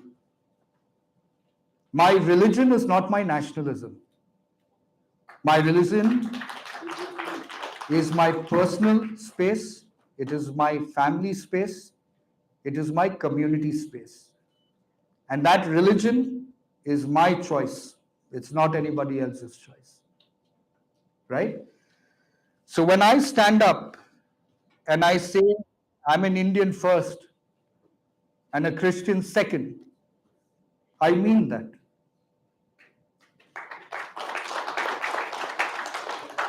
Today, if I have to go against my country because of my religion, because of certain sections of the community that see the current government, which is a government I support, in a negative light, I will not do that. Why? It's not because of the government. It is because of India itself. As a Christian, Bharat is my mother as well. As a Christian, this is my country as well. And it is my sworn duty that while I protect the rights of the Christian, is to protect the rights of my Hindu brothers and sisters as well. Because the very genesis of the hate in the country right now is the demonizing of the Sanatan Dharma principles of Bharat Mata itself. That is the hate.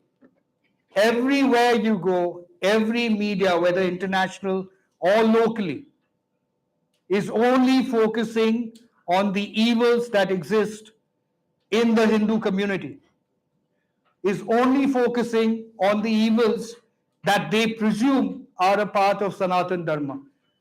Sanatan Dharma is not about hate.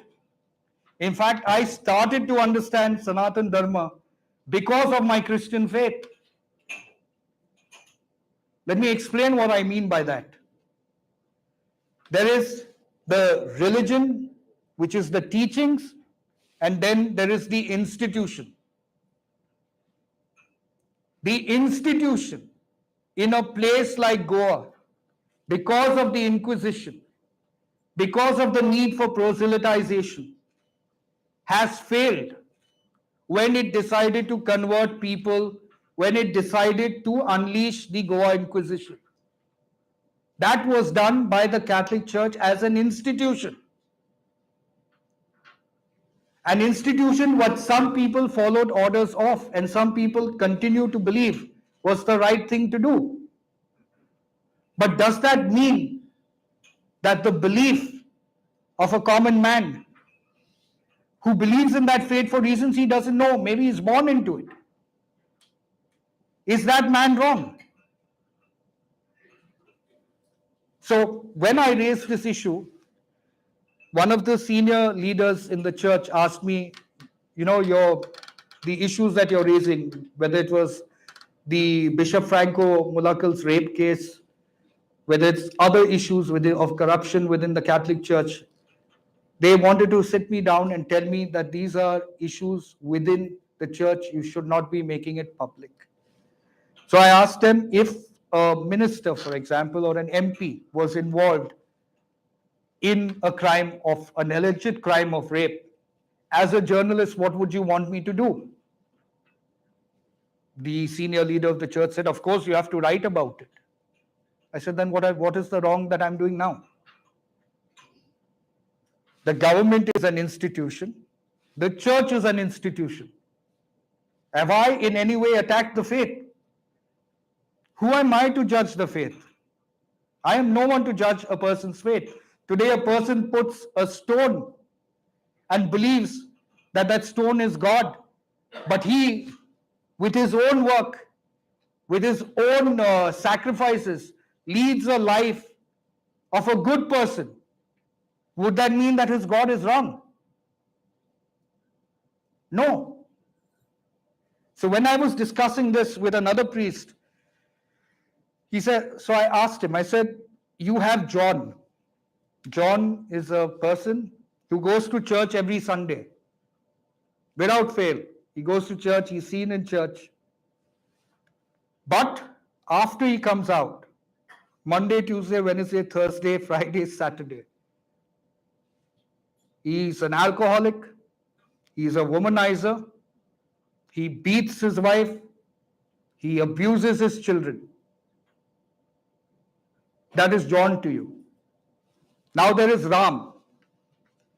Ram never visits the temple at all. Maybe once in a year, maybe. He's not a temple guy. He doesn't do the temple run at all. Right? But he never beats his wife. He works hard so that his children have a good education. He does not drink or smoke or sleep with other women.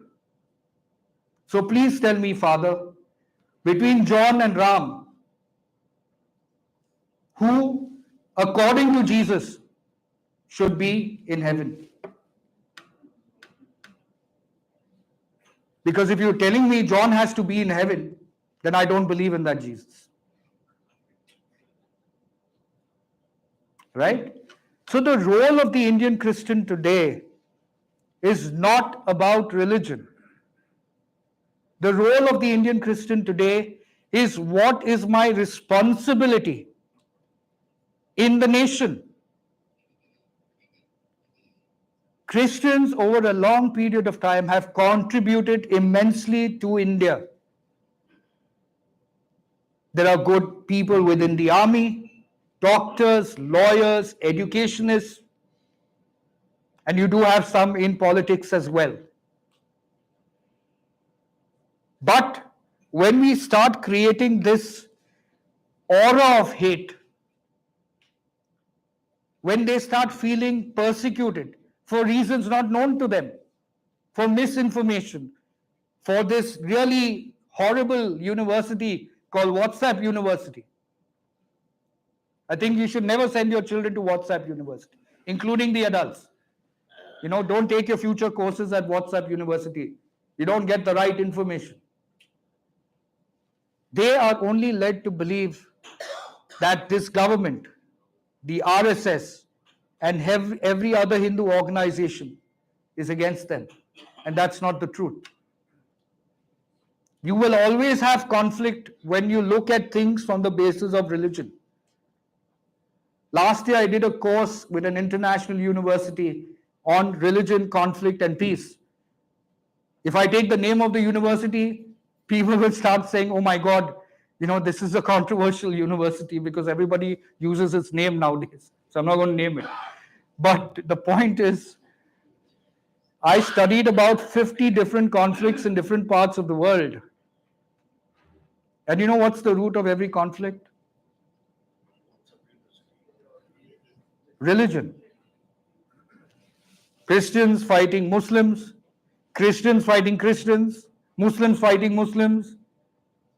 And in India, because there was a chapter on India and the Babri Masjid as well, we have Muslims and Christians supposedly fighting the Hindus.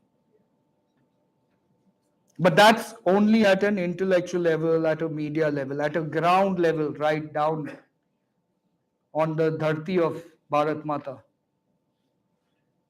No Indian, whether he's Christian, whether he's Hindu or Muslim, is conflicting with each other. Do you conflict? Are you in conflict with me? I'm a Christian. Are you? Are you going to take a sword and chop me? No. Not here. Maybe outside. Not this crowd. So extremisms exist in every religion. But the percentage of extremism is limited by the number of sane people in the religious groups. Like I have been a voice against Islamic radicalism. Does that mean the Muslims are bad? The Indian Muslims are bad? No. The Islamic radicals are a danger to India. Same as those conversion pastors are a danger to India. You don't need to demonize Sanatan Dharma to preach your message of good news. And that's what religions are doing. So people ask me, are you against conversion? Of course I'm against conversion. I'm also against reconversion. I'm against the idea of making God a commodity, where Sanatan Dharma is not about a God in an institution. Sanatan Dharma is about a God within you and around you. What is your first experience of God? If not your parents, if not your family, is there any other manifestation of God? So today, for an Indian Christian who believes that Jesus is his route of salvation, might differ from the Muslim, might differ from a Sikh, might differ from an Hindu. Is he the bad person? Just because his ancestors converted? Is he the rice bag? Today, even after working, even after risking my life on several issues that I have raised for this country, you still have absolute morons on social media who call me a rice bag. Who gave you that right? Who gave you that right to call a Christian a rice bag? Do you even know why he was persecuted? Do you even want to understand why they are converting? The hate that you propagate is the hate you will always get back. And Sanatan Dharma is not about hate. It is about being holistic in the approach towards humanism more than anything else. I am not saying we should not stand up for what is wrong. I am saying we should. Should we go after the conversion mafia? Yes. But what are the reasons those people are converting?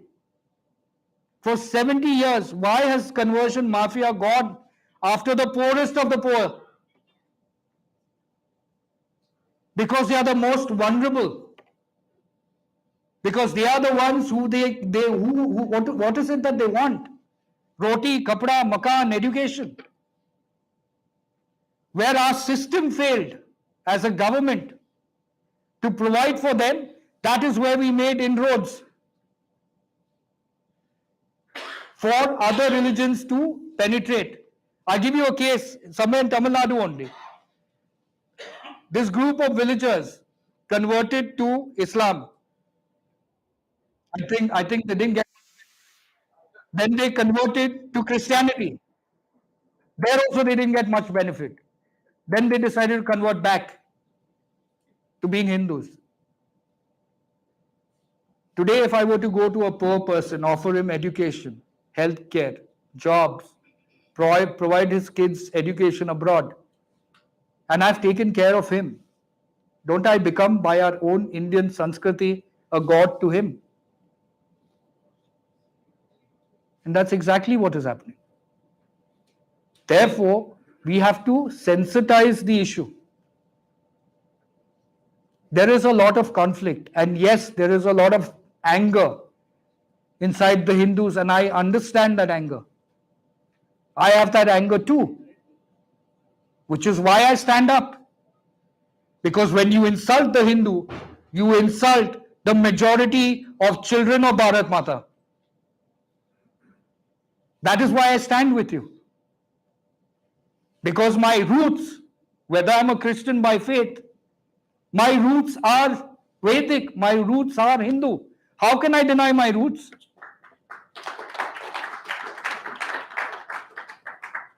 Denying my roots is denying my ancestry. Denying my roots is denying my connect with this very land. And I love this land. I love what it stands for. I love what it represents. As an Indian Christian, let me tell you, I am proud to belong to India. I am proud because there is no nation that is so truly secular as India.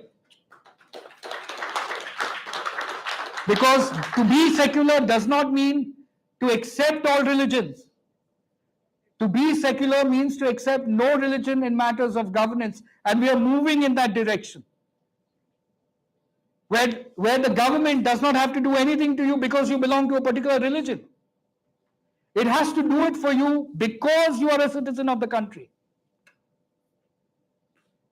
Today, I go to every festival. I remember I went to Ganga for a snan, and it was a mind-blowing experience. So I put the vibhuti on my head and I posted it on social media. So I had a pastor say to me, "You and your family will be cursed by Jesus for generations for what you have done." I replied back to him and I said, "I don't know which Jesus you are talking about, but the Jesus I know has told me you've done a pretty decent job. You're spreading love, right?" Because really the two commandments of Jesus in the whole Bible that really makes any sense to me. I mean, I'm sure there are many other things in it, and I've read the Bible many times. I'm also a student of religion, of different religions. So I can tell you with some little bit of authority that the two commandments of Jesus, which was love God with all your heart and your soul, and love your neighbor as yourself, is the governing principles of Christianity. And how is it different from the very principles of Sanatana Dharma?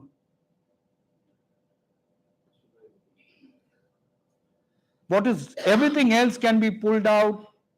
You can pontificate about it. You can say this is right, this is wrong. Christians will pull it out of the Islamic books. Islamic guys will pull it out of the Hindu books, and we will all fight about it.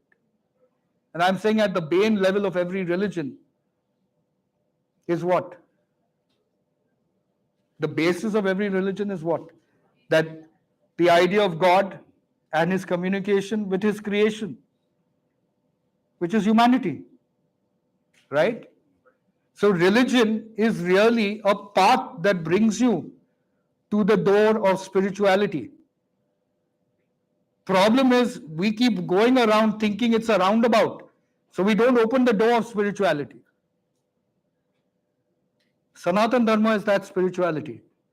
Therefore, when I decided to speak on this topic, divided by faith, united by culture, the truth is, it is culturally what we are united as Indians, as sons and daughters of Bharat Mata.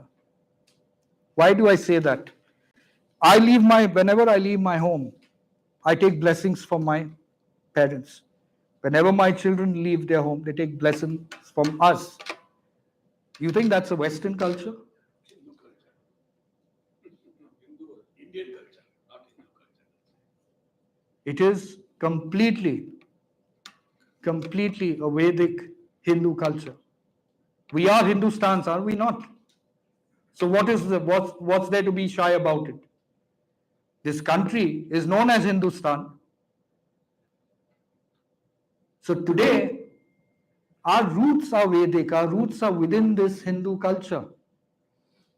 I mean, Kamal Hassan doesn't think Cholas were a part of the Hindu culture, but that's Kamal Hassan being Kamal Hassan, and it's like Kamal Hassan is still an ape while all of us have become humans. That's the analogy of Kamal Hassan's thought. But he's entitled to it. And that's the beauty of our culture, is that we listen to all sorts of rubbish. Right? We don't get enamored or aroused by it. But what's happening across the country in certain sections, okay, is an attempt to break this really principled stand of Sanatan Dharma. And how do you break a principled stand of Sanatan Dharma? Is by putting doubts into the minds of the Indian citizen that religion is his only prerogative to look at every situation. Put on your glass of religion and see. That's when everything gets blurred.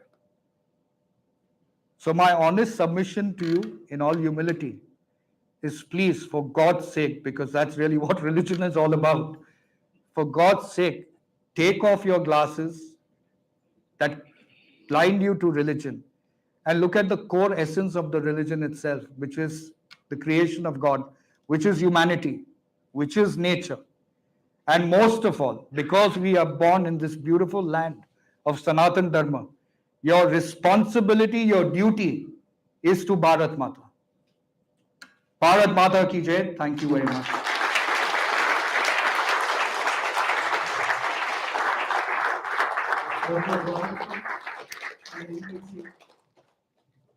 Oh, you have questions?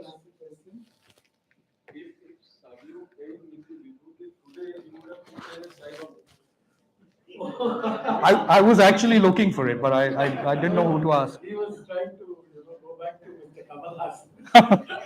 Kamal Hassan got his publicity, that's what he wanted. Exactly. He's a very well educated person, up to 3rd standard he studied. Do you all have any questions? I'm sorry, I walked out. I think you should not get flustered with people. Oh no, I'm not at all. I find it amusing actually.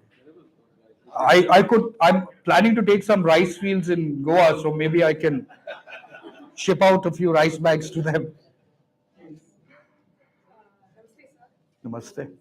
I really respect that you have transcended from your consciousness from religion to a dharmic thinking.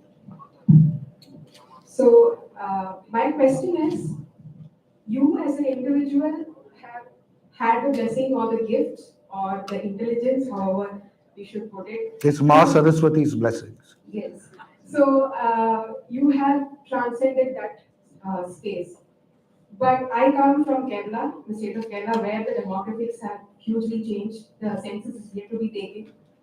And I belong to the Dharmic community. I'm a Hindu. So I just want to ask you, this may be a fact that every individual Christian, Indian, or Indian Christian or an Indian Muslim will be feeling this inside. But what about the future? Because especially we're talking about demographics, it's all about power, and as democracy exists today, it is hugely dependent on demographics. So my simple question to you is, this realization that has come to you, how would you make it happen for other people in your community and Muslim community? Well, that's a very good question. Thank you so much for asking. So what we're trying to do, you see, there are a lot of people who are very, very committed to India from the Christian community, from the Muslim community as well. The whole idea is about giving them a voice, trying to reach out to them. See, mostly what happens in the Christian community, like if you'll see in Goa, because they have a lot of influence of the church and a lot of influence of the Christian organizations, sometimes they get carried away on issues of religion when instead of looking at it as far as the country is concerned. I don't think any Christian that I've met, other than the ones who genuinely don't like India, like I was when I was young, okay, does not want to be a part of the nation building process in India. I think many Christians are committed to the nation building process of India as an individual. It is only when the religion aspects comes in, that's when it gets sometimes colored, right? So I think the change is happening. The government has been doing something very wonderful, which is trying to go beyond religion. It's taking time. People would have thought it would have happened right at the start, you know. They have a push and pull, because sometimes the Hindu community is fighting with the government saying, you're not doing our work. Then the Christian community and the Muslim community is saying, you are pro-Hindu, so you're against us. So it's caught in a sort of a dilemma. But that dilemma can only be changed when people like you and I see. I'm a Christian. Most of you guys are Hindus. Is there a conflict between us? I have spoken certain things that you could have been upset about. Right? It's the same communications. The more we talk with people, the more we understand people, the more we, for a moment, conserve that anger, that hatred, and build bridges rather than burning bridges, this country's progress is inevitable. The only way you can break India is through a religious divide. It's been done time and again. There is no other strategy that our foreign enemies have ever used. Please look into history. Recent history will show you that it's always been religious divide. And that's exactly what they will do. Time and again, because we fall prey to that. A Christian is not an enemy of a Hindu. A Hindu is not an enemy of a Christian. And neither are we enemies of the Muslims. What are we enemies of? We are enemies of radicalization. We are enemies of the conversion mafia. We are enemies of the hate. Because Bharat Mata is not about hate. A mother cannot hate. Are you asking Mother India to choose between a Hindu child, a Christian child, or a Muslim child, or a Sikh child? Do you think she can make that choice? Do you think a mother can make that choice? So if in the eyes of Mother India we are all one, then where's the divide? Only our religious bias. That's the divide. So when I stand up fighting for Hindu rights, I'm doing it because you are my brothers and sisters. You're not enemies to me. So when you stand up for Christians, like when I was getting attacked, it was the Hindu community that came and supported me in Goa. The gentleman who's now the governor of Himachal Pradesh, Mr. Rajendra Alekar, was the only politician in Goa who called me when I was being severely attacked. On social media, for family getting calls. He was the only guy who called me and said, you please come and stay in my house in Pune. You're a man this country needs. Nothing will touch you, and nobody will touch you. I'm with you. This is Mr. Rajendra Alekar. And today for this man, who's now the governor, that is what Sanatan Dharma is about. That is exactly what Sanatan Dharma is about. When the Hindu community comes out to support the Christian community. Today, when people call me rice bag on social media, it is the Hindu community that comes out and supports, no, this guy is not a rice bag. And I haven't given them rice bags to say that. Right? So what is the solution? Communication. The solution is communication. This is regarding the division by faith. I owe everything to the education, everything I've done with solutions from Catholics as well as the CSA.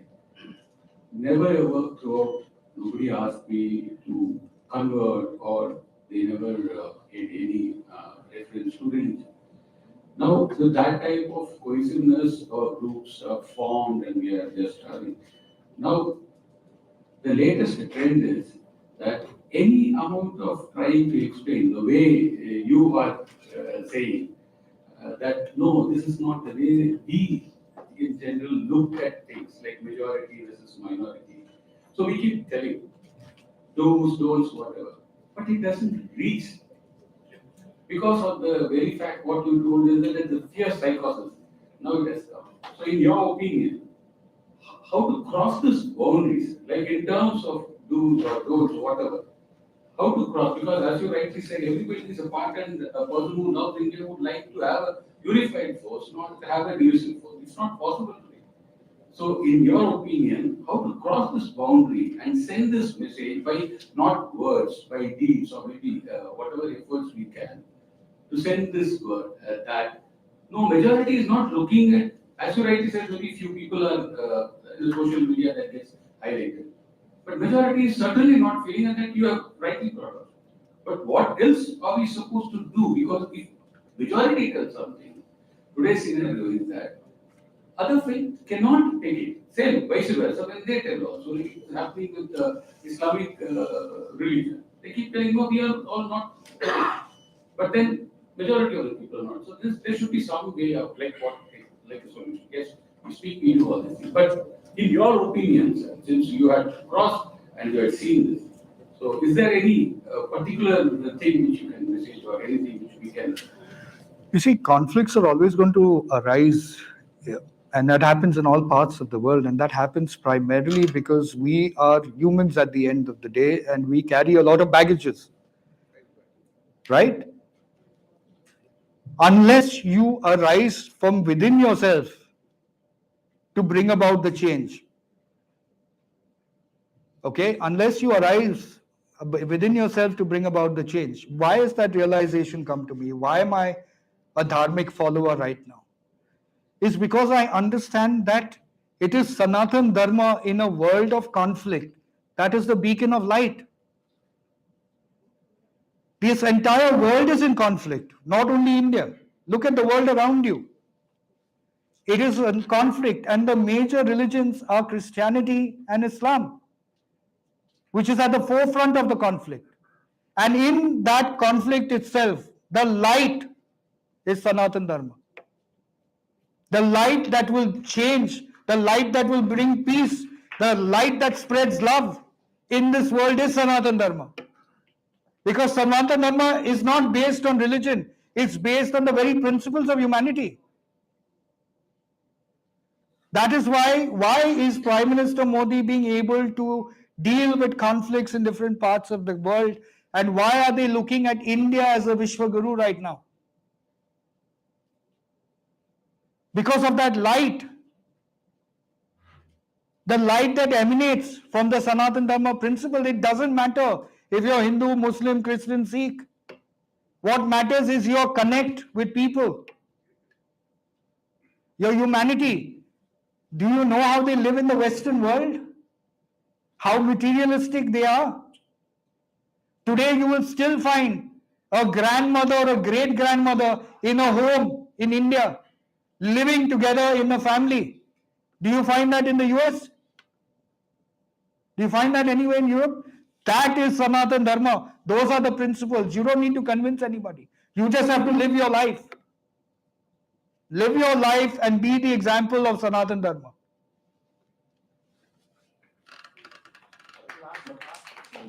Thanks for the wonderful work that you've done today.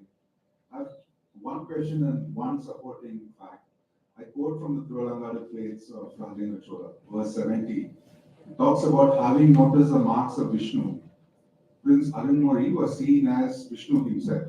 That's how Rajendra talks about Arunmozhi, who later became Rajaraja Chola. So there was no question of him, of who he was worshipping. Correct. But I come to a larger question, which I feel I and T.R. Ramesh have a problem, especially in Tamil Nadu, with the land that are restored in temples. I was in Goa last month. There's a large tract of land that is currently administered by churches. How are they able to collect their rentals, wherein in Tamil Nadu you're not able to get even 3 and 4 rupees from our tenants? Is there anything special that the church employs there? Okay, so a lot of the acquisition of land that is in Goa, both past and recent, are a combination of acquisitions that were done either through force at that point of time or through consideration of giving it to the Catholic Church at that time.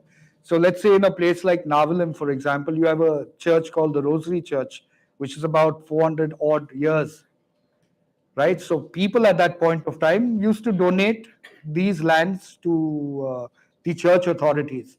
So I'll explain it in this way.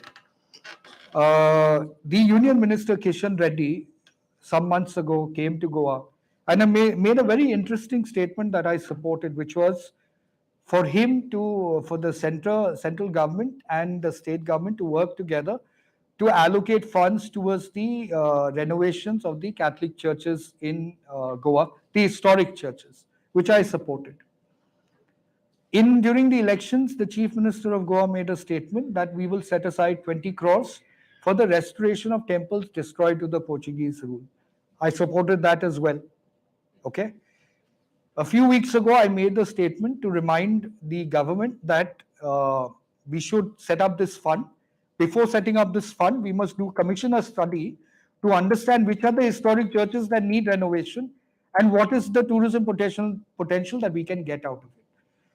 So we have a certain section of group of people who are, of course, zealous in their own way, who have started to say that now this guy's real face has come out. He's now asking for the church. I said, my face is the same. Okay. My hair falls a little bit, so my hair might be a little less, right? But the face is the same. There's no mask here. If I could support for the construction of the temple, can I not support the Union Minister's demand for renovation of the historic churches? They are a part of it. Build a better future for our kids. That is why when somebody says, oh, do you talk about the Goa Inquisition? Of course I talk about it. It's a reality. Why should I hide from it? There were atrocities committed on our people. That's the truth, right? By denying it, what are we gaining? Should the Pope apologize for it? Well, he set an example in other parts of the world. So I'm not wrong in asking for the Pope to apologize for the atrocity committed on the indigenous people in Goa, our people. Why? Because that's the truth. And you have set an example by doing it in other countries. Does that make me a bad Christian and a good Hindu? I don't even know what that means anymore. Right? So, yes, you will have different ways in which states function. You will have issues in Tamil Nadu, you will have issues in Kerala, you will have issues even in Goa. But the fact of the matter is, I believe that there are two things that you need to do.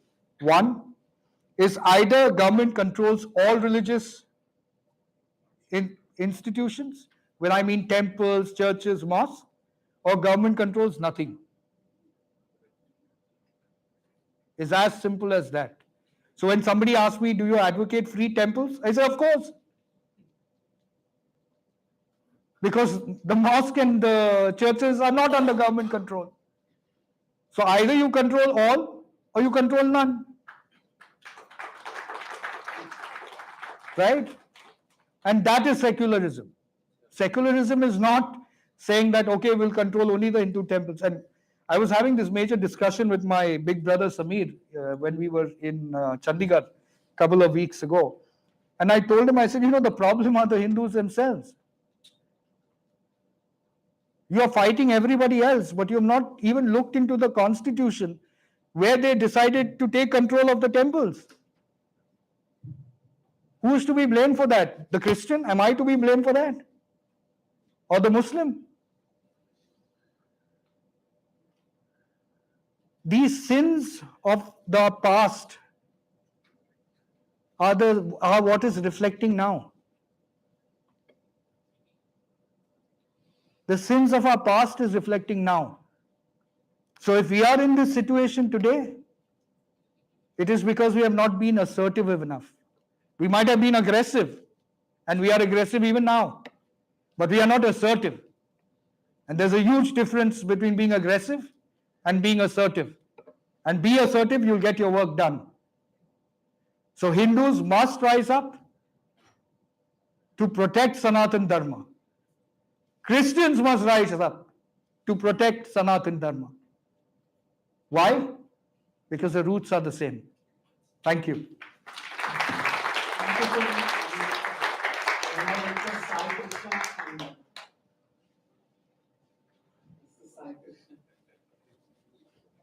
I hope I didn't bore you guys.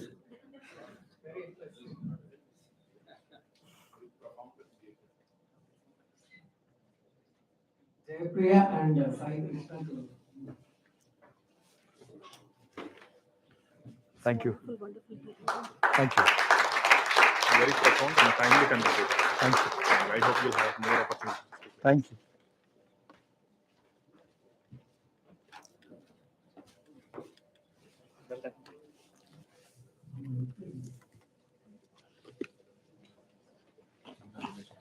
Thank you. Excellent. Oh, thank you so much.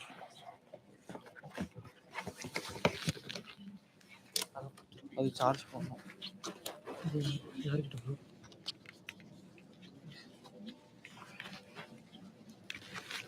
ಹೆಂಗೆ ಕಾಪಿಟ ಹಿಂಗೆ ಬಿಡ್ಬೇಕು.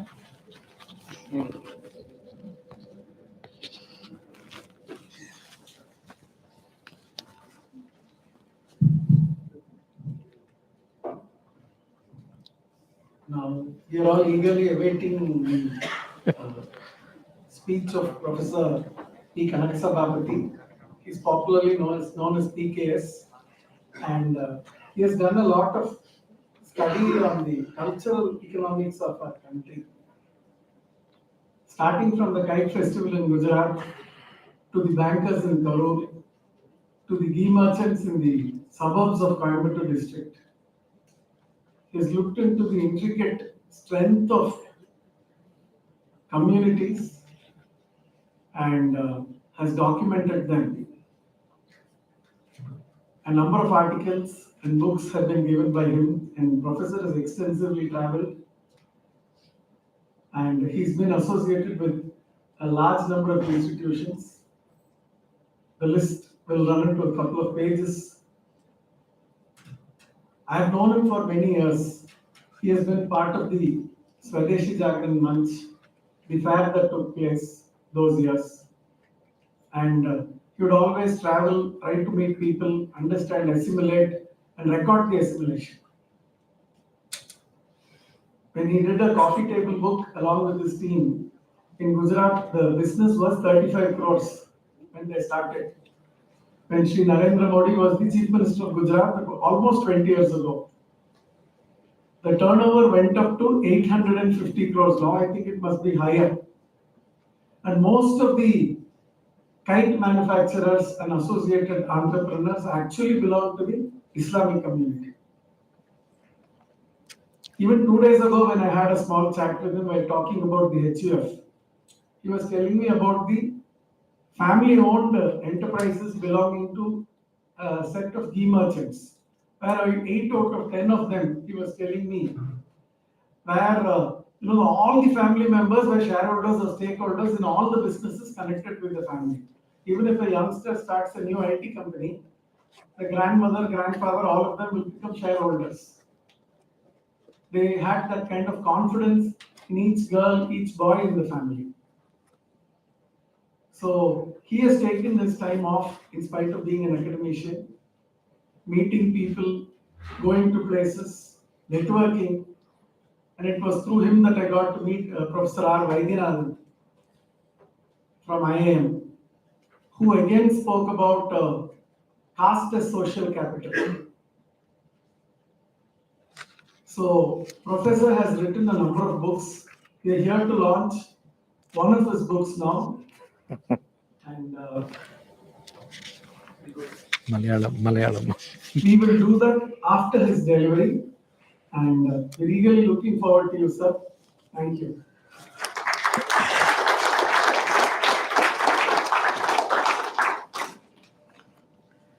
Namaskar, Vanakkam. Thanks to my dear young friends, Rajesh, Jagan, Saravanakumar and team. Through Verandah Club, we are able to meet here today and yesterday also. So I'm extremely happy that this edition is doing well with the support from our committed people like Srimati Shafali Vaidya. In fact, she has asked me to speak on this topic, Dharmasya Moolam Artha. It's from Kautilya's Arthasastra. Sugasya Moolam Dharma, Dharmasya Moolam Artha, Arthasya Moolam Rajya. The basis of happiness is righteousness, Dharmic principles, higher value systems. And the basis of Dharma is Artha, wealth. And he said earlier in those days, the basis of Artha, wealth creation, wealth is state. Because he was a visionary and he built the Mauryan Empire. And in India, always wealth creation was considered as the most important economic activity. In Arthasastra, Kautilya said, I quote, the root of wealth is economic activity, and the lack of it brings material distress. In the absence of fruitful economic activity, both current prosperity and future growth are in danger of creation, unquote. So, Indian tradition, civilization always believed in wealth creation. And that is the reason why when we see different scriptures, whether it is in the north or south, east or west, all of them encouraged people to engage in wealth creation. All of it encouraged the states of those days to support wealth creation. In Tirukural, for example, Tiruvalluvar said, make wealth, abundant wealth, seiha porulai, make wealth. So this is what he said. As a result of which, abundant production was the major aim of different sectors of economy in ancient India, till about 200 years back. So if we take, for example, agriculture, in agriculture, increasing production to the maximum extent and higher productivity levels was the hallmarks, were always remained as the aims. So we have several studies across the country, even in 1760, 18th century Chengalpat region, comparatively a dry place, agricultural production, per capita production was 1 ton per head, 1 ton rice production. If you compare it even with today's production, 3-4 times higher. So why the ancient civilization encouraged abundant production?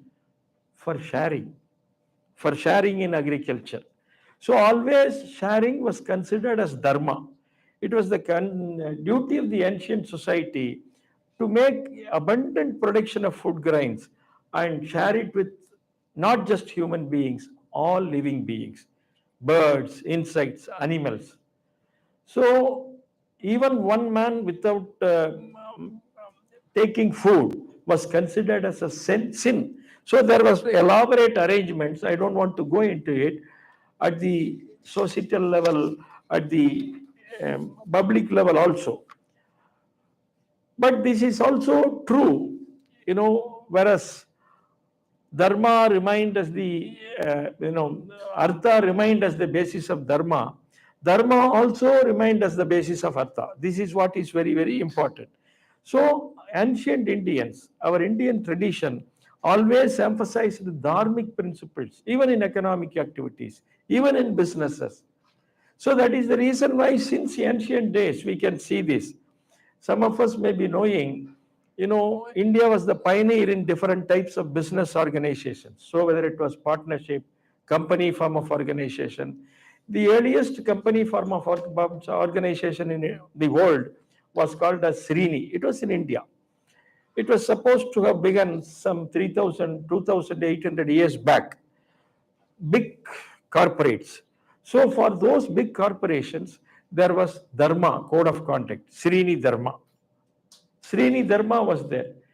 So that is the reason why even later Arthashastra gives code of conduct for businessmen, merchants, producers, for different stakeholders.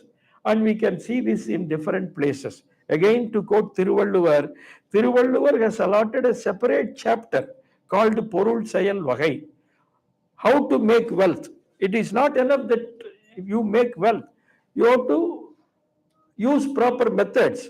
So, Porul Sayal Vagai, how to make it. There is a Kural which I want to quote here. Aranyeenum, Inbamum Tiranarind, Tidindri Vanda Porul. So, you will be happy and virtuous only when you make wealth through proper means, through rightful means. So, this is how higher values, principles, dharmic value systems were emphasized. So, over the several centuries, we see whenever the foreign merchants come here, from Al-Idrisi to Marco Polo, everybody used to praise Indians. Now it is recorded. They said Indian merchants are the best merchants. Beautiful character, Al-Idrisi said, with regard to Indians. And Marco Polo said Indian merchants never used to tell a lie. So that is because of our character. That is the reason why in the wonder that was India, Basham said, it was India always remained as a cheerful land.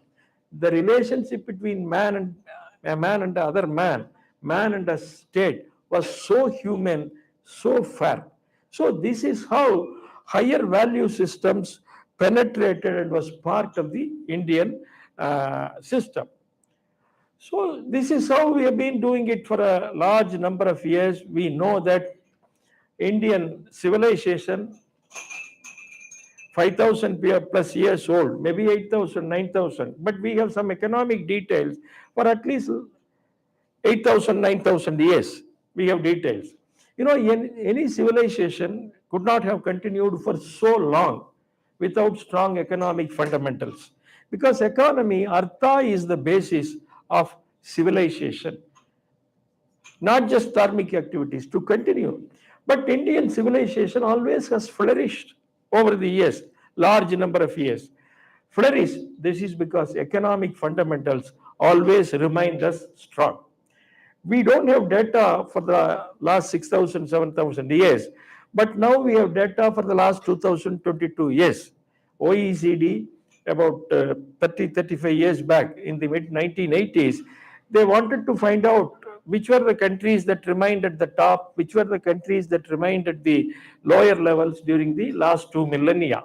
So they commissioned a study, and after studying for about 16, 17 years, collecting data from different parts of the world, they came out with a report. Now it is available in the form of a book titled World Economic History, a Millennial Perspective. It says, during the beginning of the Common Era, 2022 years back, India's contribution to global GDP was 32.9%, 1/3.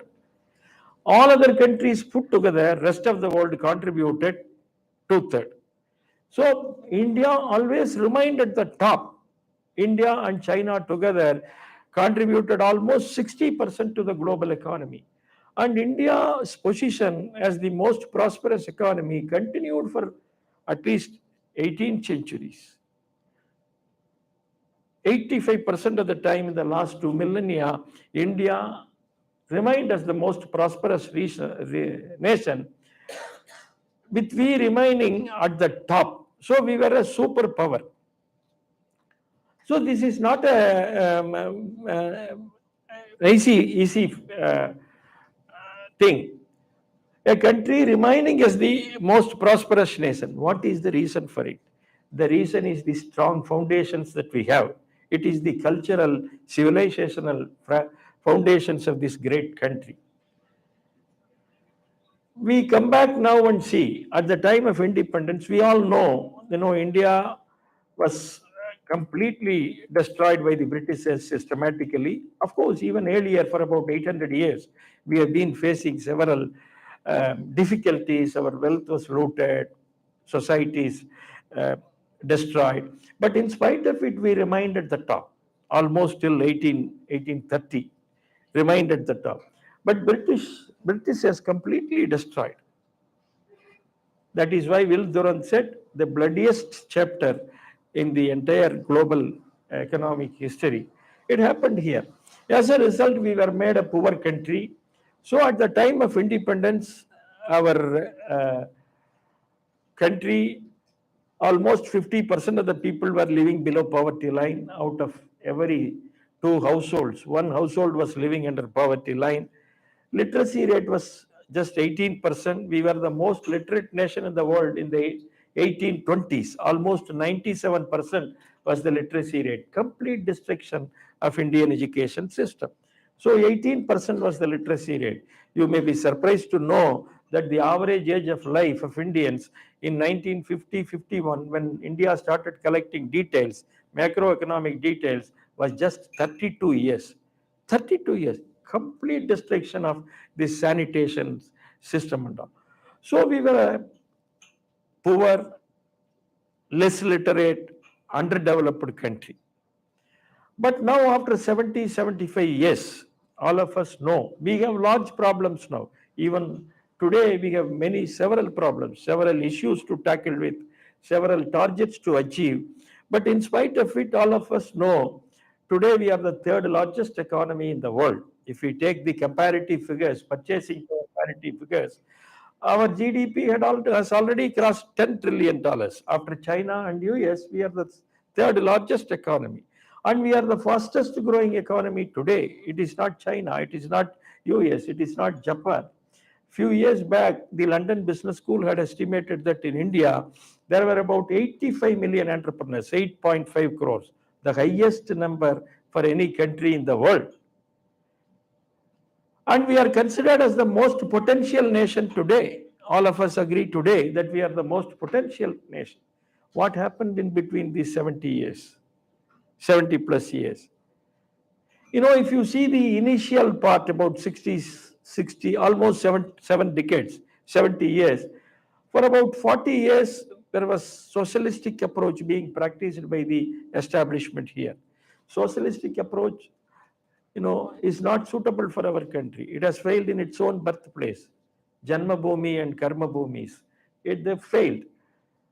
So we implemented it for 40 years. And then when the socialistic countries, particularly USSR, disintegrated itself into 12, 13 pieces, everybody accepted as socialism is a failure. So Indian policymakers adopted the globalized approach, which is again not our approach. Again, our small scale industries, our primary sectors faced a problem. But in spite of it, India has been growing. This is the point that we have to understand. So our society has been growing, country has been growing in spite of the confusions and contradictions at the policy making level. This is the point that we have to understand. If we see the recorded economic history of the world, last 2000 years, nowhere in the world that a country has made such a U-turn that it has become the most potential country today from being a very poor, underdeveloped country 75 years back. So this is our strength. And what is the reason for it? We have strong fundamentals. This is what we have to understand. So higher value systems are there even today. Higher principles are being practiced even today. So this is the important point that we have to understand. So if we see the reason for this, we can understand the entire discussion properly. For any wealth creating activities, economic activities, there should be funds for it. Saving is necessary. And India is one country which has emphasized saving since the ancient days. Since the ancient days. So saving is part and parcel of our Indian life. Even when half of our people were starving for funds in 1950-51, 9.1% was the saving rate. Today, most of the richer countries of the world like the US, many European countries cannot even go near this 9%. So that was the position. From that level, if during the last 16, 17 years, if you see, the saving rate of India has always remained about 30%. So for every 100 rupee of production here, our people save 30% on an average. Very high saving rate. Because every father, every mother in India feels that it is his duty to save as much money as possible so that they can educate their children in better schools and colleges. They can create enterprises, however small it can be, it might be.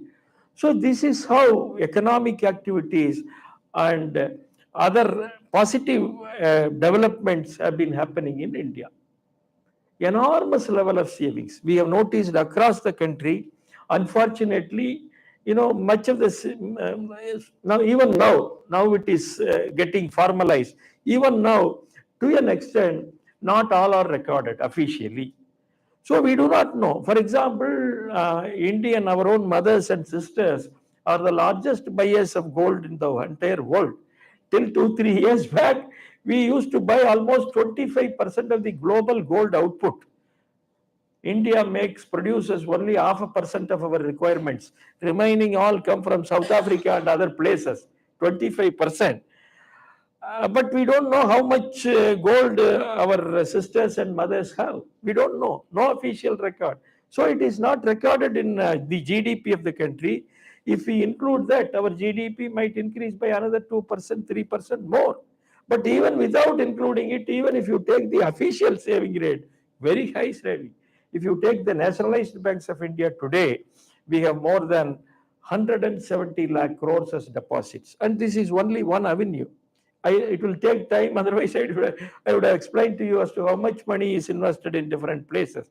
Prime Minister introduced this Jan Dhan scheme in 2015 for those people who did not even have the money to open bank accounts, 1,000 rupees, 2,000 rupees. So the accounts were opened, and today there are more than 46.5 crore accounts. You know how much money they have in their accounts?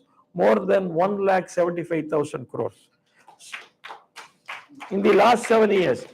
So we thought before 2015, these people were not even suitable to open their accounts. But today they have 1,75,000 crores money, and 65% of these accounts are in the name of our women. So this is the greatness of India. So as a result, our developmental activities are growing. Our economic activities are growing. So finance is the lifeblood of economic activity, and generation of funds is happening naturally in India. After destruction of almost 1,000 years of our economic base, particularly 200 years of British rule, India is emerging naturally. And you take entrepreneurship for any country to grow at the national level, we need more and more entrepreneurs, more and more economic activities. If you see the last 70 years of post-independent India, enormous entrepreneurial activities. In fact, entrepreneurship has always remained the part and parcel of Indian life. Sage Vidura in Viduranidhi said, self-employment is the best status in life. You do something on your own. And that is the reason why even after 1,000 years of destruction, after more than 60 years of confusions and contradictions in independent India, still 47-48% of our people are self-employed. You take America, only 6% of their people are self-employed. Remaining all opt for employment, going for government service, not government now, private sector and all, or casual laborers. Still, the self-employment mentality is there, entrepreneurship. In India, if we take the entire Indian economy is largely dependent on family-based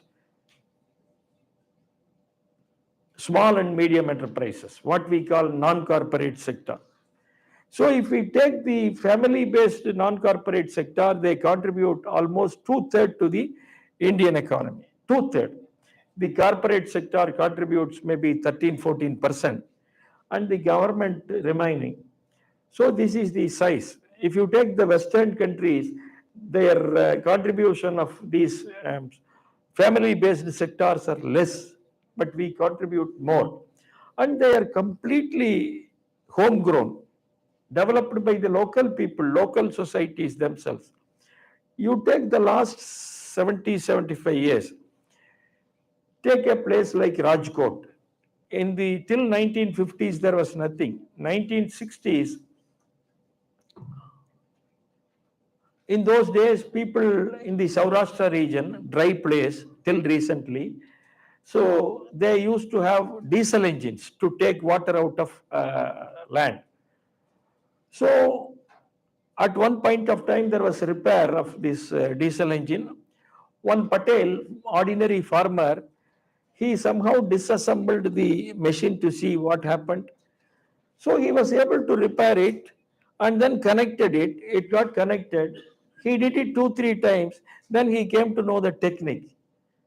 He thought, why don't we make this machine ourselves? Why should we buy it? But he did not have the money. So he told 2 of his friends, can we do it? They said, yes, we can do it. So they started doing it, and you will be surprised to know they made a better machine than the machine that was supplied by a multinational company, UK company in those times, 1960s. And the name of the multinational company, the brand of the multinational company was Leicester. We all know it's part of place in England. So Leicester was the brand. So the Leicester headquarters in England came to know that the sales in the Western India, Maharashtra, Gujarat, was declining. So one of their executives came down to Mumbai, went to Ahmedabad, visited these places, and came to know that the reason for this, these local people are making better machines than their own machines. So they went and talked to them. We really appreciate, can you supply these diesel engines to us?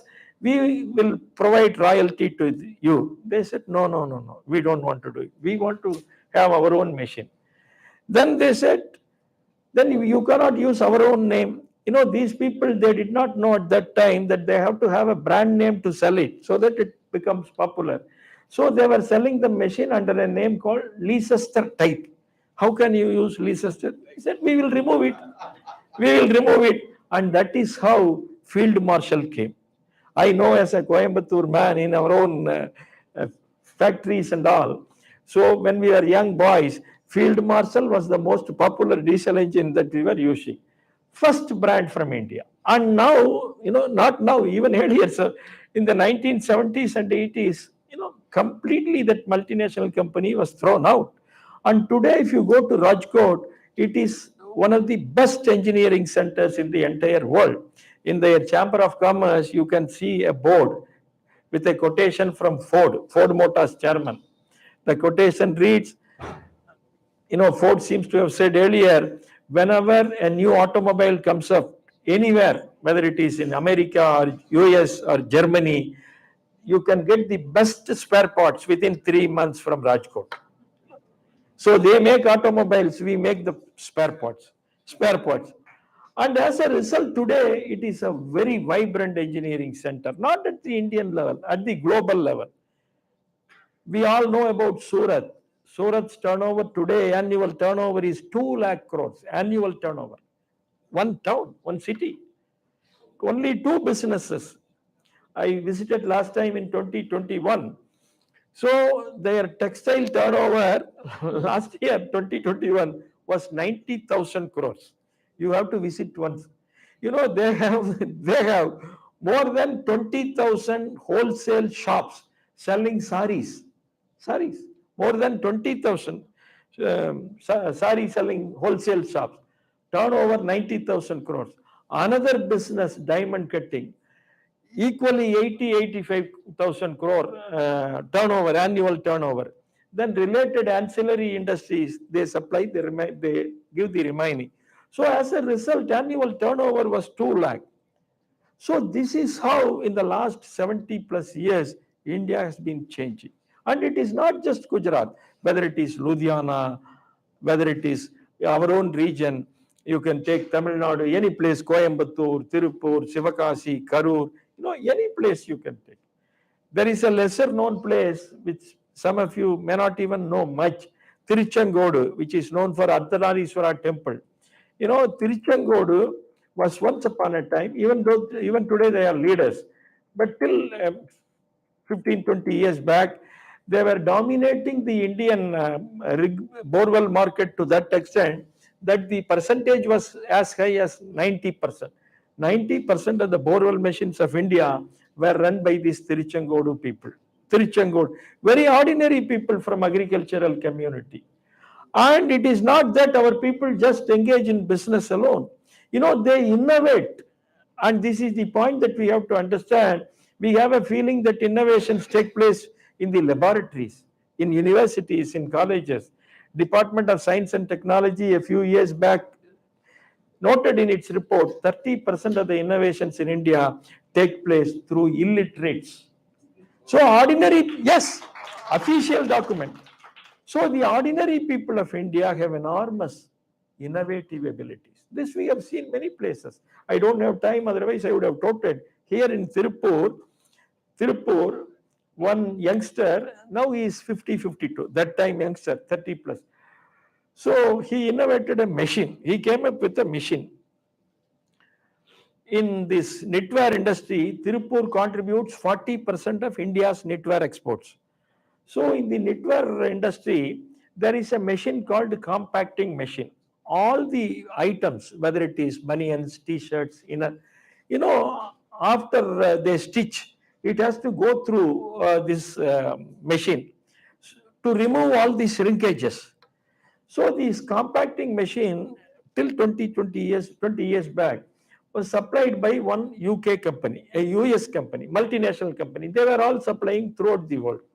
This youngster, very ordinary man, third standard dropout. He is in Coimbatore only now. His factory is in Coimbatore only. So, third standard dropout. He came out with a new machine. Annual exhibitions take place in Tirupur, we all know. So, when his machine was put up, the US manufacturer representatives, they came and saw this. They were surprised. It was perfect. It was better than their own machine in many ways. And the cost of the machine was 1/3 of the price at which the US company was supplying. Again, they negotiated with him like the Englishmen negotiating with Rajkot people. Again, he refused. His name is Sundaram. And as a result, today he is the whole manufacturer and supplier, not just throughout India, but he is supplying all around our neighboring countries, textile countries, whether it is Nepal, Pakistan, Sri Lanka, Bangladesh. You see the innovative abilities of our people. So this is how entrepreneurship in India has been growing. So whether it is savings, whether it is entrepreneurship, all these are the basis of economic activities. India is undergoing a sea change. After we got the political freedom, without the policymakers themselves realizing economic developments happening. There is one economist from MIDS, Madras Institute of Development Studies. He once said, writing about Karur, which is the center for homemade textiles like screen cloths, tablecloths, he said, in spite of the governments, Karur has grown. In spite of the government, entire India has been growing in the last 60 plus years. So this is the power of our Indian society. This is the power of our Hindu value systems. So savings, entrepreneurship, enormous activities going on, diverse level of activities. We are in Coimbatore, which is the capital of western region of Tamil Nadu.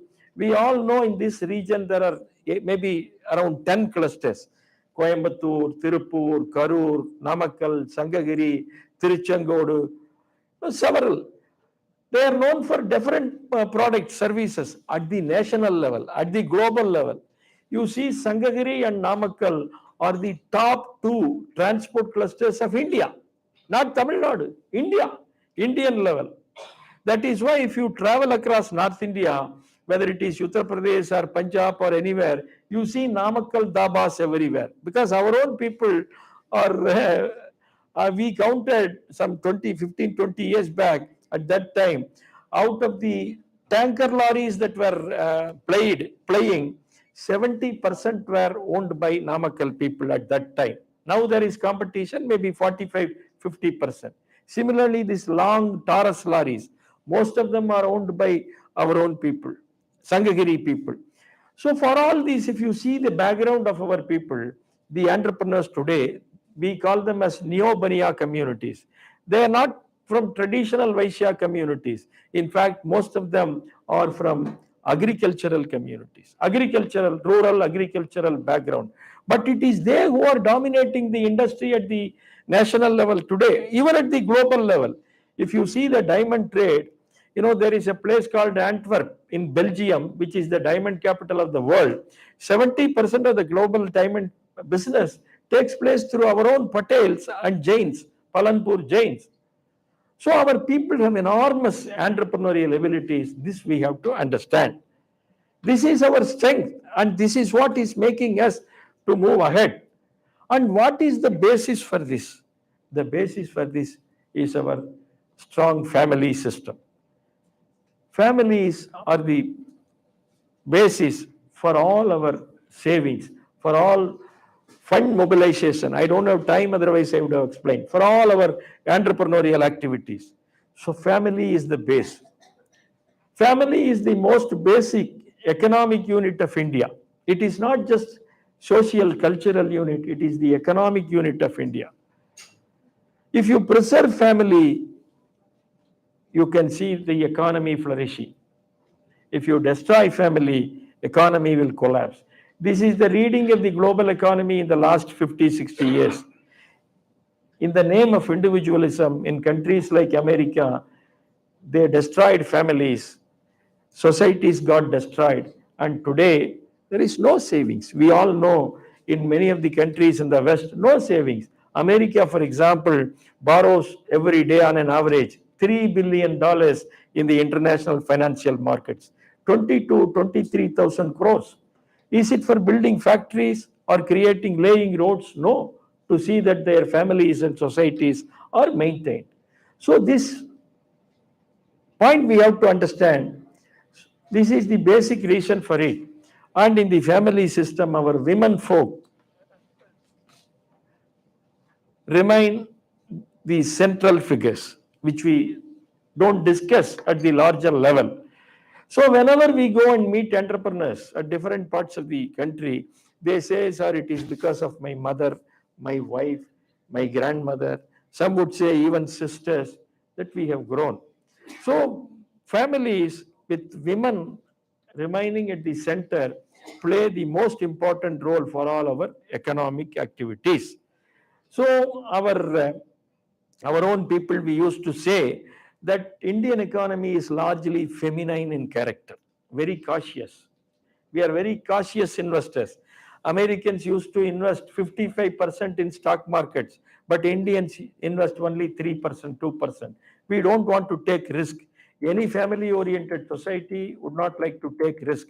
In Japan, they don't take risk.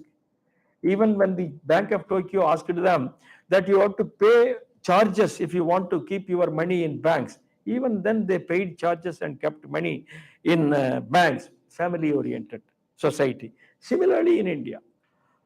So we are very, very cautious. We prefer safer avenues for investment, not risky avenues. We don't prefer. So here, women remain at the center. So that is why when we go there, we listen to their stories, stories after stories.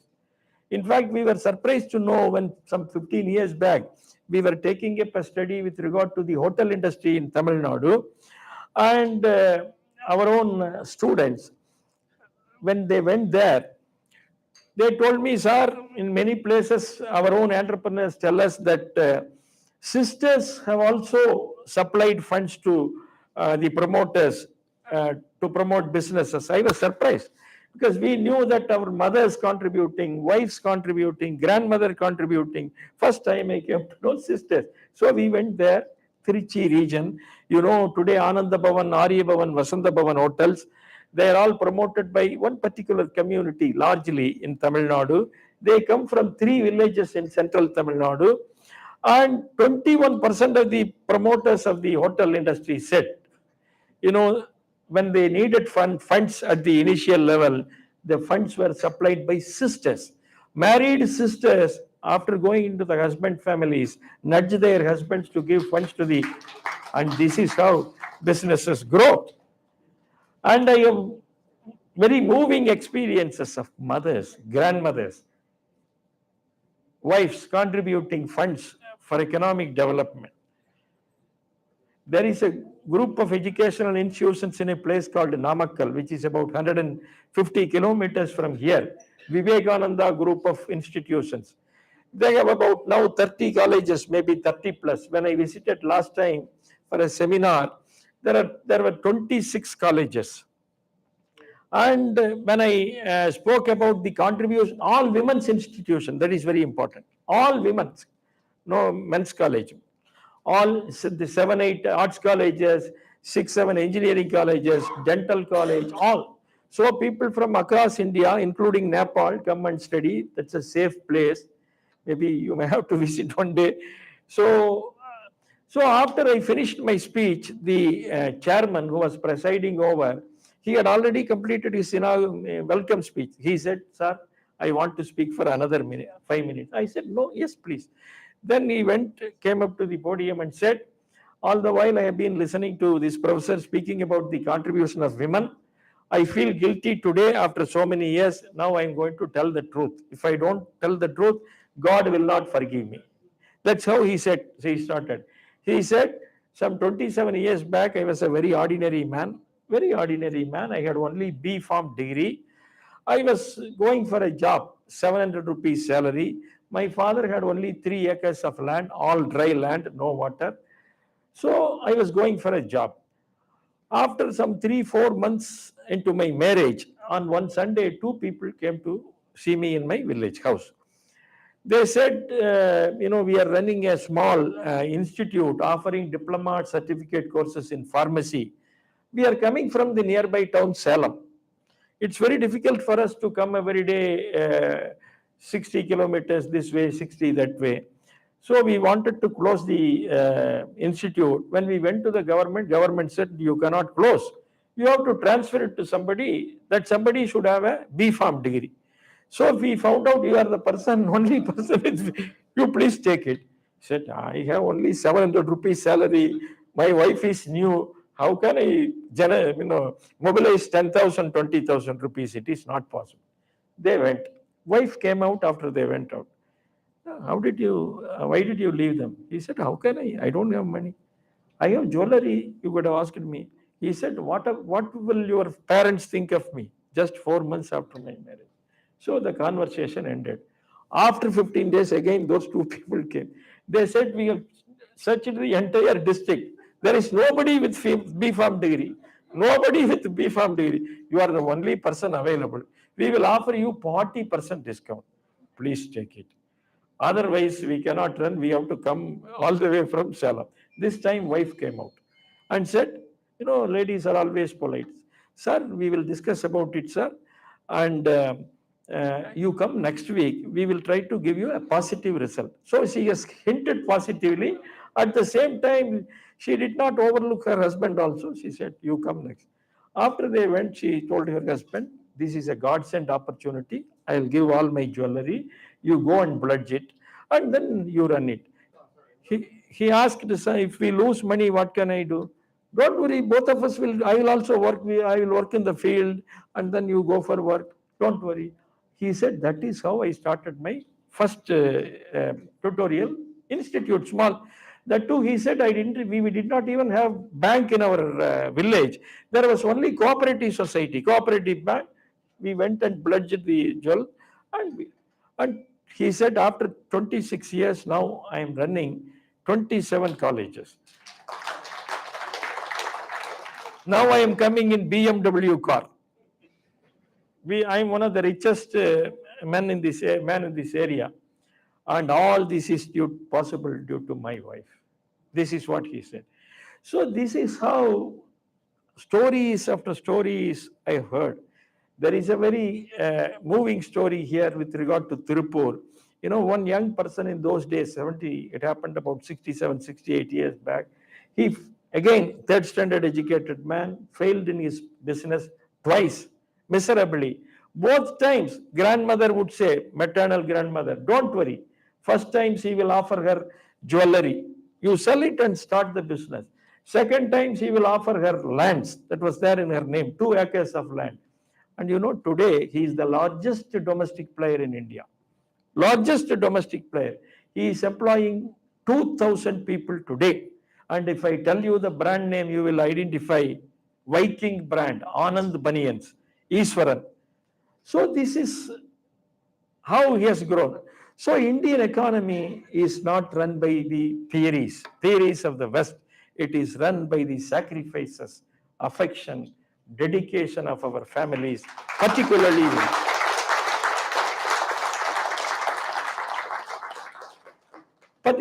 our women folk. So this is how we have to understand.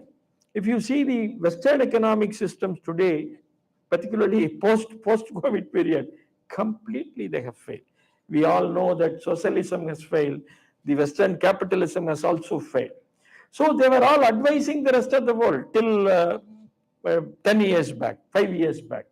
But now they have accepted. After 2008 global crisis, the Nobel laureate for 2008, Paul Krugman, he is a professor from Princeton University, he openly admitted, I quote, much of our economic theories, our means West, much of our economic theories have proved to be harmful to the society. Can you believe it? They are making open acknowledgement that we have been harming the other countries during the previous decades. Why? There are no fundamentals. In the name of individualism, they have destroyed womanhood. They have destroyed divinity in womanhood. Women are the basis of family.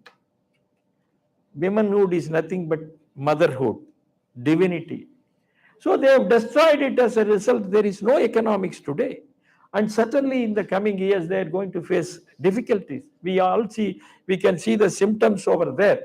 So as a nation, we have enormous strengths, enormous fundamentals, and that is what has been protecting us during the last 7 decades, in spite of all problems.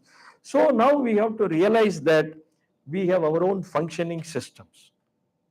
We have to understand it. We have to recognize it.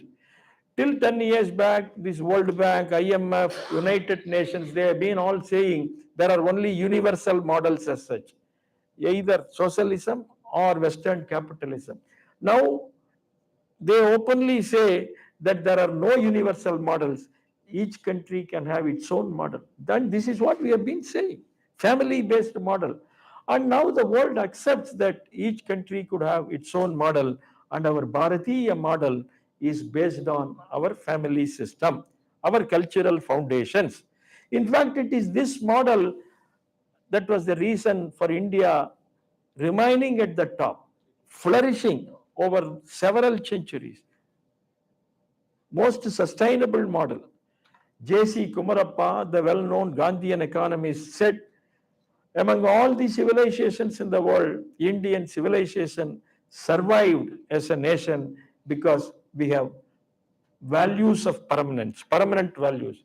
So he said, there is economy of permanence also, and Indian economy always remained as a permanent economy. But it was destroyed due to the outsiders, and now India is coming up.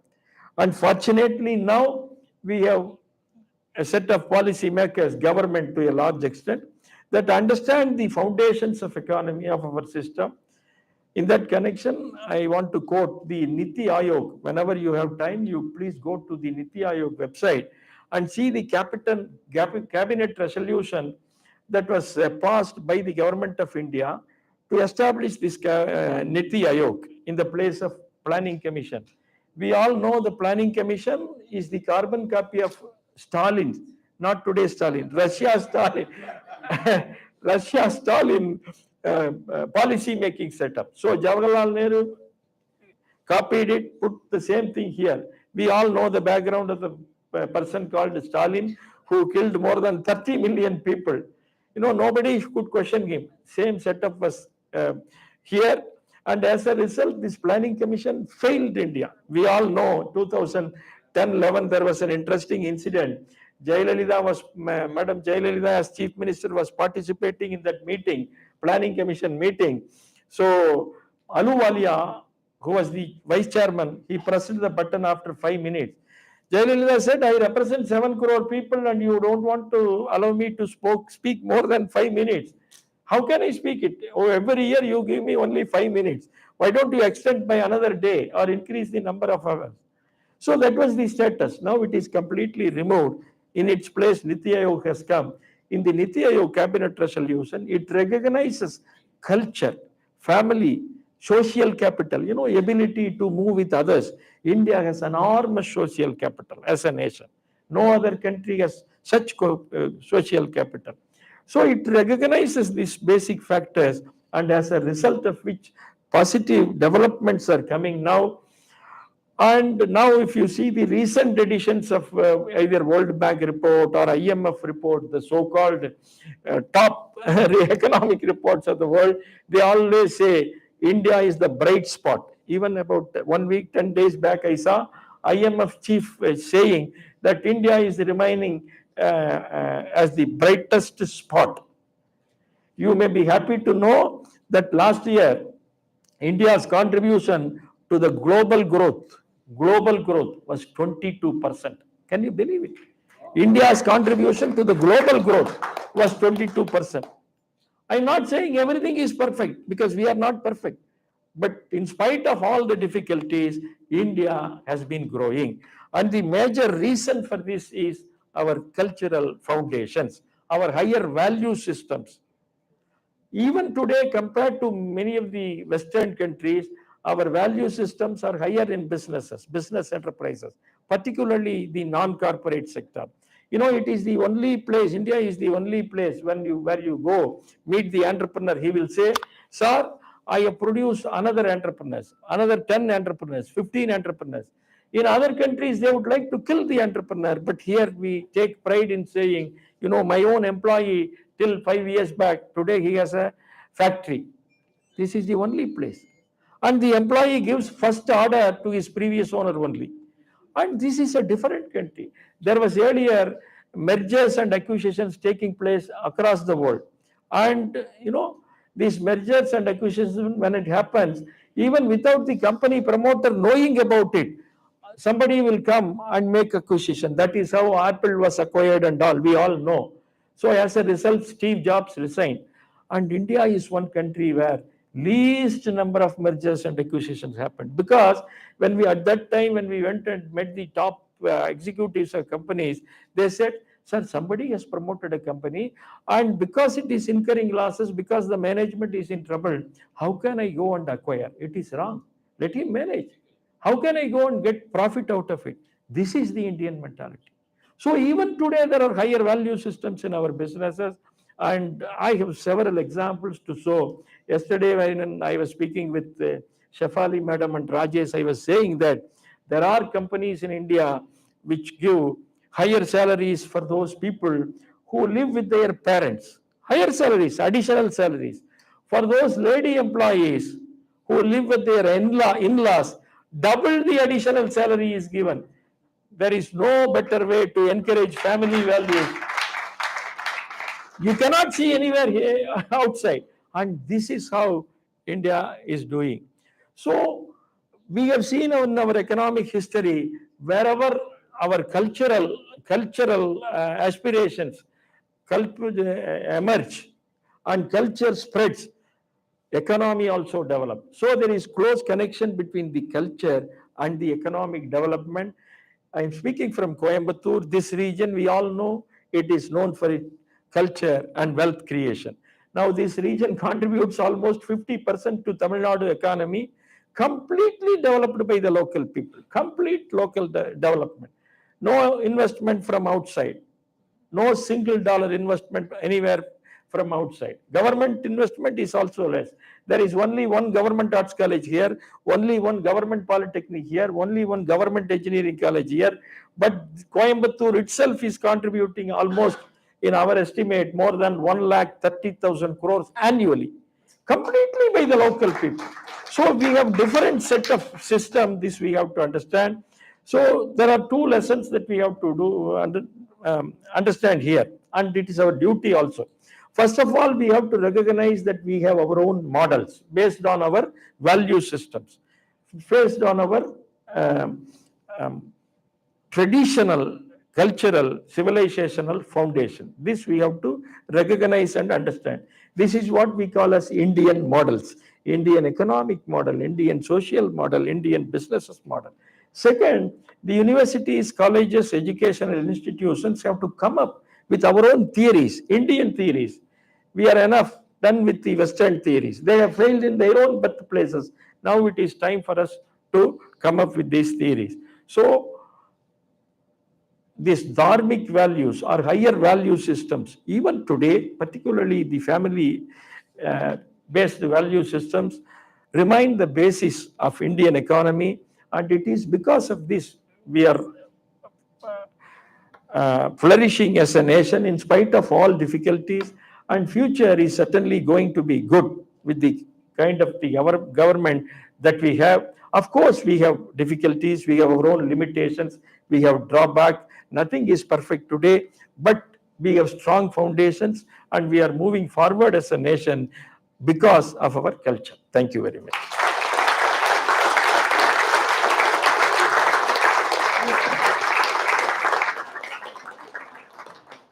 Excellent delivery, sir. Particularly the points that you shared with regard to salaries being higher when you stay in the elders. And in the US, the communists and the capitalists are meeting by trying to keep single families so that they can sell more. Yes. We are doing the opposite, and that's excellent. Now we have the pleasant task of releasing the translation of Professor Kanaka Sabapathi's book. This book has been Pradeep.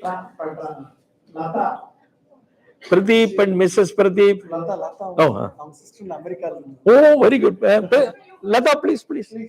Madam. And Mr. Hari Menon. The book is Prosperous India and has been translated into Malayalam by Dr. S. Anjali, published by Kurukshetra Prakashan. And the Malayalam title is Sambal Samruddha Bharatam. So, we hereby request Lata to release the book and Hari Menon to receive it. Thank you. Thank you for the Sampath Bharatam. Thank you, sir.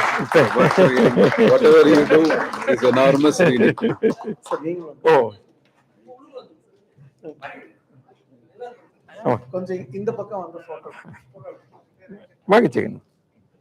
Please, madam. Please come. Yes, there is enough space.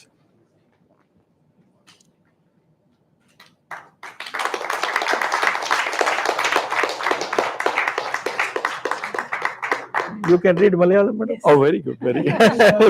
Of this book, Prosperous India, is available.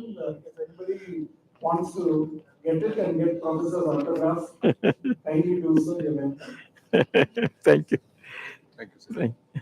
I don't know Malayalam. And also A.K. Mohammad's book, Bhakti, that is also translated into Tamil, published by Sangha Tamil Padipagam. Yes. Promoted by Professor, that's also there.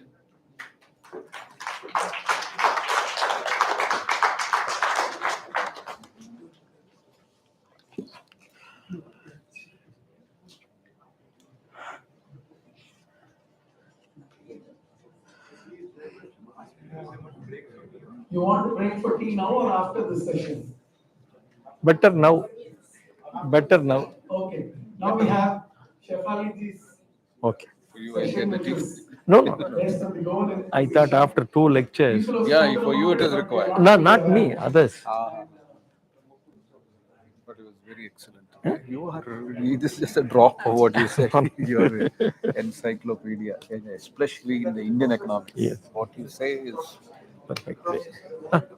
Oh, momentangla. Jagan, எனக்கு வேண்டியது இல்லையா? I may not require. இங்க வரணுங்களா?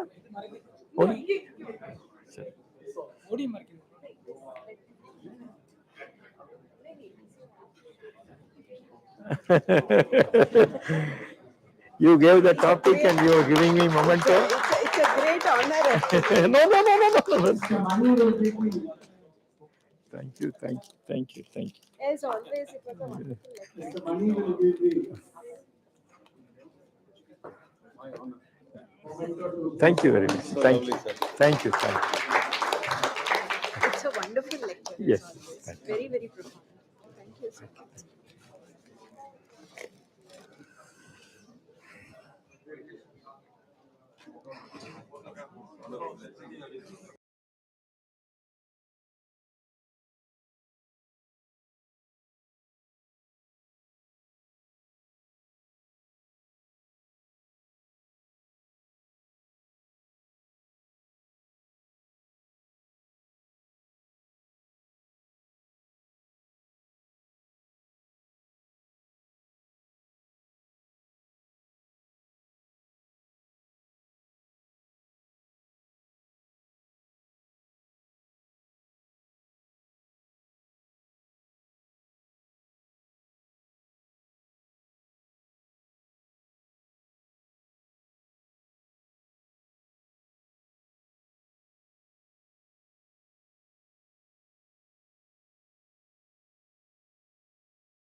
speaking in Tamil Nadu, everybody ends up in laughter. They're very nice to me, but they end up laughing. So I have this unenviable task of talking about a serious subject post a tea break. It's always dangerous because you've just taken a break and it's difficult to sort of focus on the topic. And my topic is very poignant and very serious. It's about my history. It's about the history of my people. But I'm going to give it a try. I have about an hour. So I'm going to devote 45 minutes to my lecture and 15 minutes I'm going to just have a heart-to-heart session with you on something very different. But to come back to my presentation about Goan history, it's called I Want to Cross the River. Now, why I want to cross the river? It is a translation of a very famous Konkani song, which you may have seen in movies. It was distorted in Bobby. Ge ge ge ge ge ge re saiba makanaka go. I'm sure you must have heard. How many of you have been to Goa? Great. And how many temples did you see? Okay. How many churches did you see? Or did you see any churches? Okay. Did you see beaches? Of course. So everybody goes to Goa, they go thinking that it's a land full of beaches, it's a land full of churches, and they sneak in one temple, Mangeshi or Mardol maybe, and they will tell you that it's a land of fun and feni, it's a land of golden beaches, it's a land of where you go to make merry, where you have cheap alcohol, basically, right? It's Portuguese Goa. They show you Portuguese villas and they tell you that the culture of Goa is very different from the rest of India. What they do not tell you that this difference in architecture, this difference in culture, this difference in the way Goa appears to the tourists actually hides a very tragic and poignant past. If any of you have gone on that cruise from Panji that the government organizes, it's called Santa Maria or something like that, they play songs on which the tourists dance. You may have danced too. That song is called How Saiba Poltodi Voita, Maka Saiba Wat Damula Logna Koita, Maka Saiba Wat Dakhoi, Maka Saiba Wat Korona. And then it goes on to say Ge Ge Ge Ge Ge Ghere Saiba Makanaka Go. What that song literally means is that How Saiba Poltodi Voita, I want to cross the river. That's where this I want to cross the river comes from. Damulya Lagna Koita, I want to attend the wedding of Damu. Makasaiba Wat Korona, Makasaiba Wat Dakhoy. I don't know the way to cross the river. So, oh boatman, please help me. And then the woman says, it's a woman who's saying it. Then she tells the boatman, I'll give you my earrings, I'll give you my bangles, because that's the only wealth she has. I'll give you my necklace, but please take me across the river. And the boatman at every point says, Makanaka go, I don't want it, I can't take you across the river. But is it only talking about just crossing a river metaphorically? It's just crossing a physical river, going to some place to attend a wedding? No. The song is actually a deep, anguished cry for help of people who were converted forcibly to Christianity when the Portuguese came to Goa.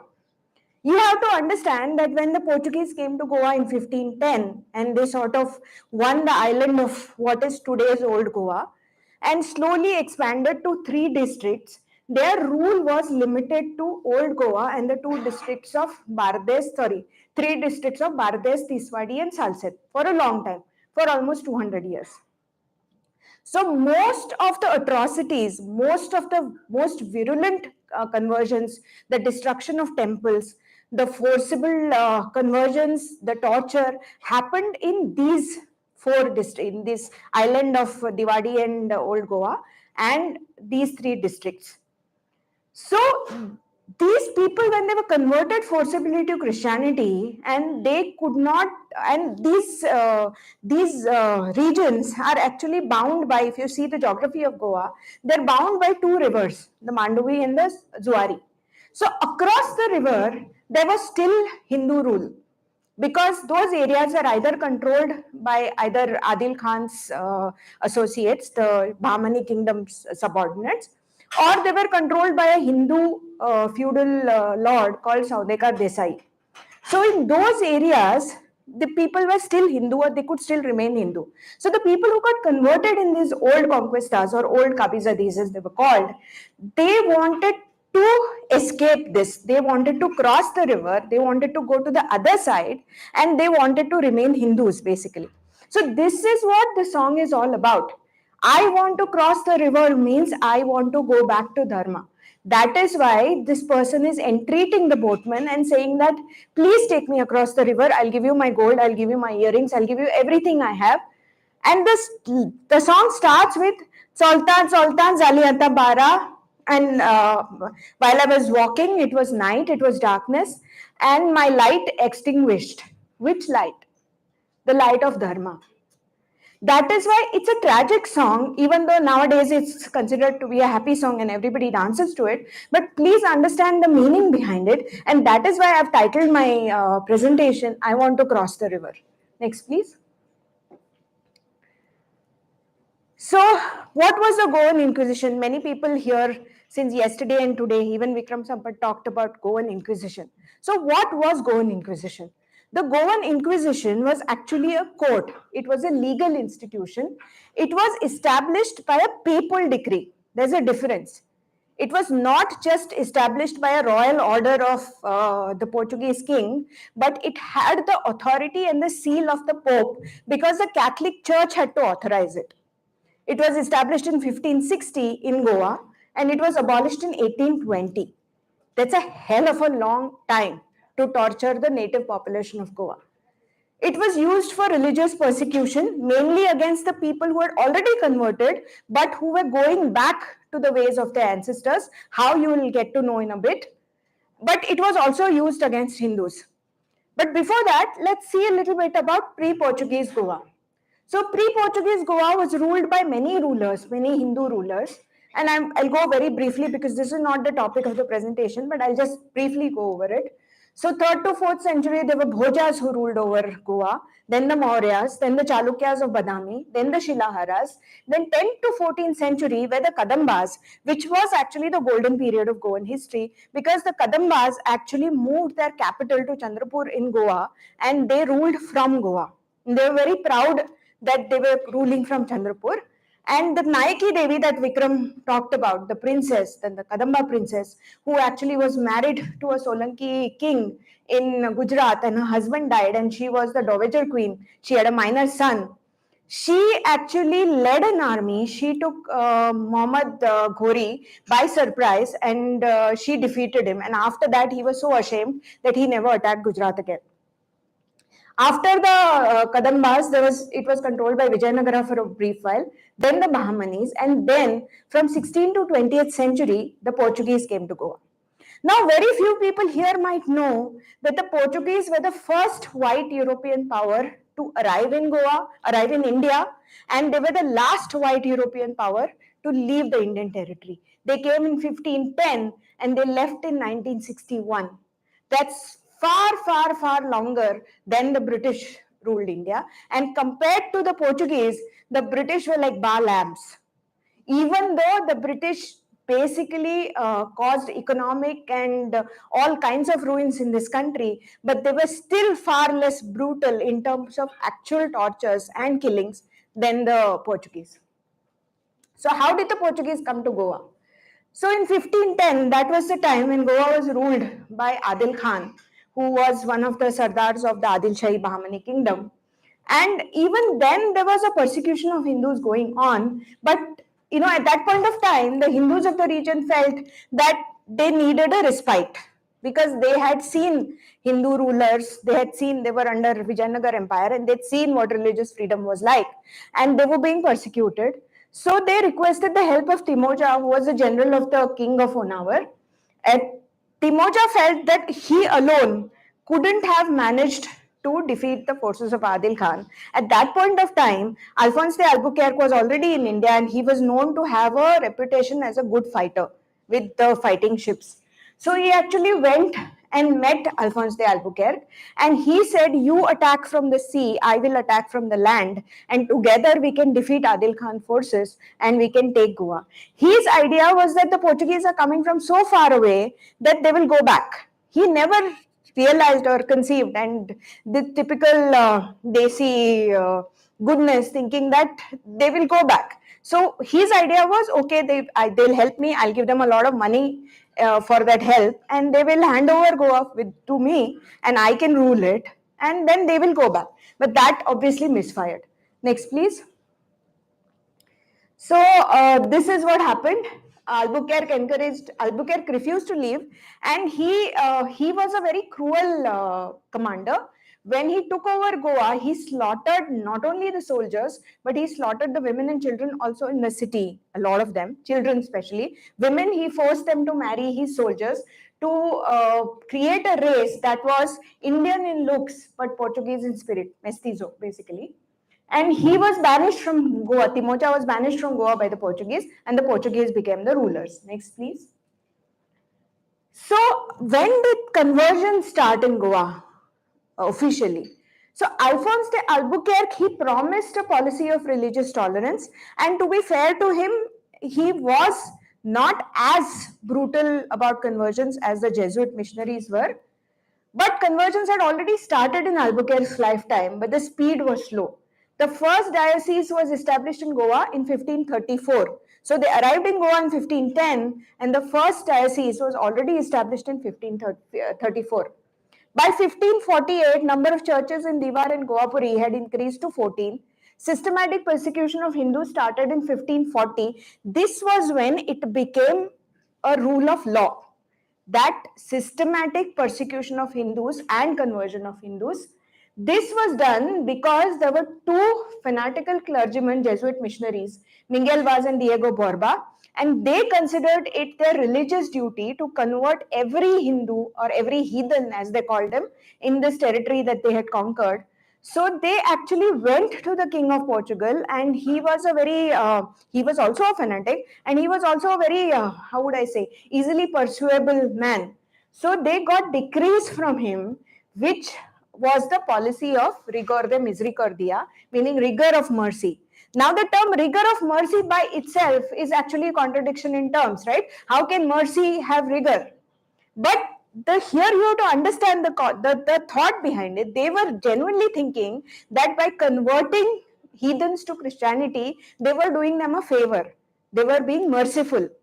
And to be merciful, because the heathens would not, or because the Hindus would not be willingly ready to convert, they had to use force, which was the rigor part. So it was rigor of mercy.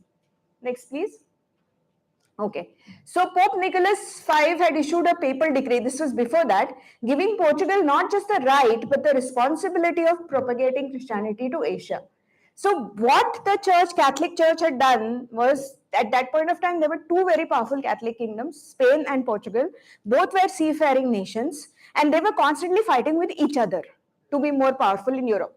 Because they were both Catholic, the ultimate abdicating authority was, of course, the Catholic Church. So the Catholic Church conveniently divided the world into two halves and told Spain that you can go to the New World, Latin America, convert there.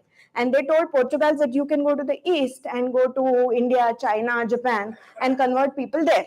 And it is not only your religious duty, it's not only your religious right, it's your duty to do it. As Catholic nations, you have to do it. And so in 1548, Bishop Albuquerque wrote to the king that he hoped within 1 year or at the latest 2, we shall make this whole island Christian. Island meaning the city of Old Goa and Diwar, which were the places which were under their control initially. Next, please. So by 1549, all temples on the island of Diwar and Goapuri were destroyed. Temple properties were attached to churches built by raising the temples down. Somebody asked, why do the churches have such big properties in Goa, right? This was the reason. Not only were the temples destroyed and churches built in this place, but the entire property that belonged to the temple was handed over to the church. Next, please. So this is a Portuguese historian, Antonio Noronha. He says in 1560, there existed but one church in Salsette. In less than 50 years, 28 parishes were established.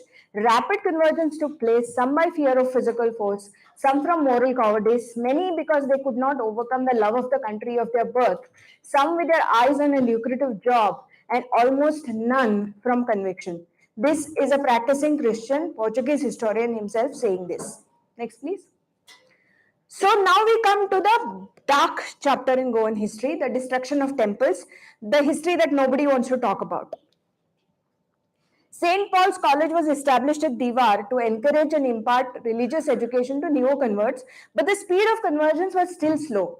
So Miguel Vaz made a 41-point plan. He traveled to Portugal to personally present it to the king.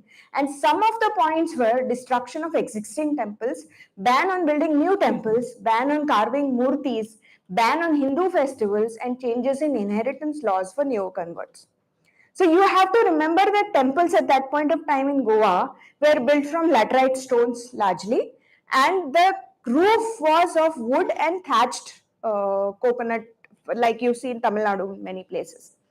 Now what happens when you have a roof like that, as you all might be knowing, that every 2-3 years you have to repair it because it's perishable. Otherwise, and with the Goan torrential rains, if you don't repair it and if you don't keep it serviced, then the whole temple will fall, the roof will fall in, and eventually the building will be destroyed by itself. So one of the laws was not only did they stop the Hindus from building new temples, they said you cannot do any renovation, repair, or any restoration of old temples. So even if your roof falls, you cannot do anything about it. So obviously, a lot of temples fell in disrepair on their own without doing anything. Next. So the original temple of Mangesh, which you see here now as Mangeshi, was at Kottalim. It was destroyed around 1566, and the Murti was moved across the river to Antruz Mahal. That's the Fonda area, Ponda, around Ponda. Between 1560 to 1575, around 300 temples were destroyed in Salsette alone. That's one district. So which basically means that practically every temple in Salsette was destroyed, razed to ground. Next, please. Whenever possible, Hindus managed to transport not the main murti, because the main murtis were usually made from stone and they were very heavy to transport. In some places they did. But whenever possible, they managed to transport the main murti, but almost always the Utsav murti, because the Utsav murti was smaller and it could be transported, it was more mobile, so it could be transported. And they transported across the river. So this is where the I want to cross the river part comes from, to the mainland, which was not under Portuguese control then. The Saundekar Desais, who were the Hindu kings who ruled that particular area, Antruz Mahal, they gave the land for the temples. That's why today, if you go to Goa, or even if you search on Google Hindu temples in Goa, you will see that those little Om dots very close to one another. So in an area, in a radius of 5 kilometers, you will find 10 or 15 of the most famous temples in Goa today. They were not all there. It was not like Goans chose this one village as the temple center or temple vortex. Those temples were moved there because they were belonging to different villages in Salsette and Bardes and Tiswadi. But these people gave land to those temples and the temples were built. Even today, if you go to a place called Mashel, that's in Antruz Mahal, close to Mardod, you will find in the small little village, there are about 12 different temples. All of them belong to different villages, but they were all shifted here because at that point of time, it was a safe haven. Next, please. So they didn't just stop at that. They made anti-Hindu laws which made life hell for Hindus living in Portuguese territories. In 1560, the Viceroy ordered all Hindus from Portuguese territories to either convert or leave or get killed, giving them a month to dispose of their properties. Leave, get converted, or killed. These words remind you of something? Yes. Exact same words. Exact same choice, which was given to my ancestors in the 16th century, and the exact same choice that was given to the Kashmiri Hindus in like 30 years from now. So you see, history repeats itself. That's exactly why it is important to know what happened, really. In 1620, an edict was passed forbidding Hindu marriages in Portuguese territory. Cremations were banned in the Portuguese islands. People had to either carry their dead to the other side, or they had to, in the middle of the night, they had to put their dead bodies on rafts and set the rafts on fire and set the rafts afloat on the river. Can you imagine that? Your father is dead, your somebody very close to you is dead, and you cannot even do proper daha sanskar. You have to wait for midnight like a thief, and you have to put the dead body on a raft and set the raft on fire and let it go in the middle of the river. You don't know, you cannot get the asthis, you cannot do asti visarjan, you cannot do any of the post daha sanskara rituals, but you're doing the best you can at that point of time. Hindus were forbidden to wear the sacred thread. A tax was levied in Hindus known as a shendi tax, a kind of Catholic jizya. So if you had a shikha, if you had a choti, if you had a shendi, then that meant that visibly you are a Hindu. And it was not just Brahmins alone, right? Every community had a tuft of hair. But to have that tuft of hair was to be taxed. In 1684, Konkani was banned in seminaries. Konkani and Marathi books were burned in public, and schools could only teach in Portuguese. The Portuguese started the first printing press in Asia, which is true, but they did it to publish Bibles. They did it to spread their religion. Now, if you go to a museum in Goa, called the Museum de Goa or whatever, many of you might have gone if you go to Goa. The first thing they tell you is that, the Portuguese are so good, they're so progressive, they started a printing press in Goa. They don't tell you why they started the printing press in Goa. It was not to publish the Ramayana or Mahabharata or to Bhagavad Puran or even to write a textbook in Ayurveda or whatever. It was basically to publish the Bible. Next, please. So, repression of local culture and language. Local dress was banned. Local dress meaning sari, dhoti, loincloth, whatever. Cultural practices like wearing flowers in the hair was banned. Pork was forcibly fed to the Christian converts and beef. Hindus were forbidden to keep and read their own religious books. Next, please. Even unconverted Hindus. Fire and steel, dungeon in the rack, the rice pot and the rupee had all played their part in the conversions. This is Richard Burton, the famous British explorer who has written this. He had visited Goa around that time, and he had visited Goa not in the 16th century, much later, in 18th century, I think, but he has seen what the tortures of Inquisition were like. So how did they convert? They used both the stick and the carrot as an approach. So the stick approach was this: Hindus were persecuted in many ways. They were prohibited from holding public office. So no matter if you were educated, you could not apply for a government job. Grama Sabhas could not be held in villages unless Christian Gaokas were present. And you have to understand that in those days, Goa had a very sophisticated cooperative system to manage the village property. So every village would have something known as a Grama Sabha, and every household in that village had a representative who would hold equal rights in that Grama Sabha, and land was communally tilled. They had realized even back then that small land holdings don't make economic sense. So everybody would get their land together and they would till it, and the community would take a decision that this rainy season it has rained heavily, so we'll do rice. After rice, we'll do dal. After dal, we'll do something else. And depending upon the land holding size of the family, the kind of labor that the family could contribute, the kind of animals like bulls and all the family could contribute, the family would get back what they were due. And a certain part was always reserved for emergencies in case of a drought, in case of a flood. And certain part was given to the temple, which was basically the focus of the community life, like anywhere else, like in Tamil Nadu, like in Kerala, like anywhere else. So these Grama Sabhas were very important at that point of time for a sense of belonging. And to be shamed in that Grama Sabha was an insult most people could not endure.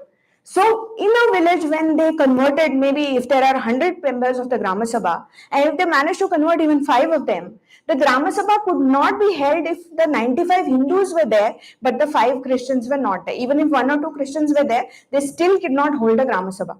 So the Grama Sabha was totally dependent on the presence of the converts.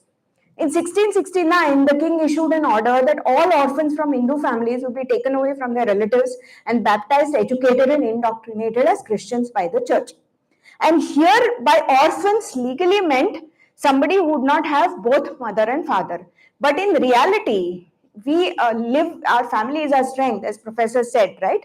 So even if the parents died, in those days particularly, there was always the extended family. The child was not an orphan. There was a grandmother, there was a grandfather, there was an aunt, there was a sister, and somebody or the other would always take care of the child.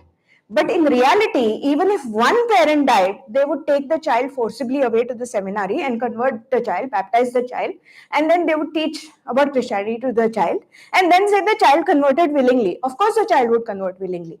It would not know anything else. Next, please. Hindus were prohibited from riding on horses and palanquins. It seems like a story to you, no, now? That somebody can stop you from riding a horse or sitting in a palanquin. Christian laborers were prohibited from working for Hindus. Hindus were prohibited from teaching their children about their own religion. And I'm talking here about unconverted Hindus. So basically what they were telling you is that even if you are an unconverted Hindu, you cannot teach your own children about your own faith legally. If you do that, you could be taken to jail. All children younger than 15 were forced to attend Christian preaching organized in public places. Now here is a double whammy. So you cannot teach your children about your own religion, but those same children were forced to attend Christian teachings in public places. So obviously when the child is taught from the age of 6 the goodness of Christ, but he is taught nothing else about your own faith, at 15 the child is going to be a Christian, whether you convert him or not. Mentally he is converted already. Hindus were constantly humiliated and emasculated. Entire communities were converted by deceit, either by doing things like throwing beef in community wells or by force feeding bread, because bread was unknown to the Goan people then. So bread was considered as a brushed food, as polluting food. So if you fed somebody the piece of bread and say that now you converted, now you cannot go back to. And here we have to accept the blame in our society also.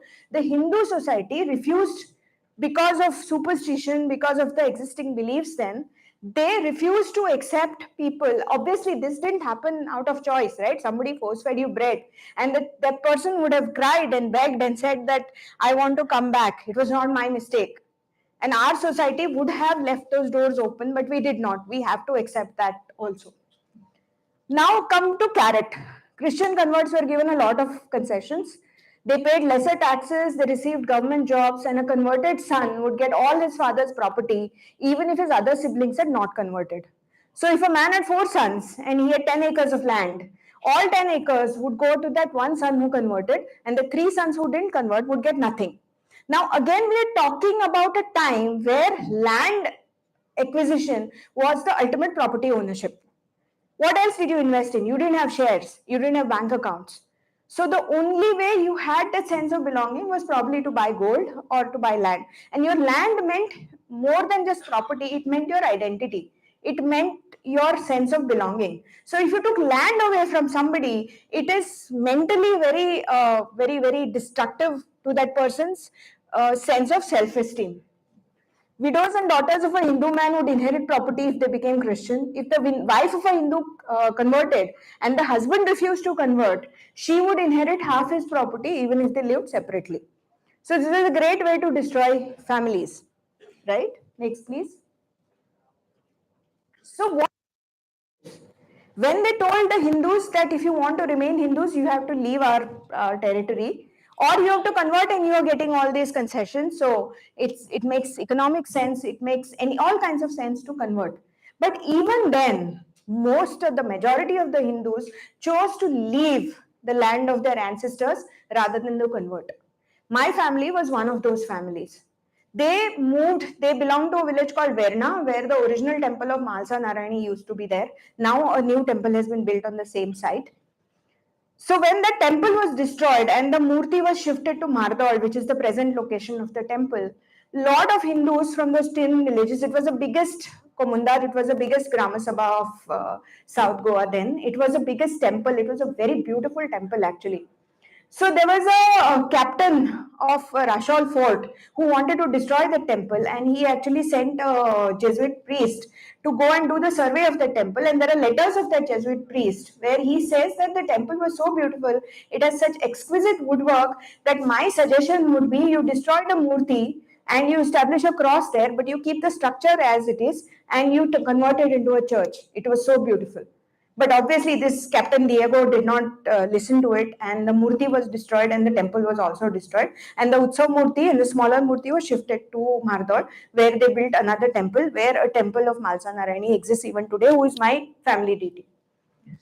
Around 20,000 Hindu families migrated from Portuguese territories after 1560. They settled first in parts of Goa that were then under the Hindu rulers like the Saundekar Desais and Adil Shah.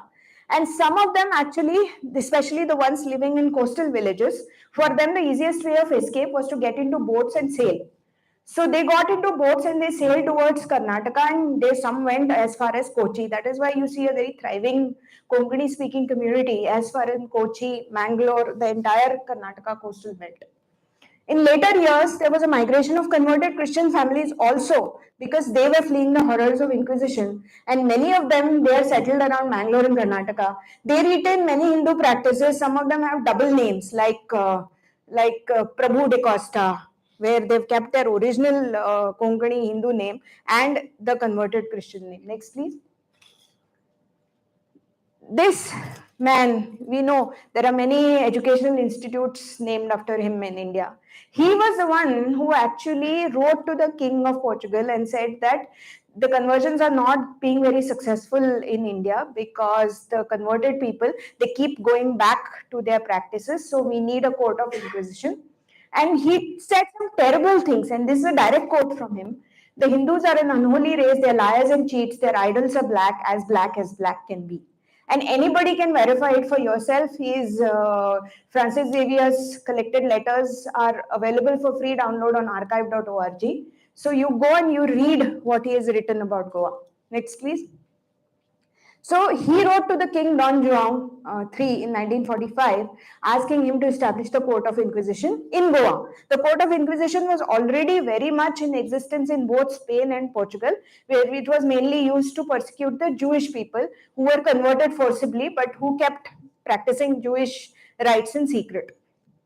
It had two inquisitors appointed by the Pope, and they were answerable only to the Pope and the King of Portugal. Which is interesting because the highest secular authority in Goa at that point of time was the Viceroy of Goa. But the Viceroy of Goa, while he controlled all other decisions, he has no control over the Court of Inquisition. It met in Adil Khan's palace, which was the Viceregal, not Viceregal, sorry, that's a typo, Viceregal Lodge earlier, which is located in today's Old Goa. The site is between the current the St. Catherine's Church. This palace was turned into a vast prison with over 200 cells, underground cells. The locals were so terrified of it that they wouldn't even call it Court of Inquisition. They used to call it Höllegar, meaning big house in hushed tones. This was established mainly to punish neo-converts to Christianity who continued to practice many of their old customs, but the jurisdiction of the court also extended to Hindus and Jews. Next, please. An edict published by the Court of Inquisition lists offences by neo-Christians who were liable for trial. The list was very comprehensive. It included things like distribution of betel nuts and leaves during weddings, tambulam, which we all do, right? It's a Hindu practice across India. So you could not distribute tambulam during weddings. If you did that, then you could be hauled not only to the prison, you could be sent to the Court of Inquisition. Distribution, finding a tulsi plant. This is about a neo-Christian convert I'm talking about. So finding a tulsi plant anywhere on a neo-Christian's property, not just in the Tulsi Vrindavan, even if a tulsi plant grows wild, even that was a crime. Singing traditional songs or ovio during a wedding, meeting the oldest person, Daiji of a clan, to seek his blessings after the birth of a child, which was a very important ritual for Goan Hindus. It was a kinship ritual. So every time a child was born in the family, the child would be taken to the eldest person in the entire clan, not just the family. This was basically to build a bond with the entire clan. So that they stopped using traditional musical instruments, anointing a bridegroom with haldi before a wedding, celebrating the 6th day ceremony, where I don't know if you do it in Tamil Nadu or not, where the goddess Shashti is supposed to visit the child and write the child's destiny on the child's forehead. It's practiced even in Bengal today, in Maharashtra also. On the 6th night, people don't sleep because she's supposed to write good things if you don't sleep. So that ritual they banned. Cooking rice without salt, because Hindus cooked rice without salt. They forced the neo-converts to add salt to the rice. And even today, there are many Christian families in Goa for whom this has become a norm. because for generations they've been doing it. Taking a bath in the morning, you might laugh, but even that was illegal if you were converted to Christianity. Using cow dung to polish the floor of the house, observing fasts on certain days of the week. And now we come to, so what happened if you did any of those things? You were hauled to the court of inquisitions. Next, please. And this is what happened. Next, please. Any person could report anyone anonymously to the court of inquisition, and the witnesses were neither required to produce proof or accost the accused. And anybody could report anybody, either for gain or out of personal enmity. So basically, if there are two neighbors and they don't like each other, and one of them has a problem with another, that person would simply say that, I saw him wearing an Indian dress in his home yesterday. And that was enough. The witness was never brought face to face with the accused. So you would never know who betrayed you, basically. And the property of the person who was taken in custody by the Inquisition, it would be taken over by the court of Inquisition, and a part of it would give to the witness. So you can imagine how many people must have used it to settle personal grudges, right? Upon complaint, the accused would be taken away from the family. There was no such thing, like there were no public interest petitions, there were no bail hearings, there were no human rights lawyers writing articles in New York Times or Washington Post saying that this person needs to be given bail. There were no Nobel Prize nominations, fake Nobel Prize nominations. Torture was used by the court of inquisition to extract confessions, and terrible tortures. Next, please. Horrible tortures like pole or the torture of the police, where the victim would be suspended and with his legs stretched on both sides and weights attached, and they kept on increasing the weight so the limbs would get stretched till the person who couldn't take it anymore and they confessed. Next, please. The torture of the patra, it involved placing the victim on a slanted board like this, with the head lower than the body. An iron band around the throat kept the head in place. The hands and feet would be tied, and iron prongs would keep the mouth open, and water would be poured into the person's mouth and nose to strangle and suffocate the person till the person confessed to whatever they wanted him to confess. Next, please. Next, please. The ultimate torture, auto da fe, or trial of faith. What it meant was basically burning alive of people who were deemed heretics. They were burnt at a stake at a place called Campo Santo Lazzaro on the banks of the river in today's Old Goa. How do we know this? Because thankfully we are lucky to have had a contemporary account of our auto da fe trial and of the entire burning. There was a French doctor called Charles Delon who was imprisoned for 3 years in the Palace of Inquisition for something else. It was a love triangle. He was based in Daman and Diu, and he and one Portuguese Don were in love with the same woman. So that Portuguese Don basically complained against him. And then he was imprisoned there. And he attended an auto da fe, and when he was released later, when he went to France, he wrote a book which was a first-person account of the entire trial, where he has recounted everything in great detail about how the trial took place. Next, please. Victims to be tried were given yellow robes called sambenitos with the cross of St. Andrew painted in red on front and behind. Victims who were convicted were given robes called samaras, which had their own portraits painted on both sides, as well as ascending flames surrounded by demons signifying hell. Next, please. So this is what a person condemned to death would look like. Victims who confessed after sentencing had the flames on their robes pointing downwards, called fogo revolto, and such victims were shown mercy. You know how? They were first strangled and then burnt alive. So at least they would not be, pained by burning alive. But people who refused to accept that they did anything wrong, they were burnt alive. Such victims wore karochas, huge conical hats with pictures of demons and fire. Next, please. This is the famous Hatkatro Khambo. They would be tied to this pillar and burnt alive. Inquisition had power over both the living and the dead. So if this auto da fe wouldn't happen every day or every week or whatever, it would happen once in 2 years or once in 6 months, depending upon how many people were deemed, liable to be trial. So if somebody died of torture in those 6 months or in that 1 year, they would be buried. But their bones would be exhumed. They would be put in a casket, and the bones would be tried, and the bones would be burnt. Because the belief was that if you burn a body, the body goes to hell. Christians should be buried. That is why. And they burned books also. There is no accurate information about how many people were tried by the Court of Inquisition in the entire duration of 250 years. But data is available for a period of 63 years between 1561 and 1764, and 16,712 cases were tried just during this period. In 1820, the Court of Inquisition was abolished following pressure from the British and, most importantly, following pressure from the Marathas as well. The palace was demolished and all the records were burnt. Next, please. So now you'll ask me, while all this was happening, what did the Hindus do?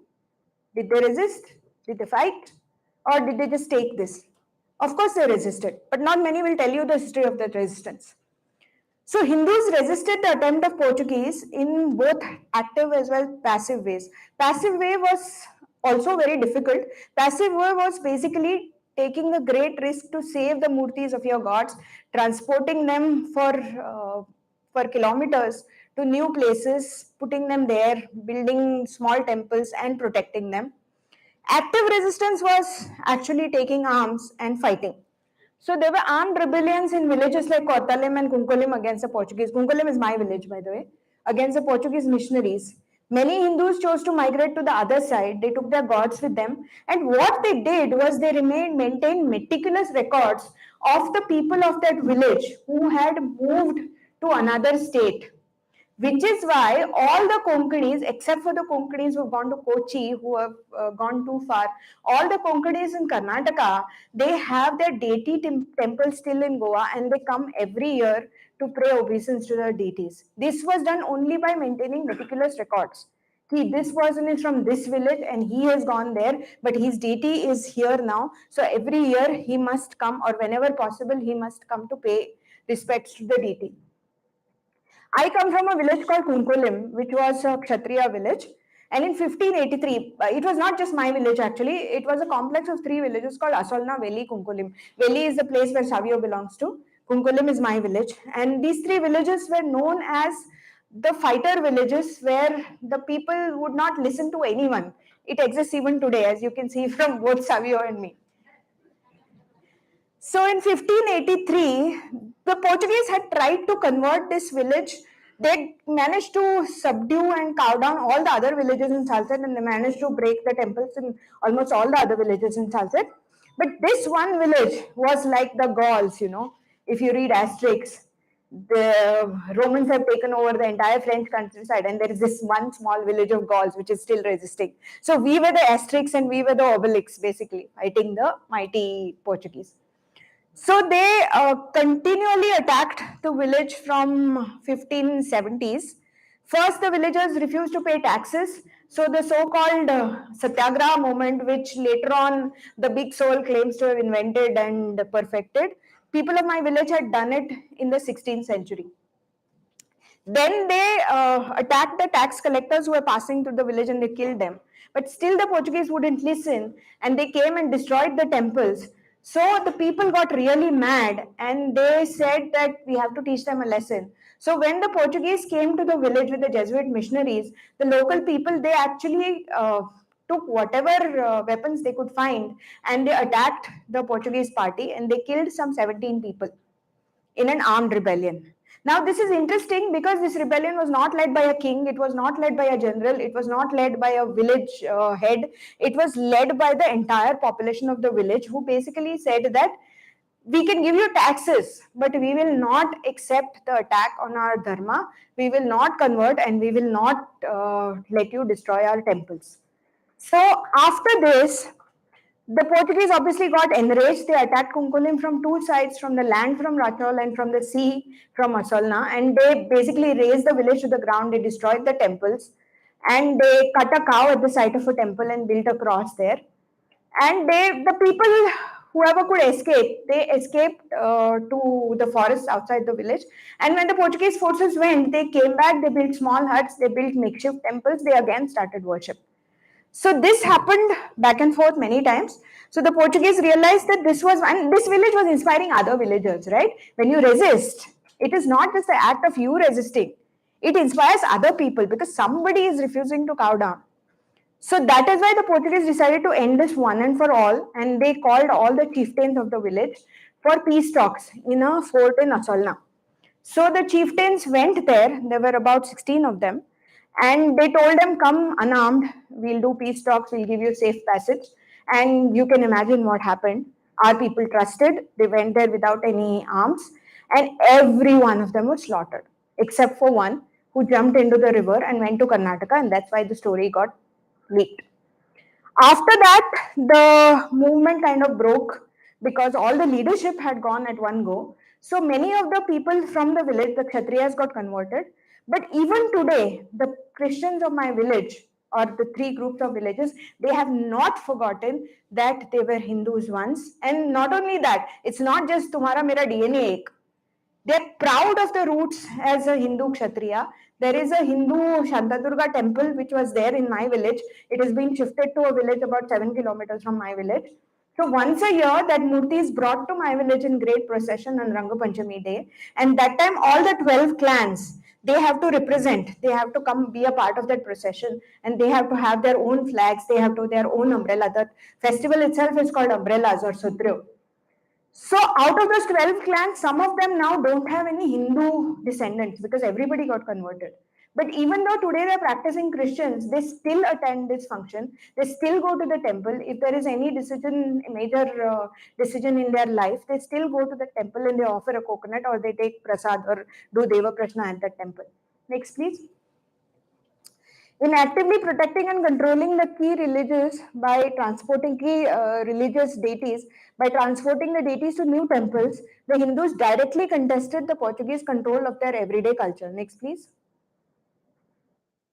Even today, as I said, every temple in Goa has a list of Mahajans and Kulavis, the inhabitants of the original villages, who are now scattered all over. Next, please. But you also might want to ask me this, no? Why do I talk about it now? I've been asked this question by many people from Goa also, Hindus from Goa as well. This happened in the 16th century. Why are you talking about it now? What is the point? The point is, the Goan Inquisition was a terrible crime against the native people of Goa. It doesn't matter if they are Christian or Hindu today. It was a crime committed against the people of Goa in the name of Christ with the full knowledge and active support of the Catholic Church. The Vatican has apologized for many of its past sins. It has apologized to the Native Americans. It has apologized to the native population of Canada. It has apologized in Rwanda. But they have not apologized to the Goan people. They have never even accepted officially the Catholic Church. So it is time that we asked for an apology. It is time that we demanded an apology. Not that the apology can change things, but it can at least help heal the festering wounds. This is just rubbish, you know. Sometimes they ask you random questions like, why are you talking about Inquisition when Goa has bigger problems like tourism, or we can't even get Ola or Uber to Goa? This is stupid logic. Next, please. So why am I raking up the past? It's because only when you learn from the past that you can build a happy and safe future. What happened to my ancestors in the 16th century is happening here. It's happening in Tamil Nadu. It's happening in Kerala. It's happening in Punjab. It's happening anywhere. And if we don't recognize it, we will continue to let it happen. And there will be small places that we will be seeding in every state, in every part of India. Even as we speak, it's happening. History repeats itself. I think it was George Sayantana who said it, that if you forget history, you're condemned to repeat it. Another question I'm asked is, but the Inquisition punished only the Christians. Why are you talking about it? I'm talking about it because no one else is. So when I was making this presentation, my daughter helped me make this presentation. And when she was helping me find the data, she looked it up. And the two people who are talking about the Inquisition is Sri A.K. Priolkar, who has written the most seminal book on Inquisition called the Goan Inquisition, who happens to be related to me, very closely related to me, and me. In between, there have been no contemporary accounts. There have been no people talking about this very important part of Goan history. Next, please. Again, those who do not remember the past are condemned to repeat it. Next, please. These are just some quotes. Nothing in the world is more cruel and pitiless than the process of Inquisition. Next, please. And this guy visited, this Pirat guy, also a French traveler, who visited Goa. So he's talking about the Goan Inquisition. Next, please. The cruelties which in the name of the religion of peace and love, this tribunal carried out in Europe, were carried to even greater excesses in India. Next, please. The cruelties which in the name of the religion of peace and love. Okay, it's the same one. Next, please. Goa is sadly famous for its Inquisition, equally contrary to humanity and commerce. Next, please. Nefarious, fiendish, lustful, corrupt religious orders pounced on Goa for the purpose of destroying paganism. Next, please. These are my references. There are many more actually, I need to update it, but this is an old presentation. So, what is the time? 5:29. Allow me 10 minutes to have an heart-to-heart chat with you. This is a topic I've spoken about before as well, and if you want a longer version of this talk, it's there on Sangam Talks on YouTube. It's there in greater detail. But the reason what I want to talk to you about is like why I started to do what I did. Talk about the past, talk about general our culture or our dharma or whatever. If you have heard many of the speakers who spoke in this meet, you've heard how Ashwin, when he was running a cow shelter, he was forced to move 8 times in 7 years, how a group of communists threatened him. You know how Vikram was demonized and how they pressed fake charges of plagiarism against him. Ramesh Anna has many cases against him. Vijay, he has to be the Hulk because he's facing threats every day. All of us have had to pay the price. I've had rape threats against me every single day. I have 15 people who come to my inbox and ask me, why don't you go sleep with Modi or why don't you go sleep with Amit Shah? This is the kind of abuse I have to face every day. I have had to go to the police twice. I have had to put 2 guys in jail, and this continues. I am not saying this to play the victim card. I am not saying this to get your sympathy. I don't think any of us are doing what we are doing to gain people's sympathy or to play the victim card. It is a choice we have made. It is a very conscious choice we have made to pick up a side and to fight. Now, why we have done it? I can tell you very simple. My motive is, at the end of the day, very selfish. I want my great-grandchildren to have the right to be proud and assertive Hindus. I don't want them to live like Dhimmi, where they have to hide in their homes and they have to worship their little gods in their altars like my ancestors had to. That is the reason why I'm doing this. All of you are here because we are all fellow travelers on this path to Dharma. So many people ask me sometimes, what can we do? You are doing this, you are putting yourself out there. All of us are putting ourselves out there for various causes, various reasons. So why are you all doing what you're doing? And what can we do is a question that I get asked many times. I was very happy when, I don't know what's your name. Yeah. Sangeeta. She's a young girl. She asked me, how do you deal with online hate? For somebody so young to think of such a mature question and to ask itself is very, very impressive. And it made me realize that how mature this generation is and how much they know.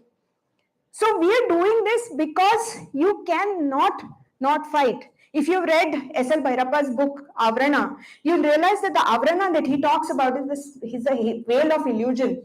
A veil of illusion that tells you that everything is okay, you're still Hindu, you can still have Hindu marriages, you can still go to temples, so all is well. All is not well. And once that veil of illusion is lifted from your eyes, once you start seeing the multi-pronged attacks on your faith from all directions, from the mullah, from the missionary, from the Macaulay, from the Marxist, you realize that yes, you can be Hindus today, but for how long is this going to remain? Which is why it is not just my fight alone, which is not just Vijay's fight alone, which is not just Ramesh Anna's fight alone, which is not just Vikram's fight alone. It is a fight of every one of us. And what can we do? We can do simple things. We can be assertive Hindus in whatever we do. Wear your Indian clothes with pride. Wear your bindi with pride. Say like I did. Take a stand.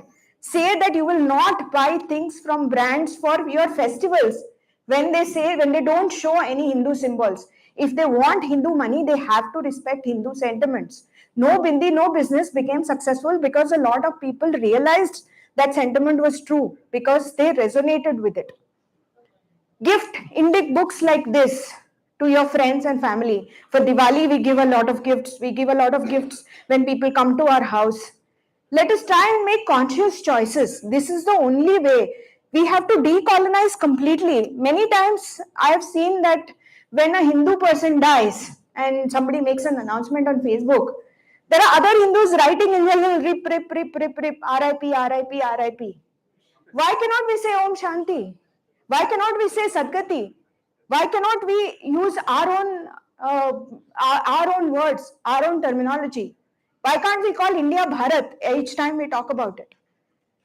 You know, it's become so internalized that sometimes we don't even realize it. Once I was writing something and I said, it was a story, and I said, when she saw him, her face lit up like a Christmas tree.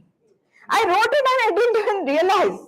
And then I was reading it again. I was like, why should I use this metaphor? I changed the metaphor to her face lit up like a Diwali night. It's equally evocative, probably more evocative. Probably to an Indian, you would get more clearer image when I use words like a Diwali night than a Christmas tree. Simple things like that. It's not being against anyone, like Savio said. I'm not holding people like Savio responsible or today's Christians responsible for what happened to their ancestors. They didn't do it. They were victims too. Just as my ancestors were victims, his ancestors were probably victims too. We don't know. So it's not about today's Christians. But having said that, you cannot shy away from speaking about the truth just because you might offend somebody's sentiments. As Vikram said, why should today's Indian Christian identify with the Jesuit Francis Xavier? He should be proud that he's an Indian Christian today. Like Savio said, he's an Indian first and a Christian later, which is a very, very admirable sentiment. So when people ask me, why are you peddling hate when I'm merely talking the truth? The question is, why should I not talk the truth? Counter me on facts. That's my open challenge. Tell me where I'm wrong. Tell me where I've lied. Tell me where I've said that things that happened didn't happen or things that didn't happen happened. Nobody has been able to do that. So when you're putting labels on me, this is basically just your way of telling me that you should shut up. You should not speak the inconvenient truth.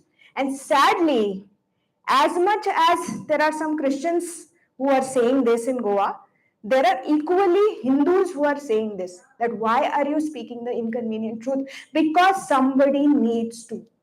If we are all sheep, if we are all silent, then we'll all be Kashmiri Hindus. Even today, there are 7 lakh Kashmiri Hindus who are living like refugees in their own country. Do we want that fate? Do we want our children to go through that fate? Do we want our grandchildren to be defensive? And maybe they are Hindus, but maybe they will, they will never dare to wear a naman in the public. They will never dare to wear Indian clothes in public. They will do it maybe in their house. One day in a year during Diwali, they'll light a lamp. Is that what we want them to be? When and I'll end with this anecdote. I was in New Zealand a few years ago. And that time I'd gone to visit a Maori village, and they'd shown a small documentary about the Maori elders talking about their culture. And one of them says a very poignant thing. He talks about how the Britishers and the missionaries came and destroyed their culture. Same thing that they did everywhere else actually. Even in Latin America, even in South America, they did the same thing. So he says, this elder, that all we wanted to do was to be left alone. I was not telling you to follow my beliefs. I was not telling you to believe in my gods or my ancestors. I was just telling you, just let me be. Why do I not have the right to not just to be, just to exist the way I've always existed? That is the question. And that is the thought I'm going to leave you with. Awesome.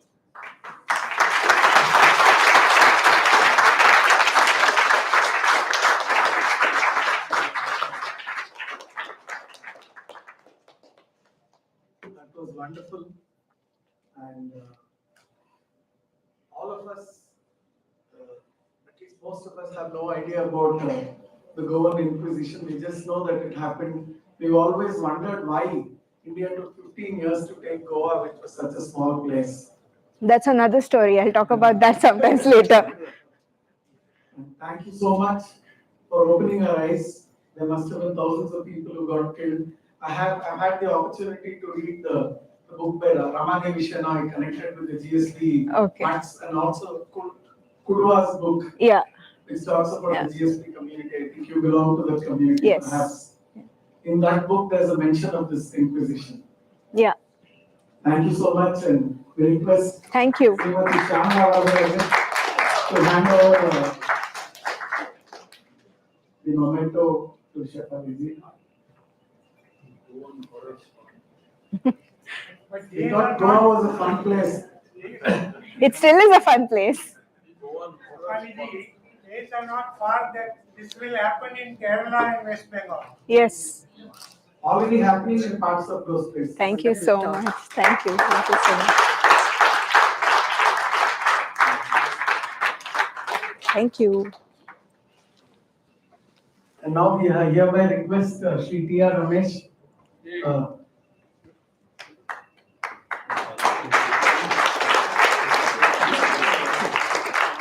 So interesting.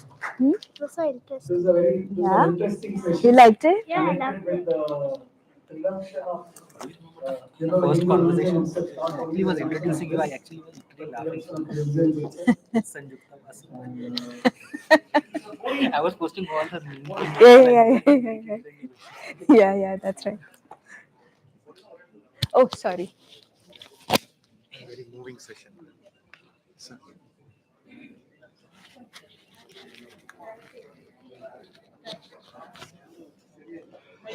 Mic on, ma? Mic on, ma?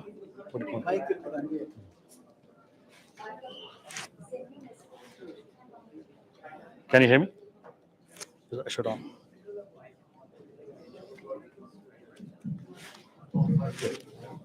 Namaskaram to everybody. I think my program has been advanced at his cost. Thank you.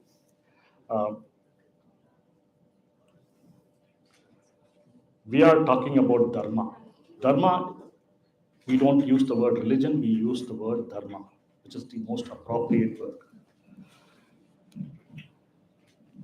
And Professor spoke about the connection between Dharma and Artha, the title suggested by Shefaliji. We have a Trivarga, Dharma, Artha, Kama, and Moksha. Moksha is kept a little aside, and that's where temples also come. In Tamil, we have Aram, Porul, Inbam, Thirukural. There's a song alluded to Avayar. Avai means Amma. Instead of saying Ammayar, we are saying Avayar. There are 3 or 4 Avayas throughout history. One Avaya said, Eedal Aram, Thievinai Vittu Eetal Porul, Enyandrum, Kadal Iruvar Karuthu Urumittu Aadaravu Pattade Inbam, Paranai Ninaindu, Immooன்றையும் விட்டதே பேரின்பம். Now, Dharma should be sustained by Artha, which comes in a dharmic way. Otherwise, it will not be Dharma. Our ancestors endowed properties to temples. Many gave jewels for adorning, they gave vessels for the day-to-day use, but mainly they gave lands. Real estate is king even today. It was always. Now I'm going to ask you to name a few big temples in Tamil Nadu. I will start by naming 2 big temples in this region. Marudamalai Sri Subramanya Swami Temple, Perur Pattishwara Swami Temple. Can you tell me some 10-15 big temples? Sri Rangam Ranganath Swami Temple. Chidambaram Nataraja. Okay. Madurai Meenakshi. Okay. Vedamurishwaran. Okay. Arunachaleshwar. Yes.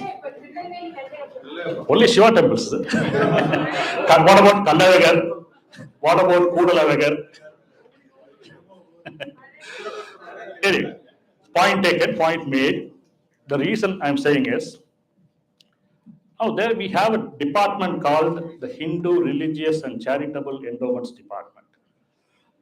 It had its origin in the HRE board, Hindu Religious Endowments Board, in 1926. Then the department came in 1951, and it has been there, thinking it's going to be there forever. No, we are going to put a death knell to it. We are going to do that. I'm not saying that it's a feel-good factor, but I'm saying it as I see it. Now, in all the temples, keep the Chidambaram temple named little aside, because it never had an executive officer. It had from 2009 to 2014, January 6th, but that executive officer was declared illegal by Supreme Court, and the Dikshitas never gave him an inch of power inside the temple. They were defensive on who would administer their temple. They never allowed the executive officer to come inside the temple. Now, Srirangam temple, it was taken over by government in 1937. Payani temple, thereabouts, 35. Tiruchendur Subramanya Swami temple, again, 37, 39. Arunachaleshwar temple, 1951. Meenakshi Sundareswar temple, 1937. You name any big temple, they were taken over by the government before we got independence and before we got the constitution. In 1951, when the new act came, the Chidambaram Dikshitas, the Matadipati of Shirur Mat, and the administrators of Sri Venkatamana Devaru temple in Mulkipeta, Mangalore, they all filed cases against the takeovers. And they won the case. Two eminent judges by name Satyanarayan Rao and Rajagopalan Iyengar gave a beautiful judgment on 13th December 1951, by which not only these temples were released from government control, Ranganath Swami temple, Arunachaleshwar temple, Subramanya Swami temple, Tiruchendur, Madurai Meenakshi Sundareswar temple, all these temples went out of government control. But what is government doing there? The government, which is supposed to administer justice, which is supposed to put frauds inside a cell, is committing fraud till today against Hindus. I have filed a case in 2020 about 60 temples, including Ranganath Swami temple, Arunachaleshwar temple, saying that the government is there by fraud. In their counter affidavit, they did not deny it. Again, I filed a case in May 2022 saying that in 200 temples, the executive officers is functioning without an appointment order ever issued under any provision of the act. And these 200 temples, Maratha temple comes. Shankameshwara temple comes. Avinashi temple comes. We were sitting ducks, but we continue to be sitting ducks. No, okay, let government control our temples. What is the loss? I don't think now, after so many years of awareness, I don't think people will ask. First of all, it's your fundamental right. You must remember Article 26, which gives the right of decide your own religious matters and to administer your places of worship, is not a minority right. It's the same right that is available for Muslims, for Sikhs, for Christians, or for any set of denominations. This is a prelude. I just want to tell you. I want to tell you one more thing about some of the cases I have filed and have met with partial success, and some of the cases were dismissed, and I got to the Supreme Court. And Supreme Court has recently admitted 2 of my special leave petitions. Thanks to Sai Deepak, thanks to C.S. Vaidyanathanji, eminent lawyers who come pro bono for the cause of Dharma. Now, One of the cases where I have got a stay order recently, that is recently 2021 November, is the government trying to start 10 secular colleges with temple. They came and told a lie before the court that they started 4 colleges. I denied it, but so court gave stay order for 6 colleges. You must be wondering what's the connection between Kapaleshwar temple in Mylapore and Kolattur. The only connection is Kolattur is the constituency of M.K. Stalin. Okay, between Kapaleshwar temple and Kolattur there are 10 kilometers. Between Tiruchendur and Vilatikulam there are more than 90 kilometers. It's the constituency of Kanimozhi. So start a college. Start a college where? Take the land of a Veda Padashala and start a college. This is how government destroys our dharma. Then another important case where I got a stay order is where they wanted to melt the temple gold. You know, they can go and melt the temple gold and they say it was only 16 karat pure. It was only 12 karat pure. So when we melted 1 kilo, we got only this much. Tamil or you can never account. MRV was here yesterday. You know, I shouldn't use the word mascot, but he's my lucky charm. The first time he came for me, he came because the ADMK government and BJP was watching it. They said, we will give the lands of the temples to the encroachers. And government will meet out the cost. Vote bank politics to the lowest ebb. So I filed a bill. MRV appeared for me the first time and he got a stay order on the dates. And the stay order stays even today. You know, more than 1 lakh acres they were going to give away of temple land. You lose your land, you lose your identity. Hindu land, Hindu space becomes secular space. And tomorrow the encroacher will sell it to a church, he'll sell it to a Jamaat, and you know what will happen. The stay order is still there. We have to ensure it becomes an absolute order. And last November, Sai Deepak appeared in Madras High Court. He got stay order for gold belting. There are now many, I have about 17 cases in Madras High Court, 3 cases in Supreme Court. I'm just saying this not for saying that I'm filing so many cases. I'm telling you because many of us are unaware what's happening to temple wealth, what's happening to Hindu lands, where should the money go and where is it going? First of all, the money is not coming. And whatever money is coming, it is being diverted, not for our purposes of dharma. This is the most important thing. Now, I'll tell you what if the real money comes, what all we can do. Now, I made this in 2013 as the president of Temple Shiva Society. I made a 2-pager. Tamil Nadu temple income, property income, a perspective. In 1986, we had 5.25 lakh acres. If I'm crossing more than 25 minutes, please, I want to finish it quickly. 5.25 lakh acres of temple lands, mud lands, endowment lands, Hindu lands in 1986.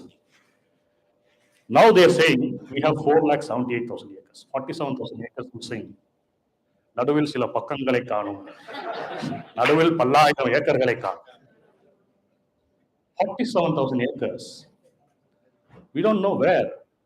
You know, it could be somewhere around the 10,000 crores or it could be even 25,000 crores. The most valuable land will be stored. And we have 29 crore square feet of sites. Sites is where, which is within the village or the town or the city. Lands, agricultural lands will be outside the town, outside the village. And we have 22,600 buildings. You know, what should be the rent that should come from there? I'll give you a simple math. Let's keep the 29 crore square feet as 30, round figure. 1 square foot, if you say, sorry, 10 square feet by 10 square feet.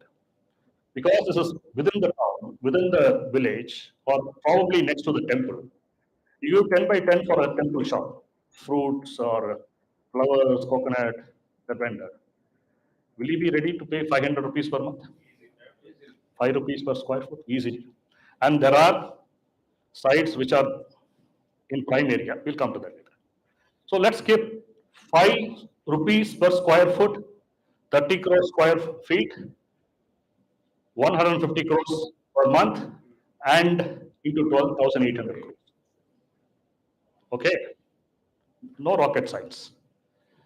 And of the 4,78,000 acres, at least 1 lakh acres have become urban or semi-urban lands. True or false? And you don't charge 5 rupees.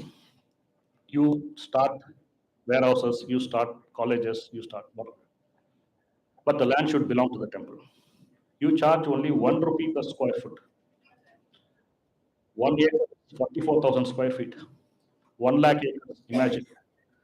Into 12. You get somewhere around 6,000 crores per annum. What 6,000 crores in the 2G days and the days of mega corruption might not look big, but 6,000 crores, what you can do is what we have to see. Scholarships to 100,000 students, 50,000. Okay, we can help the poorest of the Hindus who wants to get educated, boy or girl, 50,000. 1 lakh students. Are we helping 1 lakh students today from temple? That will be 500 crores. 50,000 for health benefits for 100,000 persons in across Tamil Nadu. This is a Tamil Nadu example.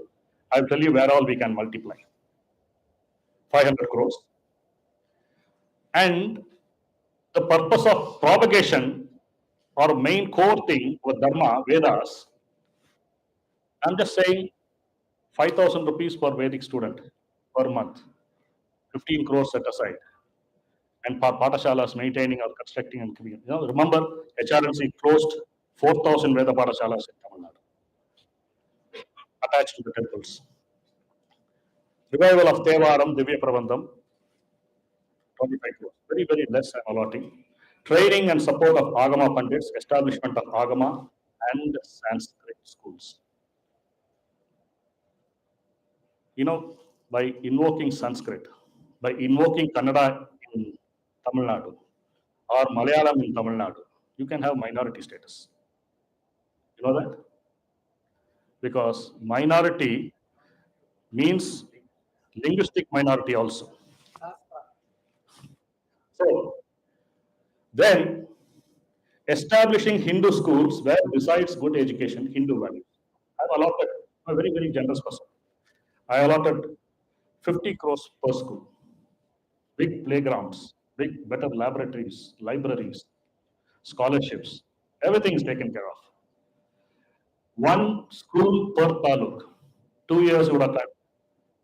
3 years you would have covered most of part of Tamil Nadu. 500 crores.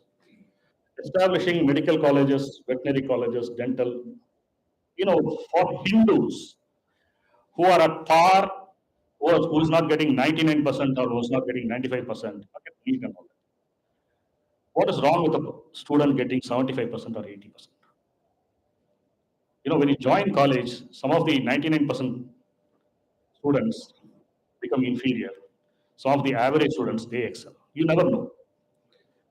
So, 1,000 crore rupees, you establish 5 colleges. Proper conservation of ancient and heritage temples. We need to restore a lot of dilapidated temples, village temples. We should bring them back. And then only the economy of the village will also flourish. 500 crores. Setting up goshalas to save our desi cattle. Now, goshalas are important to ensure that the cows do not go for culling. Not only that, but when they stop giving milk, the farmer or the dairy farmer, whoever it is, they just want to sell.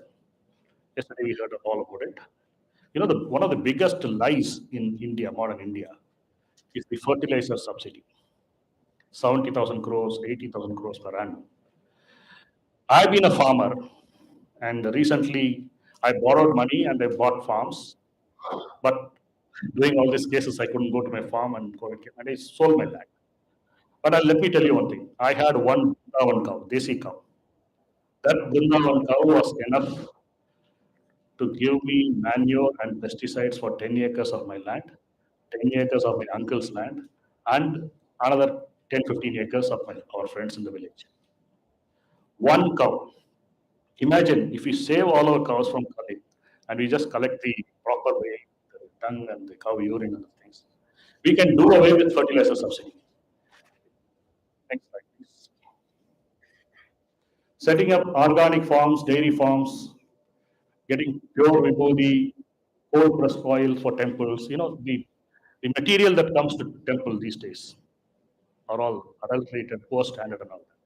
If you see my forehead, it will be dark in color because when they give vibhuti in the temple, I apply it without putting it on the pillar or on the wall.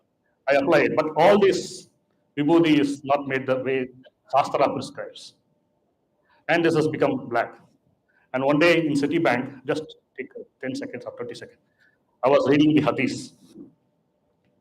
I take a break and read books when I was working in Citibank. One Muslim vendor came. He said, sir, I know. I'll keep quiet. What you know, what you'll keep quiet? You're doing namaz. That's why your forehead is like this. I know. You're now reading hadiths. At proper time, I will tell others. So the adulterated vibhuti made me a momentary Muslim. So, and very important, transparency and accountability, which is lacking in HRNC administered temples today. 25 crores, this 25 crores I picked up from Andhra Bank audit expense for a year. You know how much HRNC is charging? 4% of the temple total income as audit fees. Imagine I'm the auditor for Ambani or Adani. I need to do only 1 year of audit. I can probably buy an island and settle down. This is where we are not doing anything. Okay, Tirumala Tirupati Devasthanam is running a TV channel, but we need to audit the expenses. That's a different thing. Propagation and spread of Hindu. Yesterday I talked about having Gita Press replicated and for our English books and for our other language books and all that. The Gita Press is doing for our traditional itihasas and shastras and other things. We need to come up with new things also. Is it going up a little bit more? I'll quickly cross this because I'm coming to my main redeeming Parasuram Kshetra. So, other expenses, there will always be miscellaneous expenses and Hindu widows, orphans, physically challenged. If there's a sudden flood, there is a cyclone, people are affected, the temple money can go and help Hindus or affected Hindus. Miscellaneous expenses. Then I still spend only 4,500 crores. I still have 1,500 crores left. But HRNC is collecting about 120 crores now. Earlier it was collecting only 50, 60 crores per annum, which is not even 1%. It is collecting 120, 130 crores. And it is charging 200 crores as administration and audit fees. We are making a loss by having HRNC. And another loss of 6,000 crores. It is not a loss of 200 minus 120. It is a loss of 6,200 minus 120. So, I gave this as an income perspective. Now let me go to my main presentation. Sir, slide 1, please.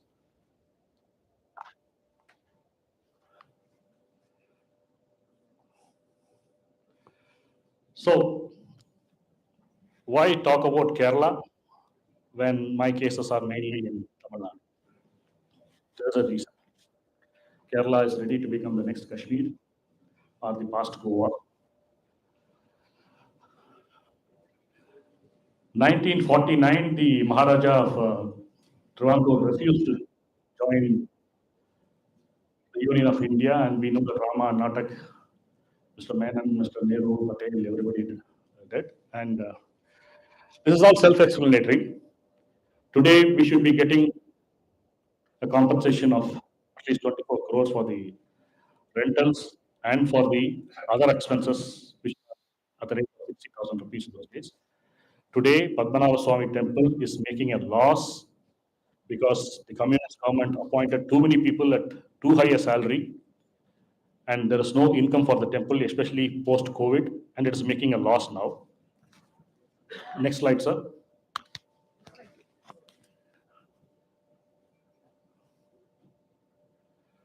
Okay, we'll zoom in here. What can be achieved? I put it all in a nutshell. I usually keep my presentations to 8 to 10 slides. Do you know how many acres of land, even today, after all the 250,000 acres we for Kerala government in 1954, even today, Guruvayur temple has got 13,000 acres of land. But on paper, it is not in the hands of the administrators. And most of them are in the hands of the people who face west and do namas. But the government took over the temple for better administration. There is another temple which not many are aware, the Kodal Manikam Bharathan temple, which had 45,000 acres of land.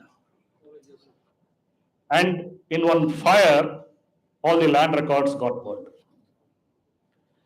It still had some 1,200 acres, of which some 200 acres have been recently given, recently means 4-5 years ago, to Christ College. You know, there's a saying in Uzbek, he's such a low fellow who presented his mother to the fellow who killed his father. That's what I like to think about leftists. Anyway. So we need to file cases before Kerala High Court or even Supreme Court to release Guruvayur temple from government control, because Article 31A 1B of the Constitution says you can take over the management of any property for better management or for public good, but only for a limited period. From 1971, Guruvayur temple is under the control of the government. It's not a limited period. Kodal Manikam temple is similarly with the government for donkeys years or for 2 generations. It is not a limited period. So are the temples under the Malabar Devaswam or the Trivankur and Cochin Devaswam. Government should not be there. There are some people in Tamil Nadu fighting cases. There is Radhakrishnan who fights cases on lands. There is Rangarajan Narasimhan. There's yours truly, T.R. Ramesh, who to his capacity files a few cases. In Kerala, you don't find anyone.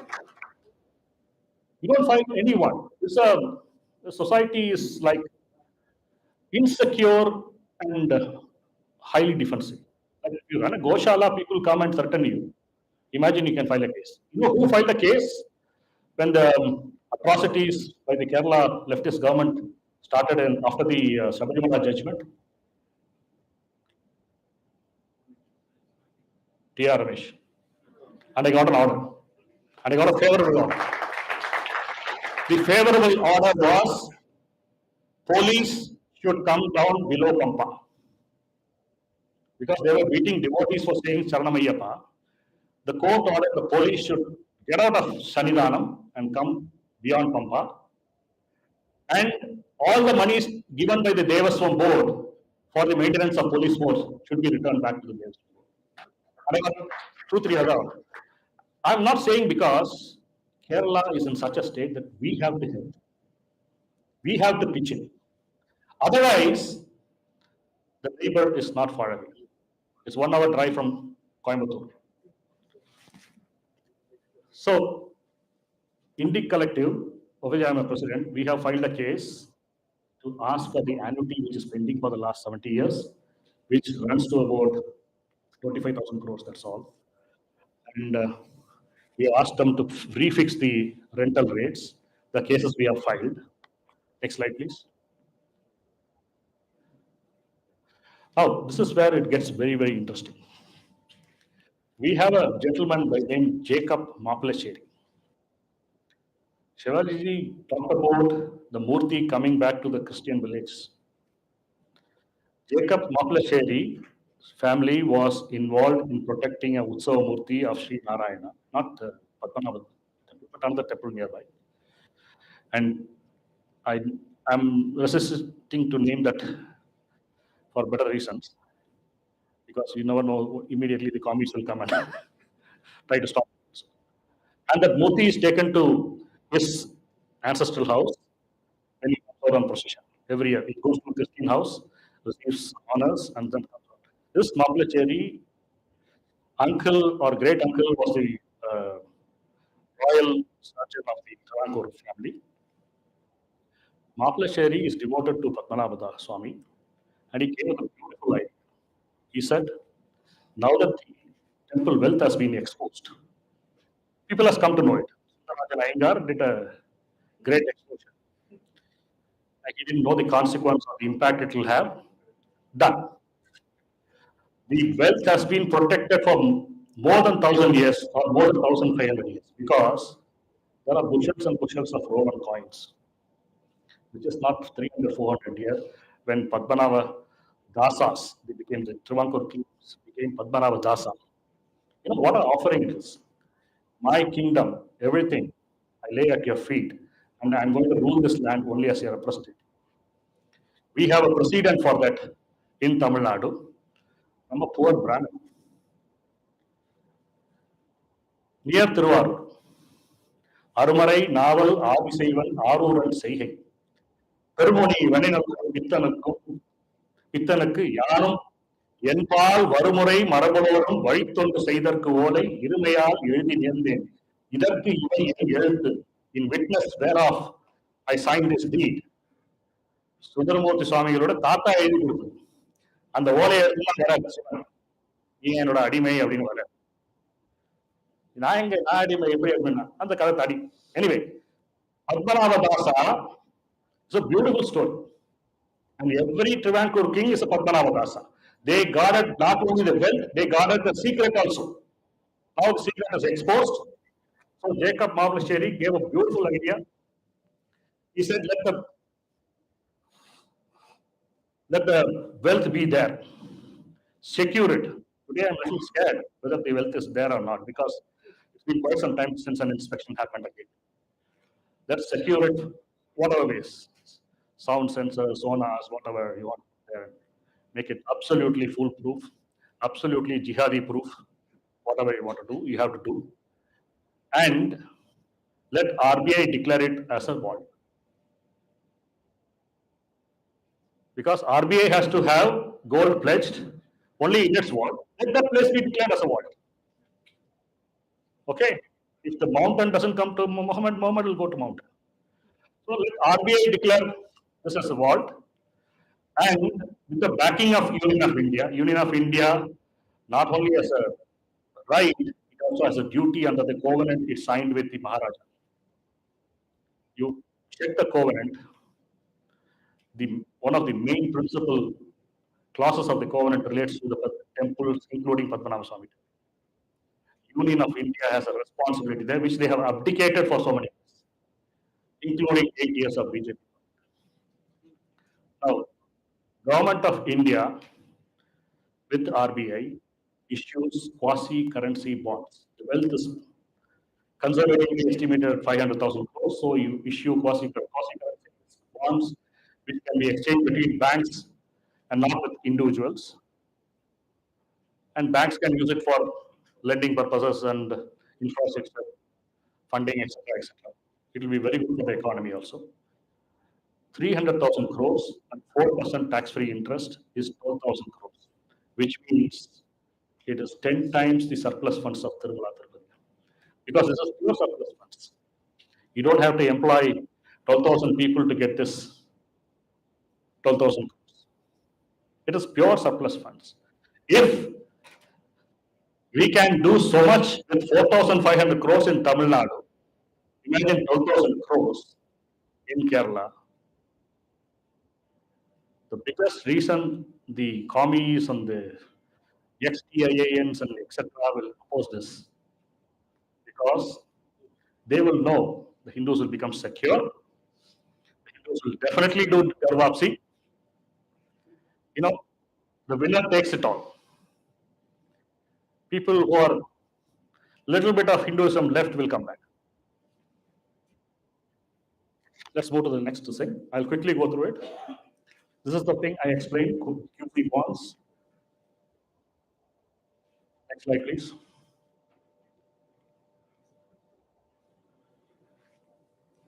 It's actually 3 times the income of Tirumala Tirupati, but the surplus funds is 10 times.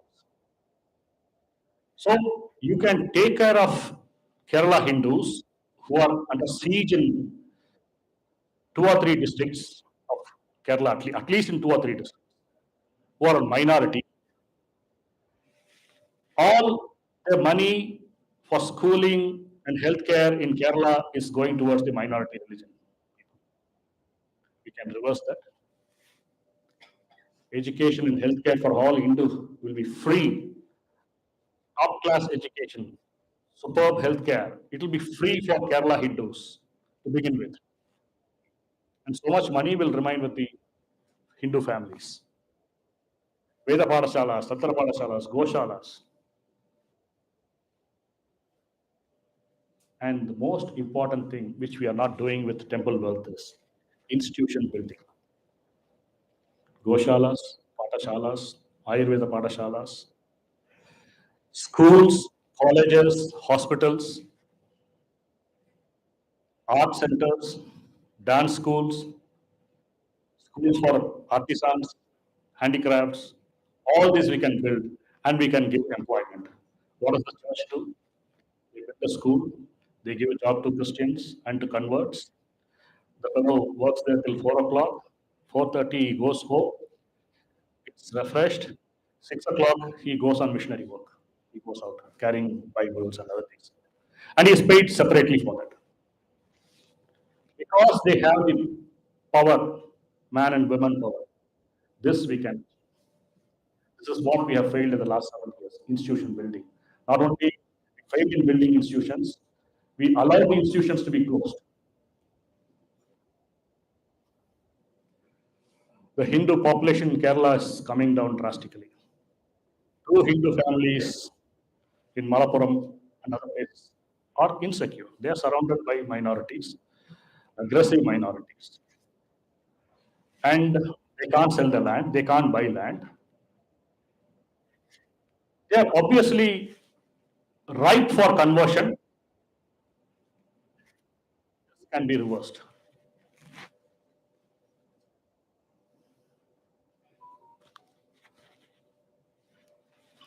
There's one more thing. The communists are winning because of the cooperatives. Cooperative societies, there are 3 sections in Kerala who will not vote for BJP.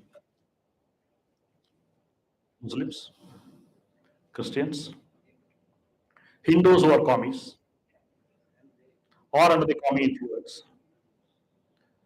Earlier, they used to mix the ballot boxes votes. You never know which part of. So now you can know the number of votes ward-wise because of electronic. And if one particular Hindu section, let's say 300 votes are there, and BJP gets 250 votes there,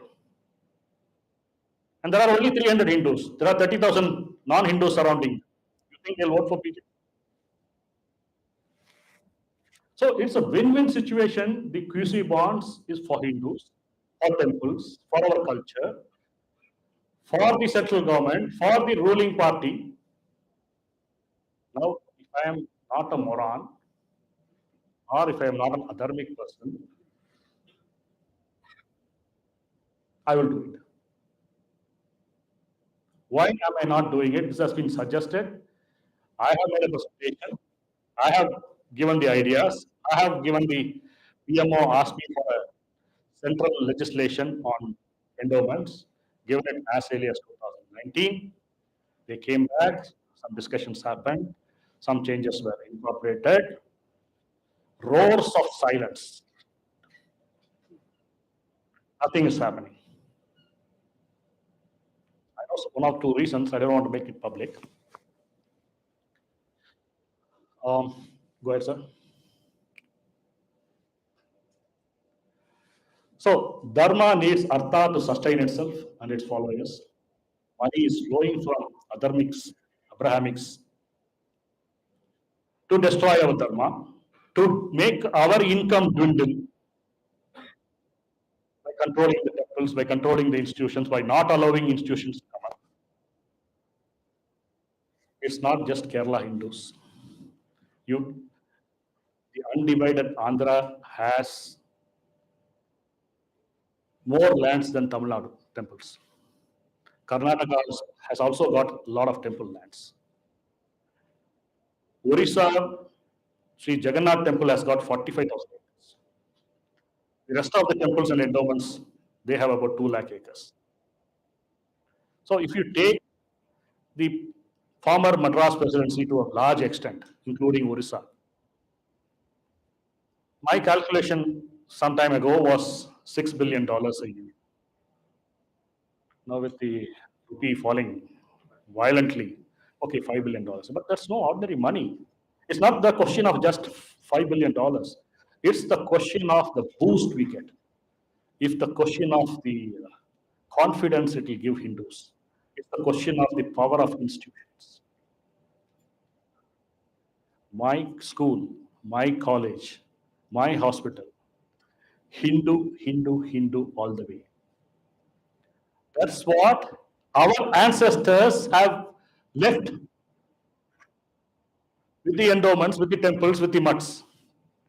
But we gave it to somebody, and the somebody has locked it and is keeping the key and is asking you to clean the pathway to the locker and have a glimpse at it once in a while, and that's all he allows. Am I a moron? Am I guilty of dereliction of duty? The answer is yes. The inconvenient answer is yes. So we need to make this, we need a million voices. The Padmanabha Swami wealth need not lie idle anymore. Wealth has been declared, it has come out. We need to make good use of it. And unless we use our own wealth, our own lands, our own temples to bring back Dharma, I don't think we are fit to do anything. Sorry to say this, but we can do it. The good news is we can do it. We must make Modi ji, Amit Shah, and others realize, including the people in RSS, who are the reason behind the Sabarimala verdict, to change their minds and to stand up for real Dharma. Thank you.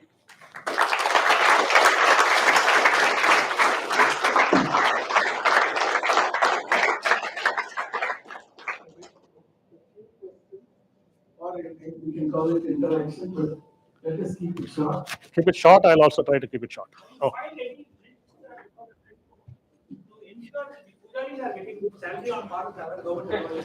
Sir, there's already a judgment in the case I intervened, 574 of 2015. The judgment came last June. Justice Mahadevan and Adikeshwar, they have made an order that will ensure at least the minimum salary of 15,000 rupees.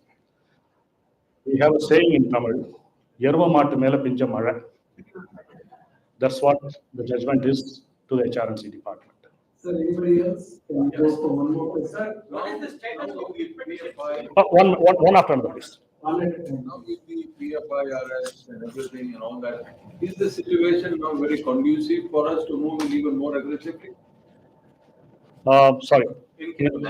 In Kerala. In Kerala, we should have filed cases day before yesterday.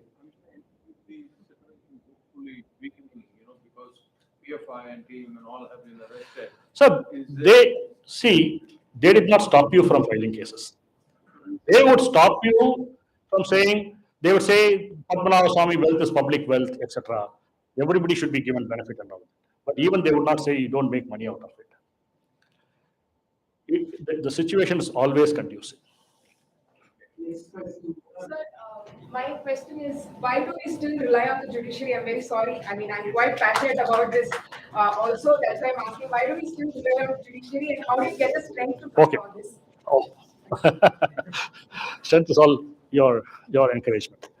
There are 3 ways of achieving the desired object, the social object.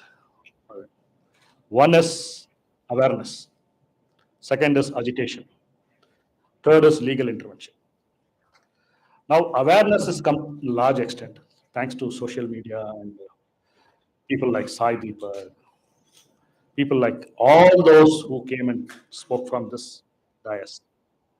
Awareness is, but the awareness has not translated into agitation. Agitation is an agitation only if it is like a jallikattu. But even then, do any of you have an idea? Harish, நீங்க ஒன்றும் சொல்ல வேண்டாம். Any of you have an idea who was responsible for Jallikattu to come back? No. Who actually triggered, or who was the catalyst? Who was the real reason? No. Dr. Subramanian Swamy. Many of us would not know it. He went to the Supreme Court. In the morning, he makes a mention. Justice Mishra and Rohit and Nariman are the judges. He says, I want to intervene. I'm sorry, I'm coming in the last minute.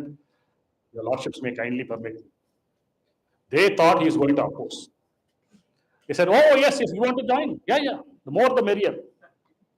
In the afternoon, he says, he quotes from what Dayananda Saraswati Swami said, Jallikattu is the finest way of choosing the best bulls for preserving the progeny of Desi cattle. Oh, you are for Jallikattu. And then he takes the case of laboratory test of animals. He takes the case of horse racing. And then he takes one very important point. Anyway, I was part of his team. We wrote the final written arguments. He took up Article 29(1), which is about the culture of certain sections of people. The case was won on 29(1). Otherwise, the new act giving effect to Jallikattu would have been struck down by Supreme Court. And nobody thanks Subramanian Swamy for this. But anyway, he's not waiting for the thanks. I'm saying agitation should be like Jallikattu agitation. That was really important in creating the momentum. That's why the government changed the law. The government did not amend the law for 2 years, 3 years. No. It's not. I am ready to file a case if given a document proving this temple land. Loyola College was a lake. So anybody interested can say that water body has been changed. But I don't have the time for it. The agitation is the start of this congregating in temples and all. What happened in Kapaleshwara temple? Is this a form? See, MRV wanted to start this Own Your Temple event. I told him, let's plan and do it. He told me, Mr. Ramesh, you owe me some fees on the Archaka case. He got a very good victory in the Archaka case. Okay, what is the fee? Suddenly you're saying, as they say in Tamil, now you're a Brahman. He said, I want you to do one tweet about this event. I said, I can't come because my elder brother's daughter is getting married in Bangalore. I won't be in town. And it won't be ethical for me to call for a meeting when I'm not going to be there. He said, no, just tweet that this event is happening. And I just tweeted this event is happening. Police filed a case against me, an unlawful assembly. I'm hiring people. And Madras City Police Act. And I'm currently on anticipatory bail now. Anyway. You go to, I tweeted saying, all Dharmics are invited for joint darshan of Kapali. And that's unlawful assembly for you.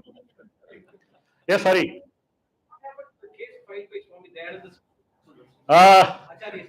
12 years, nothing. 2012 it was filed. Nothing happened so far. Not a single proper hearing. Some of us said, okay, let's implead the central government and see what the central government has to say, because the law relating to religious endowments, temples, is a concurrent subject. Both the state and center can legislate. Center is not saying anything. We will give an opportunity to center to come up with something. So we filed a case, and to the credit of their lordships, they said, yes, it's a very important matter. It relates to fundamental rights. We are impleading the central government. Supreme Court ordered 3 months ago, and response to be filed within 4 weeks. No response. Second hearing, no response. Central government is another Yerma model on which some shavaras.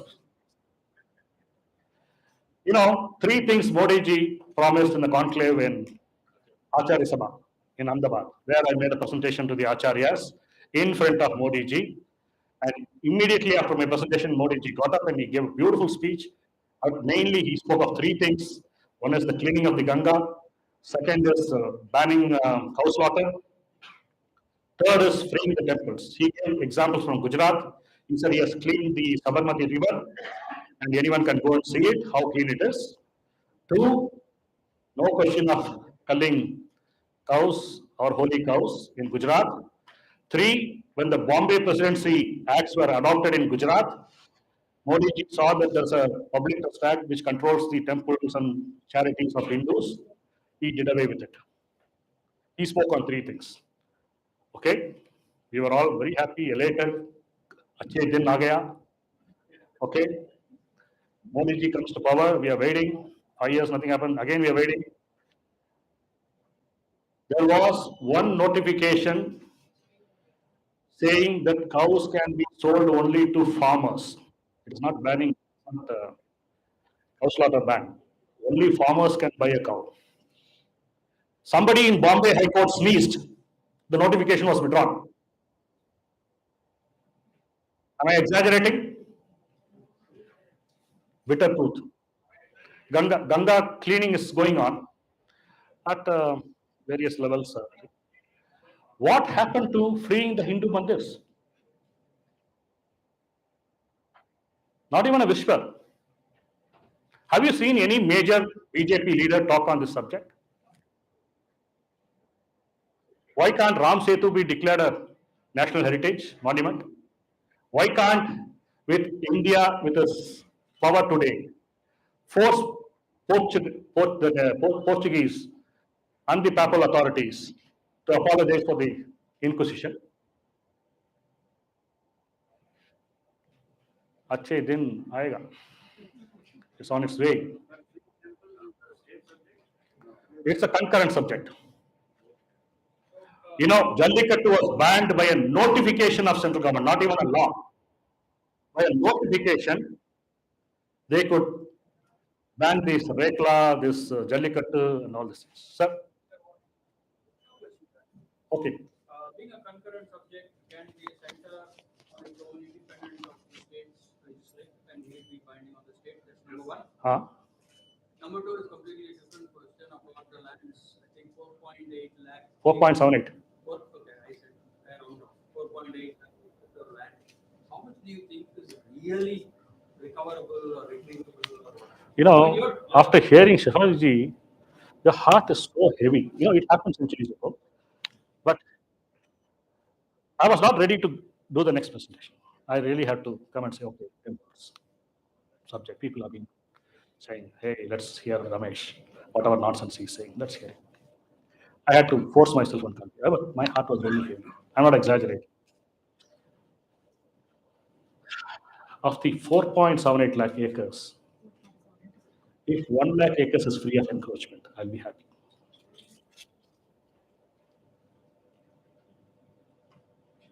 It's really terrible, terrible. There are two judges, real good judges, who are passing some orders.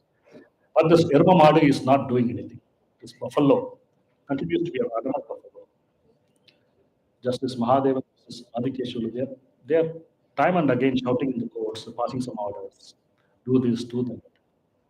My lord, I'll file a status report. And HRNC status, you go see, you will see this Stalin and his son Udayanidhi laughing at some joke. That is their status report.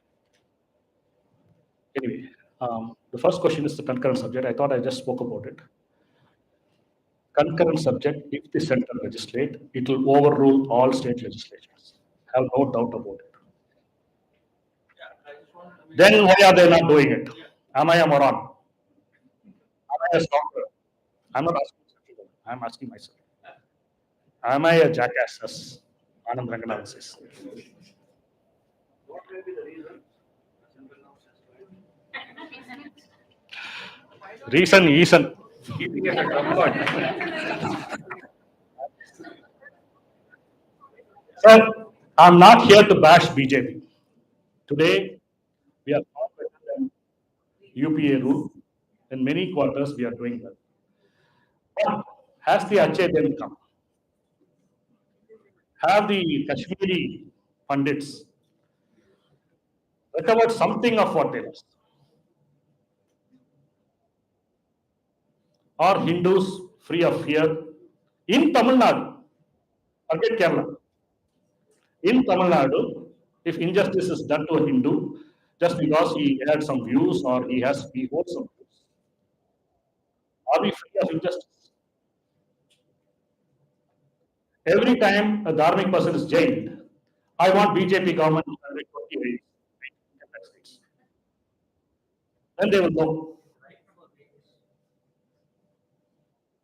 But who are we to dictate? Thank you very much. Jai Shri Ram.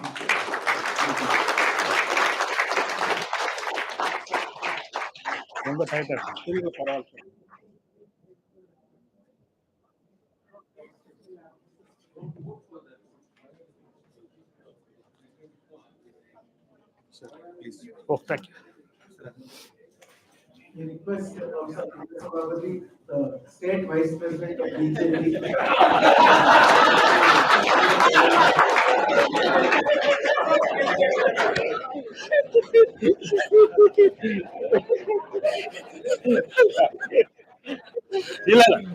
Yesterday we had some private conversation.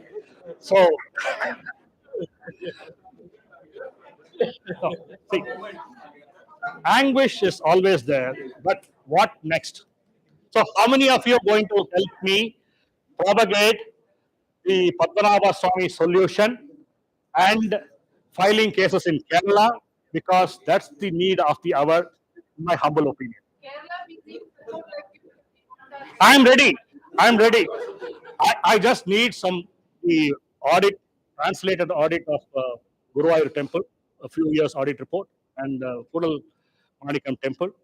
I'm ready to file a case. I'm ready to go and argue myself. If Sai Deepak is not available, I'll go argue myself. I've been doing that in Madras High Court. I'm not a lawyer, but I can argue.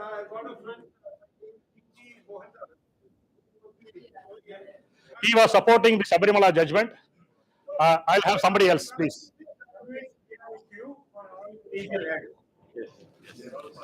No, if I've said something that hurts you or your political beliefs or your backing or whatever, I apologize. If something comes between me and my temple, I'd like to bulldoze it.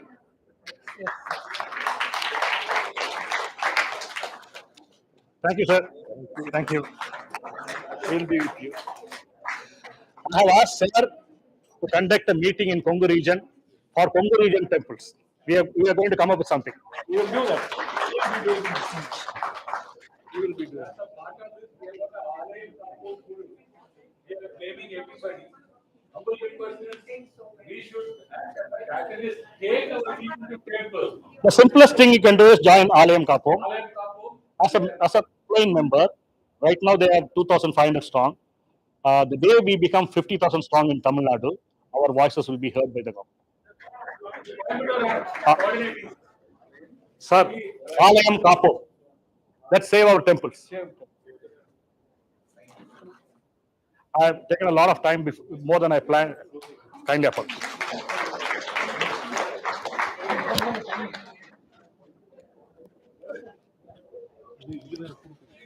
இல்லை sir PBS என்னோட presentation drop பண்ணிடுறேன் late ஆயிடுச்சு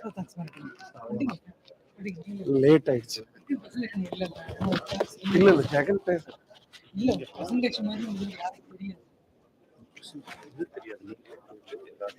இந்த book ஒன்று கொடுத்தாங்க அந்த book கூட வேண்டாம் சார் ரிலீஸ் பண்ணலாம் இல்லை அம்மா பேரெல்லாம் வேண்டாம் அம்மா அது ஏற்கனவே பண்ணியாச்சு எல்லாம் போயிடல பப்ளிஷர் வரல வேண்டாம்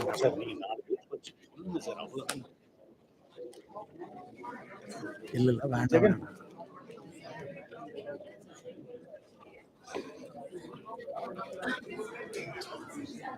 So ladies and gentlemen, thank you very much for being with us over the last few days. It is our job to definitely thank everybody. First of all, when we came up with the idea, Shefali Vaidya's idea, a lot of people came forward. and decided to help us. We went and met Mr. Jagadisan, the founder, president of Codicea, elderly man, almost 90, not in a position to physically come. He did not even want any donor pass because he and his wife are only at home. And he was the first donor who gave a substantial sum. A big thanks to him. And then to CRI comes Mr. Soundarajan. When he told him that we are doing this, he asked, shall I give whatever I want or you have any tariff? I told him you give whatever you want. And he was very helpful. KLRF, Krishna Sweets, Mahavir, KGISL, and Swarajya as ever, and Goa Chronicle, Dinamalar for their wonderful support for all the nationalist causes. I've been a reader of Dinamalar for several years, all the 10 editions, the 5 sons of T.V. Ramasubbayar, and all the 10 grandsons. Race with each other to do something for the country. We should give them a big hand. There have been so many people, like Mr. Saravanan of Rangasamy Chettiar, Sons and Co., and others who, in Araspuram, whom I have made friends in the last few years while going out for a walk. And they have all, contributed generously and also requested their friends to participate in the event.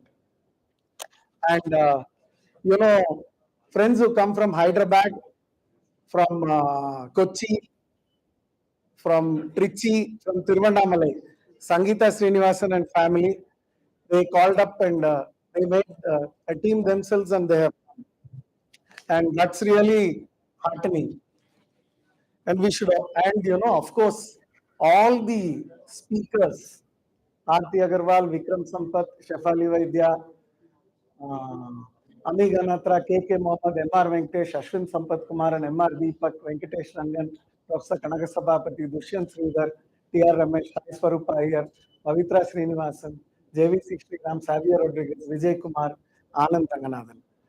All of them, I think, deserve a standing ovation because they did not make any fuss. They just, they did not know where Grand Regent was located. They did not know what kind of food will be given. All they were given were the tickets, and they just came. The kind of trust they reposed on the people of Coimbatore, and I think we are ever grateful to them. I know some of these so-called secular communist speakers, if you call them, their tariffs running into lakhs of rupees. I don't want to name, but they say you give me 50,000, you give me 100,000, you give me 200,000. These are people, some of them on primetime television, very popular personalities. They can demand whatever they want. Only the people who interact with them will know, and they'll just keep quiet. None of them made any demands. They're most accommodative. Very happy to see these kind of Dharmic souls. Otherwise, this event would have cost 1 crore of rupees. Imagine if they were to demand money like the Bollywood or any of the brand ambassadors. Give me 5 lakhs, give me 10 lakhs, give me 20 lakhs. These are the very generous Dharmic Indians. It is with their strength that this is taking place. And of course, the management of this hotel, when we came to them, they gave us a very, very good offer, and they've been extremely cooperative. And they even went to the extent of changing their regular menu, and they made this very much possible. We should also thank the students of Ratnam College, Konganadu College of Arts and Science for volunteering, Virun Studios, who did the video recording, and our friend from Dinamalar, Sudarshan Babu, and his team. He's been standing here for 2 days. I was just wondering whether this man will ever sit down. All you wanted was, sir, will you please give me a copy of the book that was released? Nothing else. With such amazing people around, it is definitely possible to do something like this. And just as we have promised, we will try to, promote all these causes one by one, little by little. And I wish to say, everyone who ever spoke, there was a tinge of pessimism also, impatience also, which is there. All of us have been impatient for a very long period of time in our own ways. For everything, there is a time. And for everything, there is a karmic circle, a karmic moment. I think that moment had arrived about 8 years ago. If not for that, we would not have, first of all, been able to do this event at all. Let us remember that. When we say we have to do this, everyone has a very large wish list. Even I have a very large wish list. So we have to declare Tamil Nadu as the temple state of the world. Another day, another time, or I'll do a video and send it to you. I've classified temples into 41 varieties, physical and philosophical. I presented this at the Tamil Nadu History Congress nearly 20 years ago. The paper was not even published. Then I sent it to the South Indian History Congress. There are numerous people like all of us who have tried to do something and it has not worked. But I think we have to start with the Temple Worshippers Forum for each and every temple. Suppose there is a Varasiddhi Vinayaka temple near your house which is under the HRMC. Gurumurti ji said, you have a Temple Worshippers Forum for that temple. Like that, you have to create a contest. One of my friends, Raj Menon from Kerala, told me, create a contest for the people. So let each and every temple get documented. A Google form, a questionnaire, and let the kids, in your curiosity will get built up. That will create a momentum. That's the way we have to, unless we take it to the masses, it is not possible. Any big political movement, you simply ask people to come and stand on the street, they will come for one day and go away the next day. And they've been fed with a lot of toxic material. It will take time to clean it up, and I think Tamil Nadu has begun its journey. Otherwise, we will not find people after 16, 17 hours or 18 hours, 9 sessions, sitting down patiently in the house and listening. And somebody came and told us, Jagannathan, me and Sarvana Kumar, you're taking up a small hall, people will support you financially, why don't you have a bigger auditorium? There was a tinge of worry in the mind, knowing that we are on a dash model of politics in Tamil Nadu. Whether, what will people do if people don't turn up? Okay, let them buy the passes, let them sponsor. And it will only just be the writers, the panelists, and a few of us. But I think that has been broken. Aalipol minni valampuripol nindravirde aalade sargam udetta saramalaipol. Aalmalaikanna, the fourth Asuram in the Tirupavai. I have been part of the Tirupavai protest in Coimbatore against the remarks made by poet Vairamuthu. People are coming out. People, otherwise we would have just been looking at the Taluk office and going away. Nowadays we are participating. It's just that we have to increase our participation. And at this moment, I would like to, release a book along with C.K. Sivasubramaniam Anna. There is a writer called Madhavan, born in the year 1930 in Coimbatore. He's slightly indisposed, he has not come here today. This book is about the construction of the Kallanai on the Kaveri by Karikala Chola. This is a book based on a fiction based on history, written many years ago. Thanks to Sivasubramaniam Anna and Prakash of Sirvani Vasagarmayam, through subscription you can get a novel a month from him. He has about 450 subscribers. In a 400 square feet house full of books. He lives with his mother, wife, daughter, and he works the night shift and day shift. He could not come today because he's extremely tired. He had gone for the night shift. This book is, when Sivasubramaniam Anna and Prakash went and met him and they said, you should write about Madhavan. There was only one copy of the book left. I brought it home, read the book, did a review. This gentleman actually had protested in his class while studying at St. Michael's Higher Secondary School when the teacher spoke ill about the Hindu religion. He got up and said, I will not sit in your class. if you're going to be like this. In his childhood days during colonial times, he went to the principal, made the teacher apologize, and ensured that order was brought in. He was not a very big man, he was in the telecom department. Only one daughter. This book is marvelous. It tells us fictionally how the town was built. And I, like anything else, told Mr. Prakash, let us give this magazine out, this book out to all the subscribers, because every month they give a novel. And the concept is it should not be against Muslim, should not be against women, should not be against India. These are 3 lines. And C.K. Zanna is one of the mentors. And he himself is a very big, avid reader, proofreader, spends the whole day proofreading texts like Periya Puranam, gets it reprinted.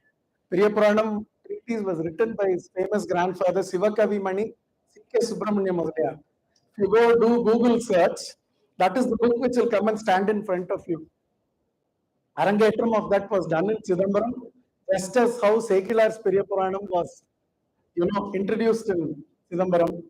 I wish to, give this book to him and ask him to.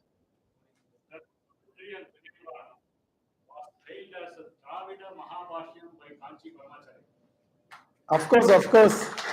And he's a true nationalist. The old murtis, the old puja room, the old house built in 1888 is still preserved.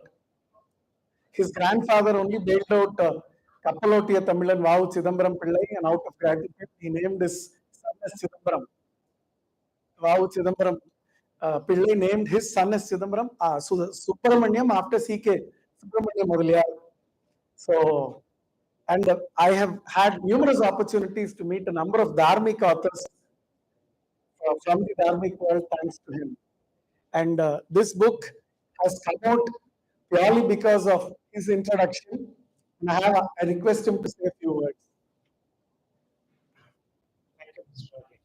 Rajesh. He told you everything about this book and the people who released this book, Mr. Prakash and his group, and the gentleman who wrote this book. But what he forgot is what he forgot was Rajesh is funded to bring this book out.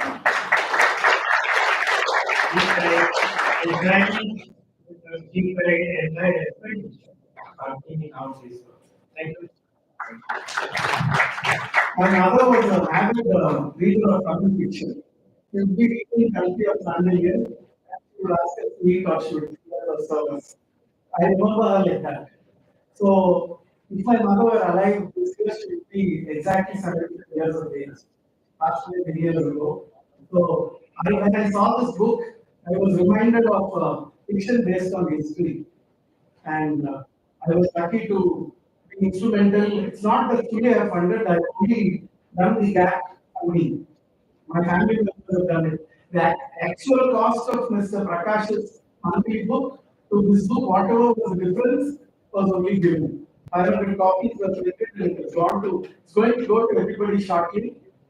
And therefore, it is only because of Siva Subramaniam that I came to know Madhavan. It's such a wonderful man to see and meet. I urge people to buy this book and read. And as ever, I thank everybody else.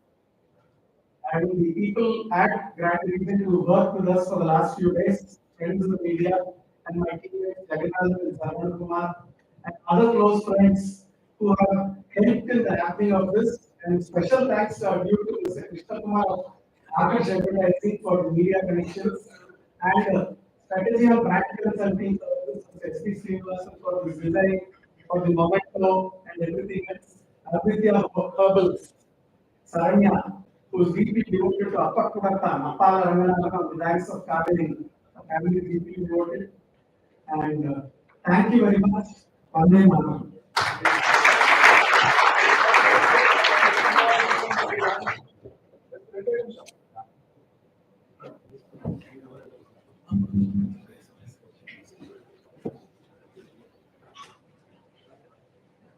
After the galaxy of speakers, most eminent people who have spoken to you. It will be churlish for me to take time.